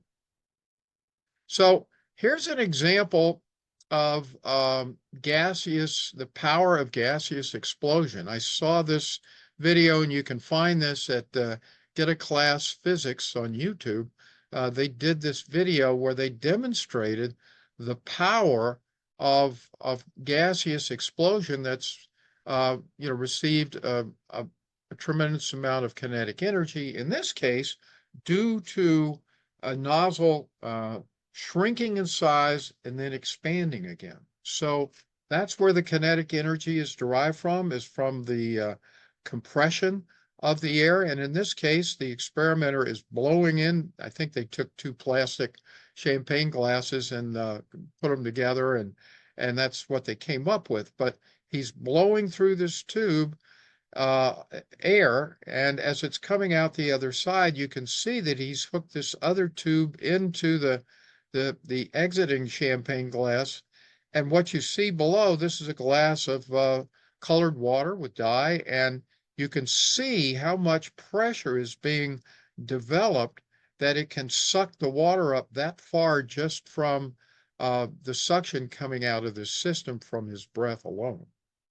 Now, here's another example that they demonstrate, and you'll notice the geometry of this champagne glass. It isn't quite right, but it's real close. to our optimum geometry of golden ratio scaling. And you can, in this example, they've got a fan that's blowing air into the tube rather than a human being. And we can see that with enough pressure, it can this effect will literally suck the air out of this plastic bottle. So tremendous pressures here, and so we can see why uh, geometry is very, very important in getting thrust out of these high-speed vehicles. Now, if you're interested in learning more about this, I found this a series of lectures. It's called Hypersonic Aerodynamics Explained. It was done, as I say, 10, 12 years ago by the Hypersonics Department at the University of Queensland, Australia. It's a real good way to, if for those interested in learning more about hypersonics, they go through all the math, which we're not going to try to do today, but it's an excellent source of information on hypersonic aerodynamics. So now I want to start talking about nozzles and tell you a little bit about Gustav de Laval. He was a Swedish engineer and inventor who made important contributions to the design of steam turbines. In 1890, Laval developed a nozzle to increase the steam jet to supersonic speed, working from the kinetic energy of the steam, just like we were doing in those previous examples with compressed air. That was so the nozzle, now known as the de Laval nozzle, is used in modern rocket engine nozzles. So here's a couple of diagrams that discuss this. The nozzle is a convergent, divergent, or CD nozzle. And again, we're going to go through that on the bottom left here. You can see how the front half or the inlet of the nozzle is converging, but after it gets to this middle area called the throat, which is the smallest part of the stream, you can see that it diverges again. And in this example, it's using golden ratio scaling, but we'll see it in real life here in a few minutes. But the nozzle is a tube which is pinched in the middle, making a carefully balanced asymmetric hourglass shape. It's used to accelerate a compressible fluid, that like the air, to supersonic speeds in the axial direction of the thrust by converting the thermal energy of the flow into kinetic energy. De Laval nozzles are widely used in steam turbines and rocket engine nozzles. It also sees use in supersonic jet engines. Laval's convergent divergent nozzle was first applied to a rocket engine by Robert Goddard, and we saw his design earlier. So this is just a simple diagram showing you the structural components of a jet engine, a ramjet engine, and a scramjet engine. And you can see there's a compression phase, there's a combustion phase, and an expansion phase. Now, with respect to the expansion phase in a jet engine, that is one that goes below Mach 1. We can see that in the expansion phase, the nozzle is in a convergent shape, which is what we learned from the folks at the University of Queensland a minute ago. But when we're using supersonic and hypersonic engine design, we can see that we have divergent nozzles in the expansion phase of the nozzle design. So how do nozzles create thrust? A nozzle helps to define the exit pressure of the combustion gases to ambient pressure. And if the combustion gases have enough pressure to be accelerated to supersonic speed, which a ramjet and scramjet engine have by definition, the nozzle is actually first convergent and then divergent to achieve the best acceleration of the flow. The convergent subsonic flow accelerates, until in the section with the smallest area called the throat, the speed of sound is reached and the following divergent section accelerates the now supersonic flow further until its pressure drops to ambient pressure. So let's take look at some examples. First in jet engines, and these are all older jet engines. And the reason we know that is because they have a fixed subsonic nozzle. These fixed nozzles were used in the early days of jet engine design, but it's most evident in these nozzles that we can see the golden ratio scaling. So this is an Allison J35 fixed subsonic nozzle with the golden ratio geometry. Here's another one. This is an Armstrong Siddeley Viper with a fixed subsonic nozzle with the golden ratio scaling. Aviad Digital PD14. This is a Russian fixed subsonic nozzle with this geometry. And there are many more like this that I could have shown, but I now want to show you what are called variable nozzles. And variable nozzles are found usually on military aircraft, and they're usually found in conjunction with what's called an afterburner. An afterburner can be located between the exhaust, the initial exhaust of the engine, and where it ultimately comes out the rear of the jet airplane. They take that hot exhaust and they reburn it by putting in additional fuel.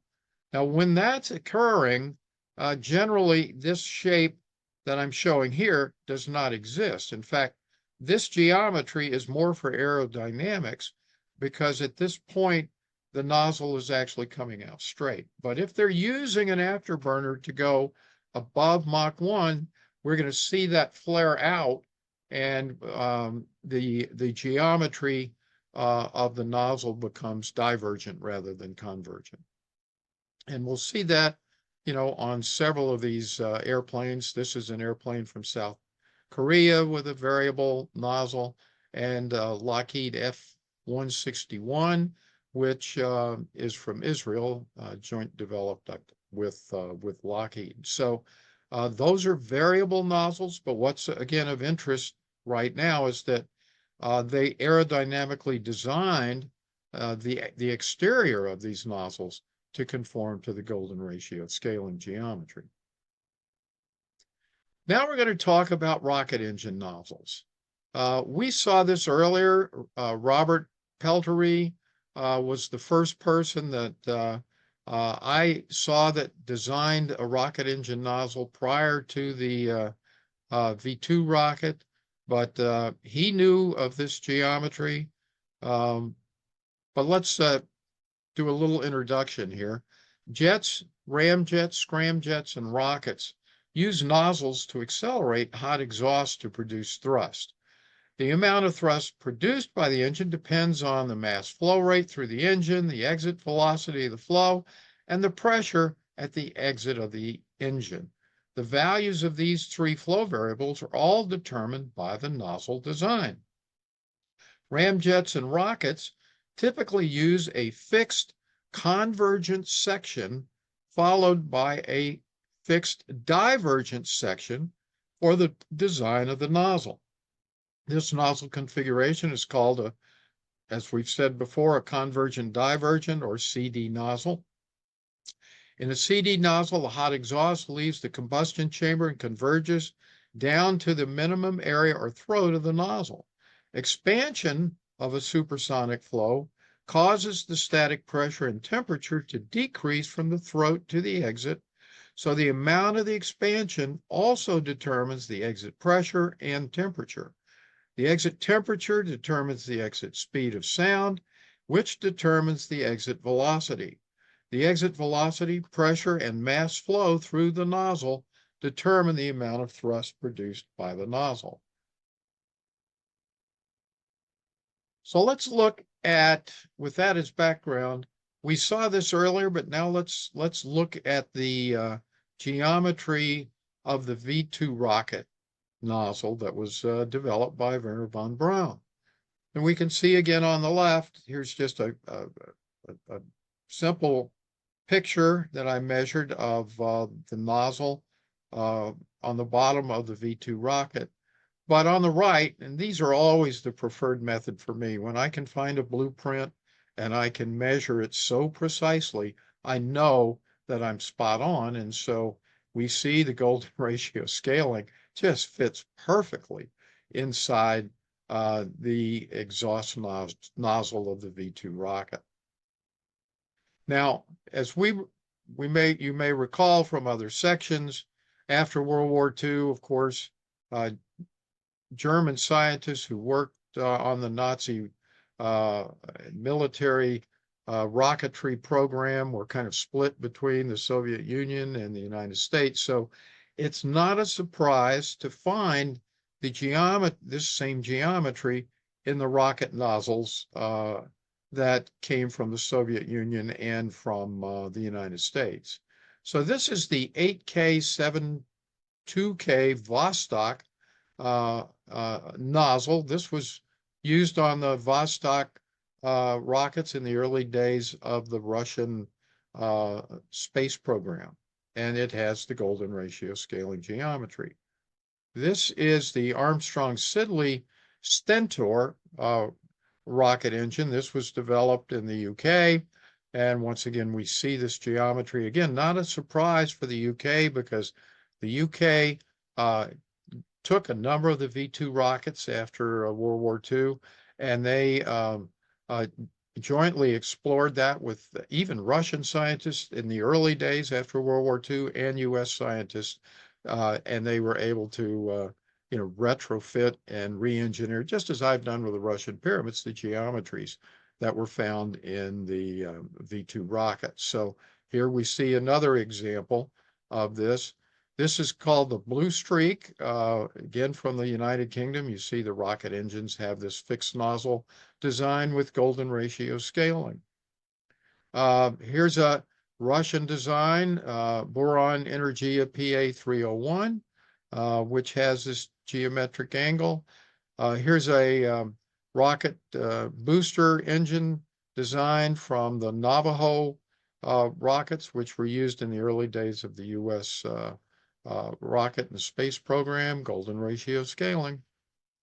And this is another Russian rocket, the RD-107, and followed up by the RD-110.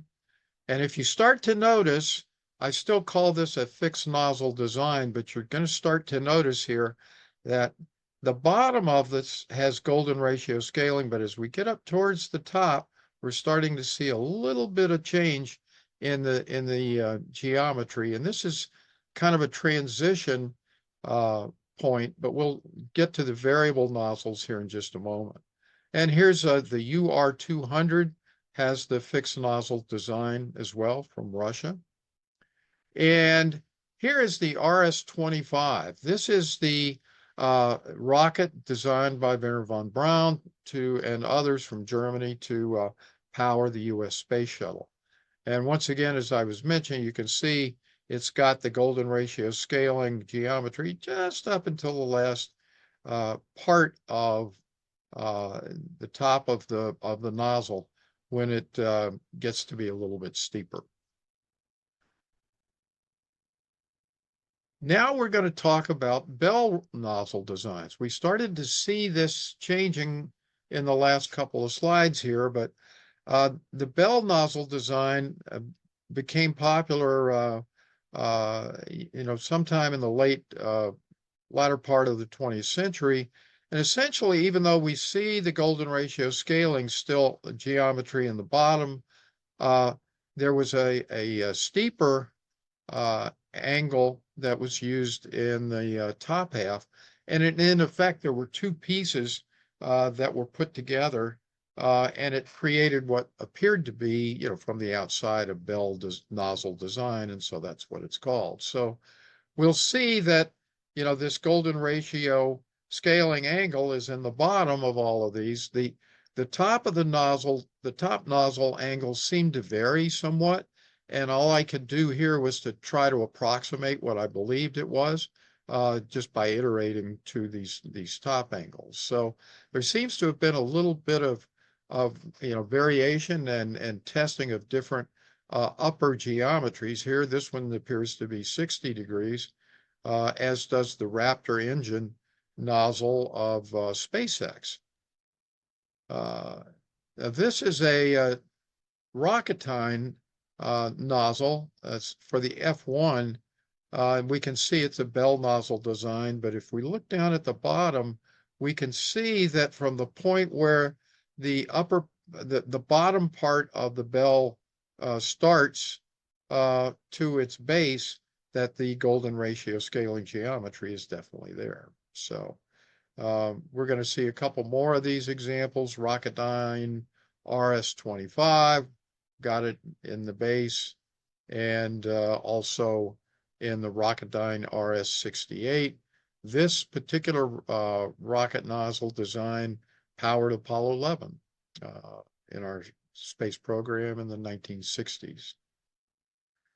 Here's the Saturn V rocket design as well, and you can see here what appears to be the golden ratio scaling in the bottom, and I've measured this as 44.914 degrees. It could be 45 degrees. It's hard to know without a blueprint, exactly how these were drawn, and unfortunately, most of these don't have a blueprint to go on, but it's very, very clear that rocket engines and jet engine nozzles all demonstrate the use of golden ratio scaling to maximize thrust.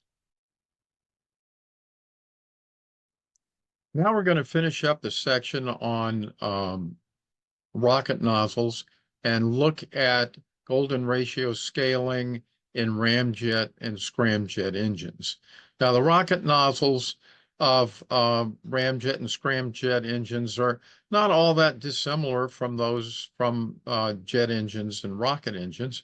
They're there to maximize the thrust of the fuel that's been burned in the ignition area of the engine, and so the geometry that's associated with them is going to be reflective of that which will maximize thrust through their system. So we've seen this this diagram in a slightly different version earlier. I just wanted to go through kind of what the differences are between jet engine flight speeds, ramjet, and scramjet. So a jet engine will go from a standing start, like a commercial or a private jet airplane or a military jet, and can fly with a traditional jet engine anywhere from 0 up to about Mach 3. So after you get past that, some I think have gotten up to 3.5, but that's basically going to be the limit on a traditional jet engine. Now, a ramjet engine can actually go from about Mach 1 up to Mach 4. This engine is sort of an intermediate, obviously, in speed.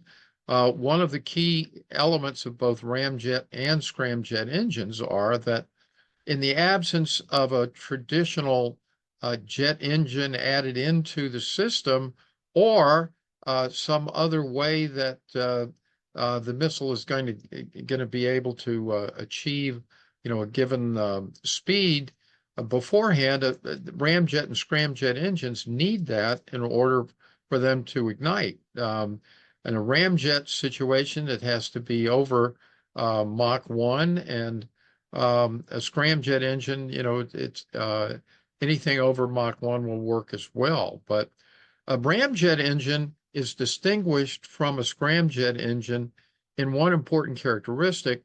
The airflow, even if it's supersonic, is slowed down to about Mach 1, or actually maybe even a little bit below, in order for the ignition system, the fuel, to be able to be burned in a ramjet. Whereas in a scramjet engine, it's supersonic. And so that's actually what this SC is for in front of ramjet, because that's for supersonic uh, speeds. So there's slightly different configurations. In the case of the ramjet engine, it's necessary to get the speed down below, um, um, Mach 1. So the geometry actually of the cone from uh, in the intake side is not going to, it's probably not going to have this geometry of golden ratio scaling, although it may show up in the exhaust. Now, similarly, in the scramjet, you may or may not find it in the intake section, but it would be the geometry that would help to maximize laminar flow and probably improve the ignition phase. But in both cases, we could expect to see the golden ratio scaling and the cones coming out of the exhaust. So just to review ramjet and scramjet, a ramjet is a jet engine without a compressor or a turbine. It is essentially a tube through which air enters purely as a result of the plane's forward motion. At the inlet, the air hits a diffuser to create high static pressure for combustion and is slowed to subsonic speeds. Fuel is supplied and the fuel-air mixture is burned. The heated gases that result are ejected at the opposite end through the exhaust nozzle. Ramjets, by definition, need ram air, that is to say, air that is forced into the intake as a result of the aircraft's high speed. Thus, they cannot function at low speeds. The acronym scramjet stands for supersonic combustion ramjet. It is distinguished from the ramjet by the fact that combustion occurs at supersonic air velocity inside the engine. This enables the scramjet to attain higher speeds than a traditional ramjet, which has to reduce the incoming air to subsonic speeds before it enters the combustion chamber. Since the scramjet does not have to decelerate the air as much, the temperatures are much more tolerable for the engine parts and the materials. So let's go on and check out a few ramjet and scramjet engines. This is the only picture of an exhaust system that I was able to find, either in picture form, was a cutout so I could see it, or with blueprints, which don't exist. And I can understand why that would be for, these highly sensitive documents today. But this is a ramjet engine from a company called Reaction Engines. We're going to see later an experimental craft that they're developing called the REL Skylon. REL stands for Reaction Engine, so limited. So that is what we're looking at here. This is a traditional, ramjet design. You've got the cone here in the center, and also you have the exhaust nozzle in the back. Now I've measured the exhaust nozzle in the back, and it measures this perfect golden ratio scaling geometry, which we would expect for a fixed nozzle situation. Now the cone in front, however, as you can see, is not equal to 27.309 degrees, and that's because we're trying to slow it down and build up that kinetic energy and heat to assist in the burning process. But you can definitely see the golden ratio scaling geometry in the nozzle. Now, when we get into scramjet engines, as I've mentioned, there really isn't anything that I can do here because they don't exist other than these types of diagrams. What's interesting is that the diagrams tend to indicate that in a scramjet engine, both potentially the front of the diffuser and has this geometry, as well as the exhaust nozzle as well. So you can see two examples here. I'm not going to claim that I know this is a fact, because even though the angles match up, the really key thing, in my view, is shown in this next diagram. We can see this geometry here on the cone, but what I believe is more important is getting this geometry right from the perspective of the ejection of the nozzle. Now here we have a 13.654 degree angle, which would be correct. However, this is still with a divergent nozzles, so I'm not sure that the angles are perfect by any means, but I think that further study of these geometries and their interplays inside the ramjet and scramjet engines could produce some significant improvements in combustion. Golden ratio scaling in experimental aircraft. In this section, we'll look at some selected experimental aircraft, both contemporary and back after World War II in the 50s and 60s, when, just as today, there was interest in achieving as fast as speeds as we possibly could. So we're going to look at a combination here because, interestingly enough, there was a pretty long break in time when we, as a planet, we're not really, going after speed as much as we are today. But anyway, this is an aircraft called the Blue Edge from EO Aircraft. It's a U.S. Company. It's an experimental craft that is this particular craft is designed as a commercial airliner with a Mach 8 to Mach 10 maximum speed. So quite futuristic in terms of what we've had in the past. So, I think the estimate is that to go halfway around the world is going to take about an hour or something. It's really amazing. So anyway, you see the GRS geometry both at the front and the rear of the craft, and you see the 13654 in the side view of the craft as well. This is the Bristol Siddeley air breathing booster system. This was again a concept aircraft in Great Britain in the 1960s, and we can see here in the blueprint on the right that the geometry of the craft perfectly matches the golden ratio scaling. Again, not a surprise necessarily because the British as well as the Russians and the Americans, were able to essentially re-engineer the V2 rocket, and I'm sure found all of this geometric data there. Here's a SST supersonic transport blueprint from Bristol Siddeley, again in the 1960s, and it demonstrates its geometry in its fuselage as well. This is a experimental aircraft, a lifting aircraft or lifting body that was developed in the Soviet Union, and it's called the GLL-8. Hard to find a vertical view or a top view of this, but I did get a side view of this craft, and we can see that it has the 13654 geometry in the side view.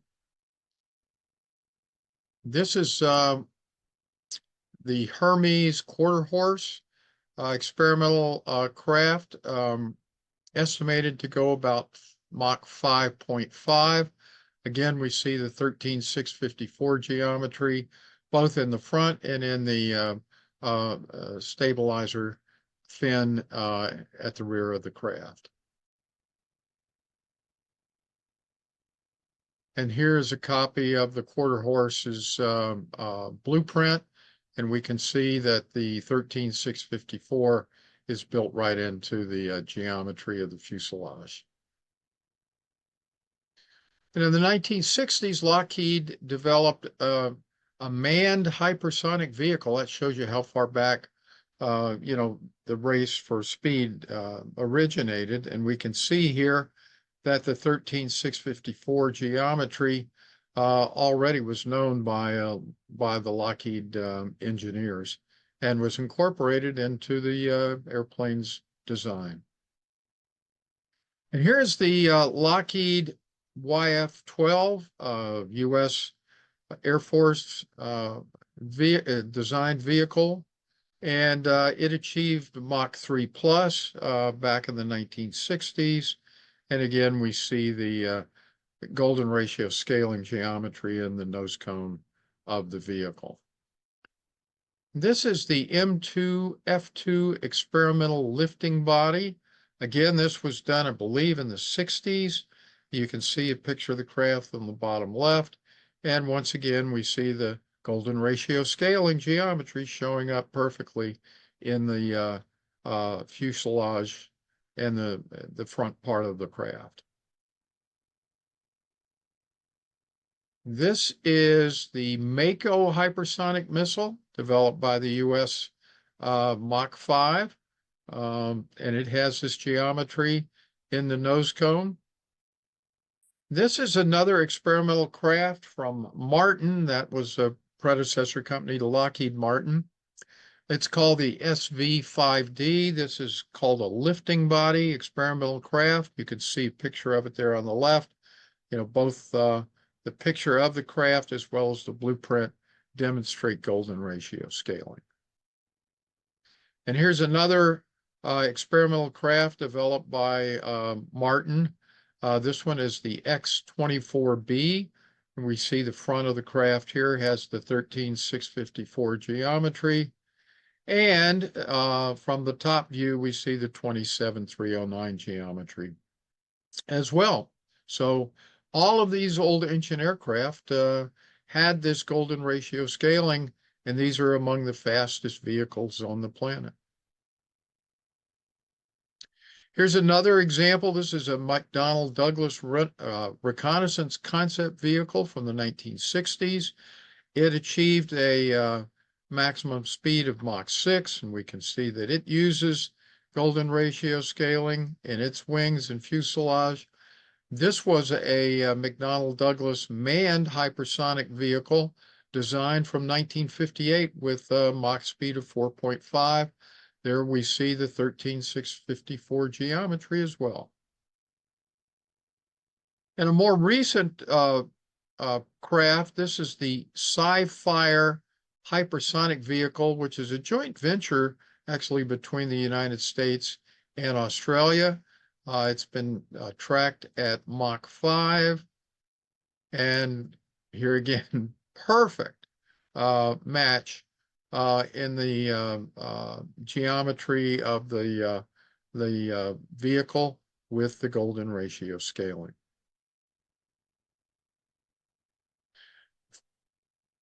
Here's the Sukhoi Su-75 Checkmate. This is another hypersonic vehicle under development by Russia, due out in 2026, and we see that it has the golden ratio scaling in it as well. We saw this vehicle a little earlier in the presentation.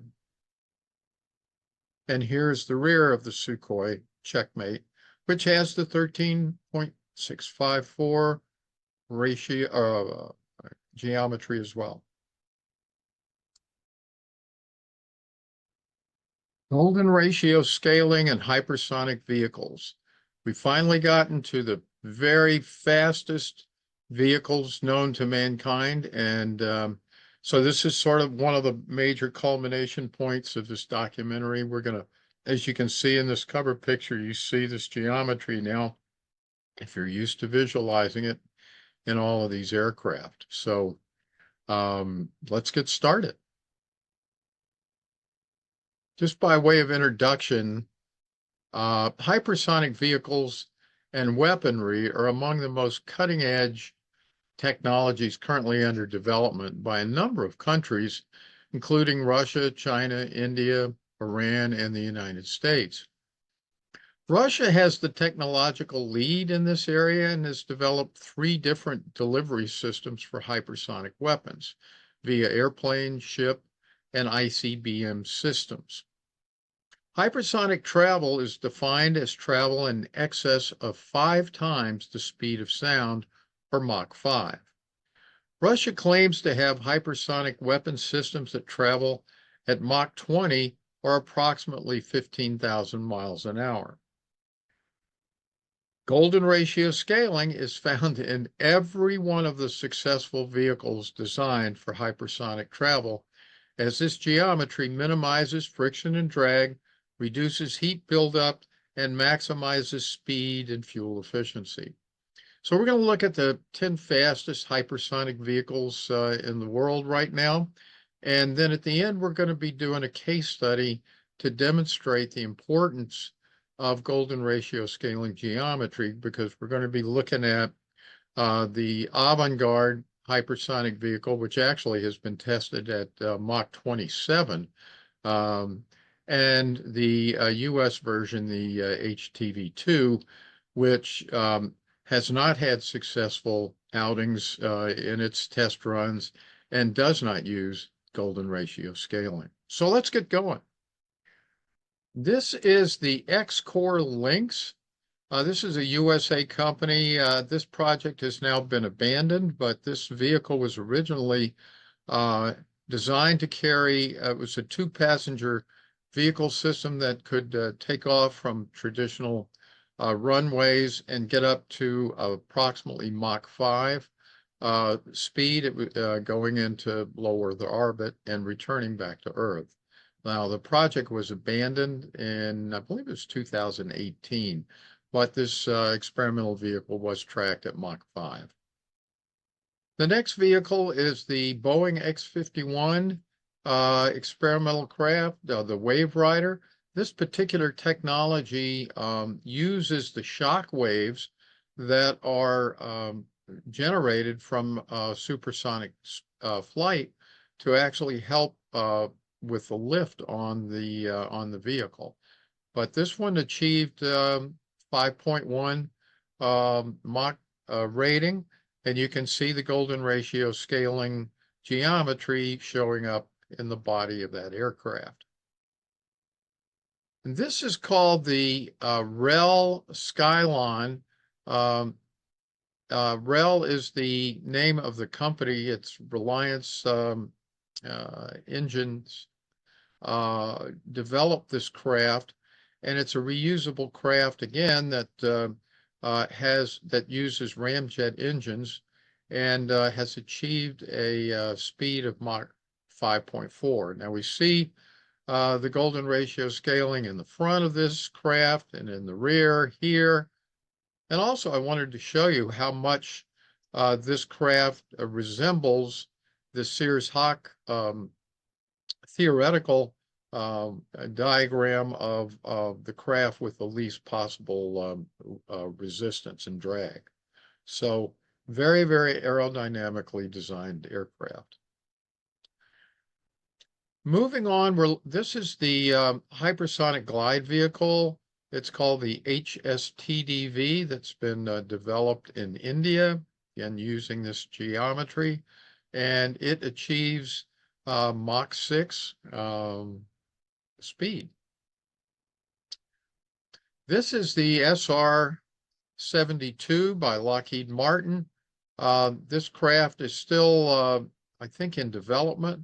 It's undergoing various design changes over time, but it has achieved a speed of Mach 6, and we can see the golden ratio scaling geometry in the front of that craft as well. This is the North American X-15. This is another example of these machines that were developed during the early post-war period. I believe this was done in the 1960s. It achieved a speed of Mach 6.7 and has golden ratio scaling in the front. This is the THAAD missile system.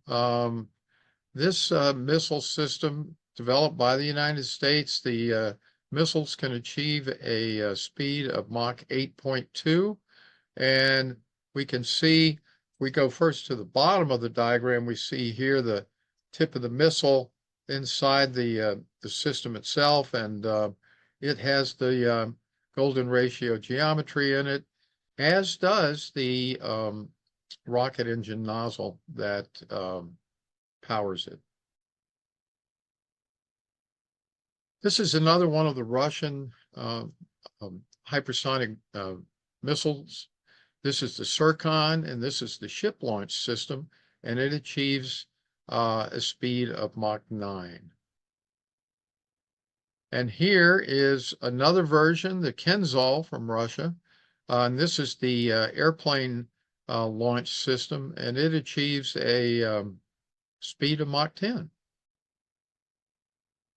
This is the Chinese version of a hypersonic glide vehicle. This is the DFZF from China, and it has been successfully tested at Mach 10.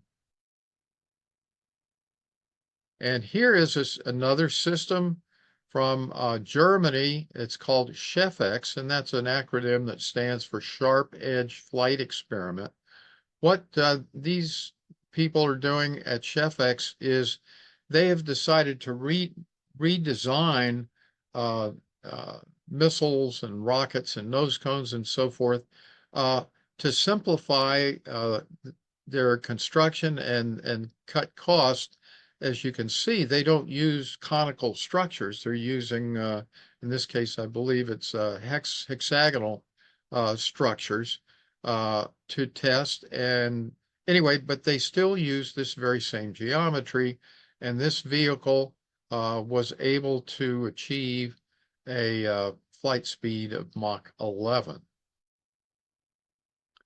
Then finally, we're getting to the fastest vehicle on the planet, and that's the Avant-Garde hypersonic glide vehicle. It's made in Russia. It supposedly has been tested at Mach 27. I was not able to find a diagram for this, a blueprint on the internet, and that's not a surprise, but I did find a number of examples of this, and I took the pictures that gave me the best chance of getting an accurate measurement of its geometry. And you can see here on the right that the golden ratio scaling geometry shows up in that picture. I found two more as well, and just thought I'd show you. I've measured those. So, unfortunately, I can't get a blueprint, as I say, but, all of the other pictures that I've been able to find of this craft demonstrate that golden ratio scaling is showing up. Now, here's a side view showing, in effect, the vertical angle of attack of the vehicle. And again, we see the 13.654 geometry showing up there as well. So golden ratio scaling is definitely being used by the Russians in developing their hypersonic weapons. And now let's take a look at a case study that I put together. And this is the DARPA HTV-2 hypersonic glide vehicle, which you see up in the top left-hand corner. And we're going to look at the angles of attack and analyze those. Now, just by way of background, in 2011, DARPA conducted a test of its unmanned hypersonic glider dubbed Hypersonic Technology Vehicle 2, or HTV-2. The vehicle was able to maintain stable flight for a while at 13,000 miles an hour over the Pacific Ocean. The stable flight lasted 3 minutes before HTV-2's flight safety system plunged it into the ocean. The agency now thinks that unexpectedly large pieces of the hypersonic aircraft skin peeled off. DARPA says that it expected some of the skin to wear down due to the extreme heat and speed of the aircraft. An independent review board has concluded that the most likely cause for the failure was the unexpected aeroshell degradation. Now, I'm going to be showing you some information here, and I'm going to pose the question. The DARPA HTV-2 did not use golden ratio scaling in its geometry, and could the lack of golden ratio scaling in the geometry be the cause for these problems? So now, how do I know that? Well, I went to the source. I found a picture, or excuse me, a blueprint of the geometry of the HTV2 on the internet. And they have different, I'm calling this horizontal angles of attack. You can see that the apex angle on the avant-garde is 27.309 degrees. But if you look here on the diagram, we see that we have an angle here of 73.3 degrees at the top. And the point I'm making is without any other compensating design change elements that we're not aware of, the proper angle here, if we want to compare it to the avant-garde and all of the other high speed vehicles that have golden ratio scaling, the proper angle here would be 76.345 degrees, which is the bottom side of the triangle that is created by this geometry. So the horizontal angle of attack of the DARPA craft is therefore 33.4 degrees. And how do you get that? You can take 90 minus 76.345 and multiply it by 2, and you get 33.4 rather than the 27.309 degree angle found in the avant-garde. So essentially, we're about 7 degrees different from the avant-garde and all of the other vehicles in the horizontal angle of attack. Now looking, and this is just a confirmation. I wanted to show you, I did find another version of this vehicle. I think they changed the back of it, as you can see, to some degree. There's different angles in the back here than this model, but the front angle of 33.4 that I found and calculated matches up perfectly. So this angle is about 7 degrees off. Now, if we look at the vertical, we saw on the bottom here, we saw the avant-garde before, and we see that the 13.654 degree vertical angle is very much in keeping with what we would expect. However, the HTV2 blueprint, the vertical angle is way off from 13.654 and isn't even like a half of it. So it's very hard to know where this geometry came from, but I have to ask the question, since we've seen it on all of the other vehicles, is this helping to cause the turbulence and instability that has caused these craft to fail? So all I can say at this point is that given the information that's available on the internet, at least with respect to the HTV2, the geometry that was used in the development of this craft is significantly different than all of the other craft that have achieved these high levels of performance and speed. Now, moving forward, there's not a lot of information about or pictures or blueprints for that matter, of the upcoming successors to the HTV2 in the U.S. arsenal, just as there aren't for the Russians and Chinese and Indians either. So this isn't a surprise, but I did find this picture of the common hypersonic glide vehicle that's under development for both the Army and the Navy at present. And even now, the geometry in the front of the craft seems to be a little bit off compared to the golden ratio scaling. So again, I can't say that they haven't compensated for that in some other way, but when all the other countries are using it and there's work and we're not using it and it doesn't work, maybe it's time to look at that. So we'll just keep that in mind as we move forward. Now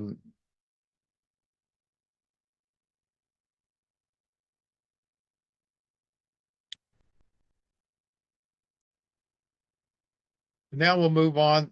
Since the HTV2 test about a dozen years ago, the government has been working to develop other hypersonic glide vehicles. This one's called the Common Hypersonic Glide Vehicle. It's being developed for both the Army and the Navy. As you can see here, even though the geometry here is very close, it's still not accurate um, uh, in comparison to all of the other uh, high-speed hypersonic vehicles that have been developed in the past. And it would just seem to me that we ought to be asking why, since we knew this geometry in the 1960s and 70s and 50s, why we're not still employing it today, since it works for the other vehicles. Well, we've come to the conclusion of the main part of this documentary. I do want to make a few summary statements and comments before we proceed on. And remember as well that in the appendix that follows these concluding remarks, you're going to find numerous more examples of golden ratio scaling in nature and in the construction of airplanes, missiles, rockets, and the like. So be sure and check that out at your leisure if you want to see even more examples than those presented in the main body. So let's start with a few concluding remarks. Although contemporary fluid dynamics has no way to really quantify or describe the phenomenon that we have discovered today, golden ratio scaling is found in every type of fluid dynamics environment where speed, laminar flow, and stability are paramount. GRS is also the geometry found in engine nozzles to maximize the thrust available from all types of jet, rocket, ramjet, and scramjet engines. This research demonstrates that nature has a preferred pathway of implosion and explosion, which manifests in the geometry of animals, birds, and air, land, and sea-based vehicles. Historical analysis of ancient architecture and flying machines also indicates that GRS has been known about for thousands of years. And yet, despite using GRS in the development of the vehicles developed during the 50s through the 80s, the best publicly available information, which we saw in the previous section, which was the blueprint of the HTV-2 hypersonic glide vehicle, the U.S. hypersonic program is not using GRS in the design of its vehicles, despite the fact that all other hypersonic vehicles that have successfully completed, trips, in one case up to Mach 27 for the avant-garde, use this geometry. So this could easily be the reason why the HTV-2 was eventually scrapped, and because of its inability to maintain structural integrity during flight. So much more research to be done on these topics, but by way of just kind of clarifying where I want to go next, there's going to be a lot of other, areas of that I'm going to be researching, but here are some important ones that I want to get involved with quickly. And one of them is to try to at least introduce and integrate the concept of golden ratio scaling into fluid dynamics and computational fluid dynamics. As we've seen, for whatever reason, this information got lost in recent time. We know that as recently as 75, 80 years ago, Victor Schauberger used it, and it certainly looks as though the people who were involved in the German development of the V2 rocket knew it as well. The second is I am quite interested because the Russian pyramid research has indicated that huge ionization fields occur. And now that we've seen that there's actually technology available in the market today for harvesting ions from the atmosphere, my next step is to take a pyramid or any other conical structure that has this geometry and measure the ionization fields produced by it. As you remember, both the Russian pyramid research and the research on the Great Zimbabwe Ruin indicate that this geometry produces high levels of ionization. So we find that the kind of the artificially induced levels of ionization around a pyramid are such that it could economically produce free energy. That's certainly a topic that I'm interested in learning more about and pursuing. And then finally, I'd like to explore the potential use of golden ratio scaling in nuclear fusion. There are a number of companies out there who are using the concept of implosion in their fusion activities. And we do know, of course, that fusion has occurred, so we know that it's theoretically possible. All we need to do is to change up the calculus to where the amount of energy necessary to create a fusion reaction is less than the energy that's output, and that'll get us over unity. Clearly, geometry, as we've seen from fluid dynamics, is highly important in laminar flow and in both implosion and explosion. So perhaps getting this geometry tested by one of these firms could go a long way in improving, the ultimate results from fusion progress. So these are just a few of the ideas. All of these things are things that we're interested in pursuing. If there are any of you out there, electrical engineers, what have you, that can help us, particularly with the measurement of the ionization fields, we can certainly get access to pyramids to test this on, but we need an expert in that area to help us.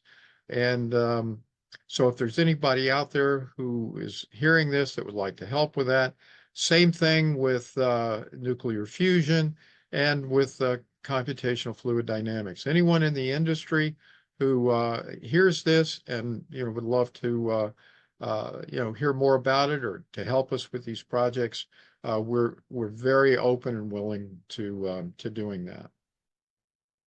So just quickly, I'm going to tell you a bit about the Pyramid Science Foundation.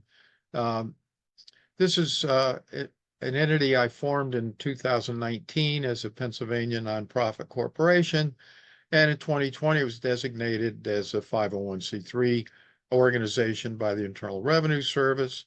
We were founded to conduct scientific research relating to the value of pyramids, to human, physical, and behavioral health, the environment, agriculture, materials science, and other affiliated areas of research. The Pyramid Science Foundation is actively pursuing partnerships, as I mentioned, with academics, fluid dynamics, CFD professionals, free energy entrepreneurs, harmonics experts, aircraft and nuclear fusion designers, and others who can see value in incorporating golden ratio scaling into their respective fields of endeavor. So if you have any questions about any of that as well, feel free to contact me at charlie@pyramidsciencefoundation.org or call me at 412-474-3481. For more information about the foundation, please feel free to go to our YouTube page, or excuse me, to our website, which is pyramidsciencefoundation.org. Also, you can go to our YouTube and Rumble pages with the Pyramid Science Foundation, and you're going to find over 350 research videos, interviews, and other items of interest relating to pyramid energy fields and golden ratio scaling. In the next half, the next part of this is just going to be the appendix, and I'll be back to introduce that in just a moment. The appendix to this documentary contains many, many more examples of GRS that's found in nature and in all types of aerodynamic designs for airplanes, missiles, rockets, and the like. So rather than boring some of you who don't want to see all of these in the front half, I've compiled them all in the back.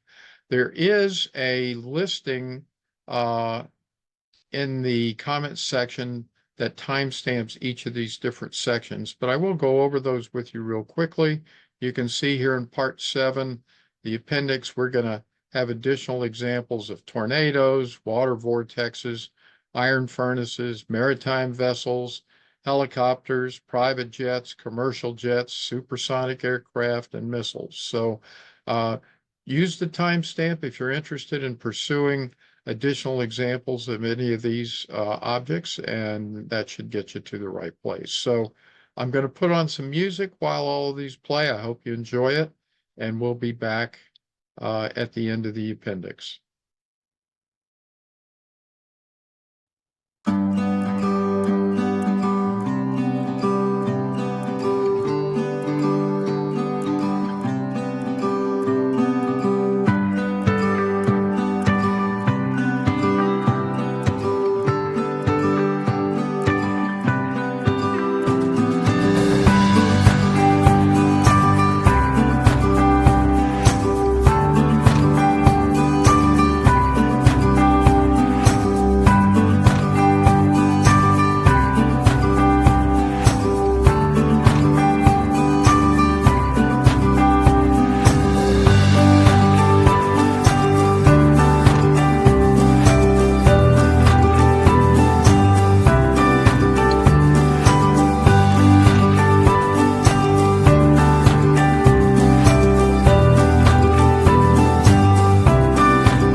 someone to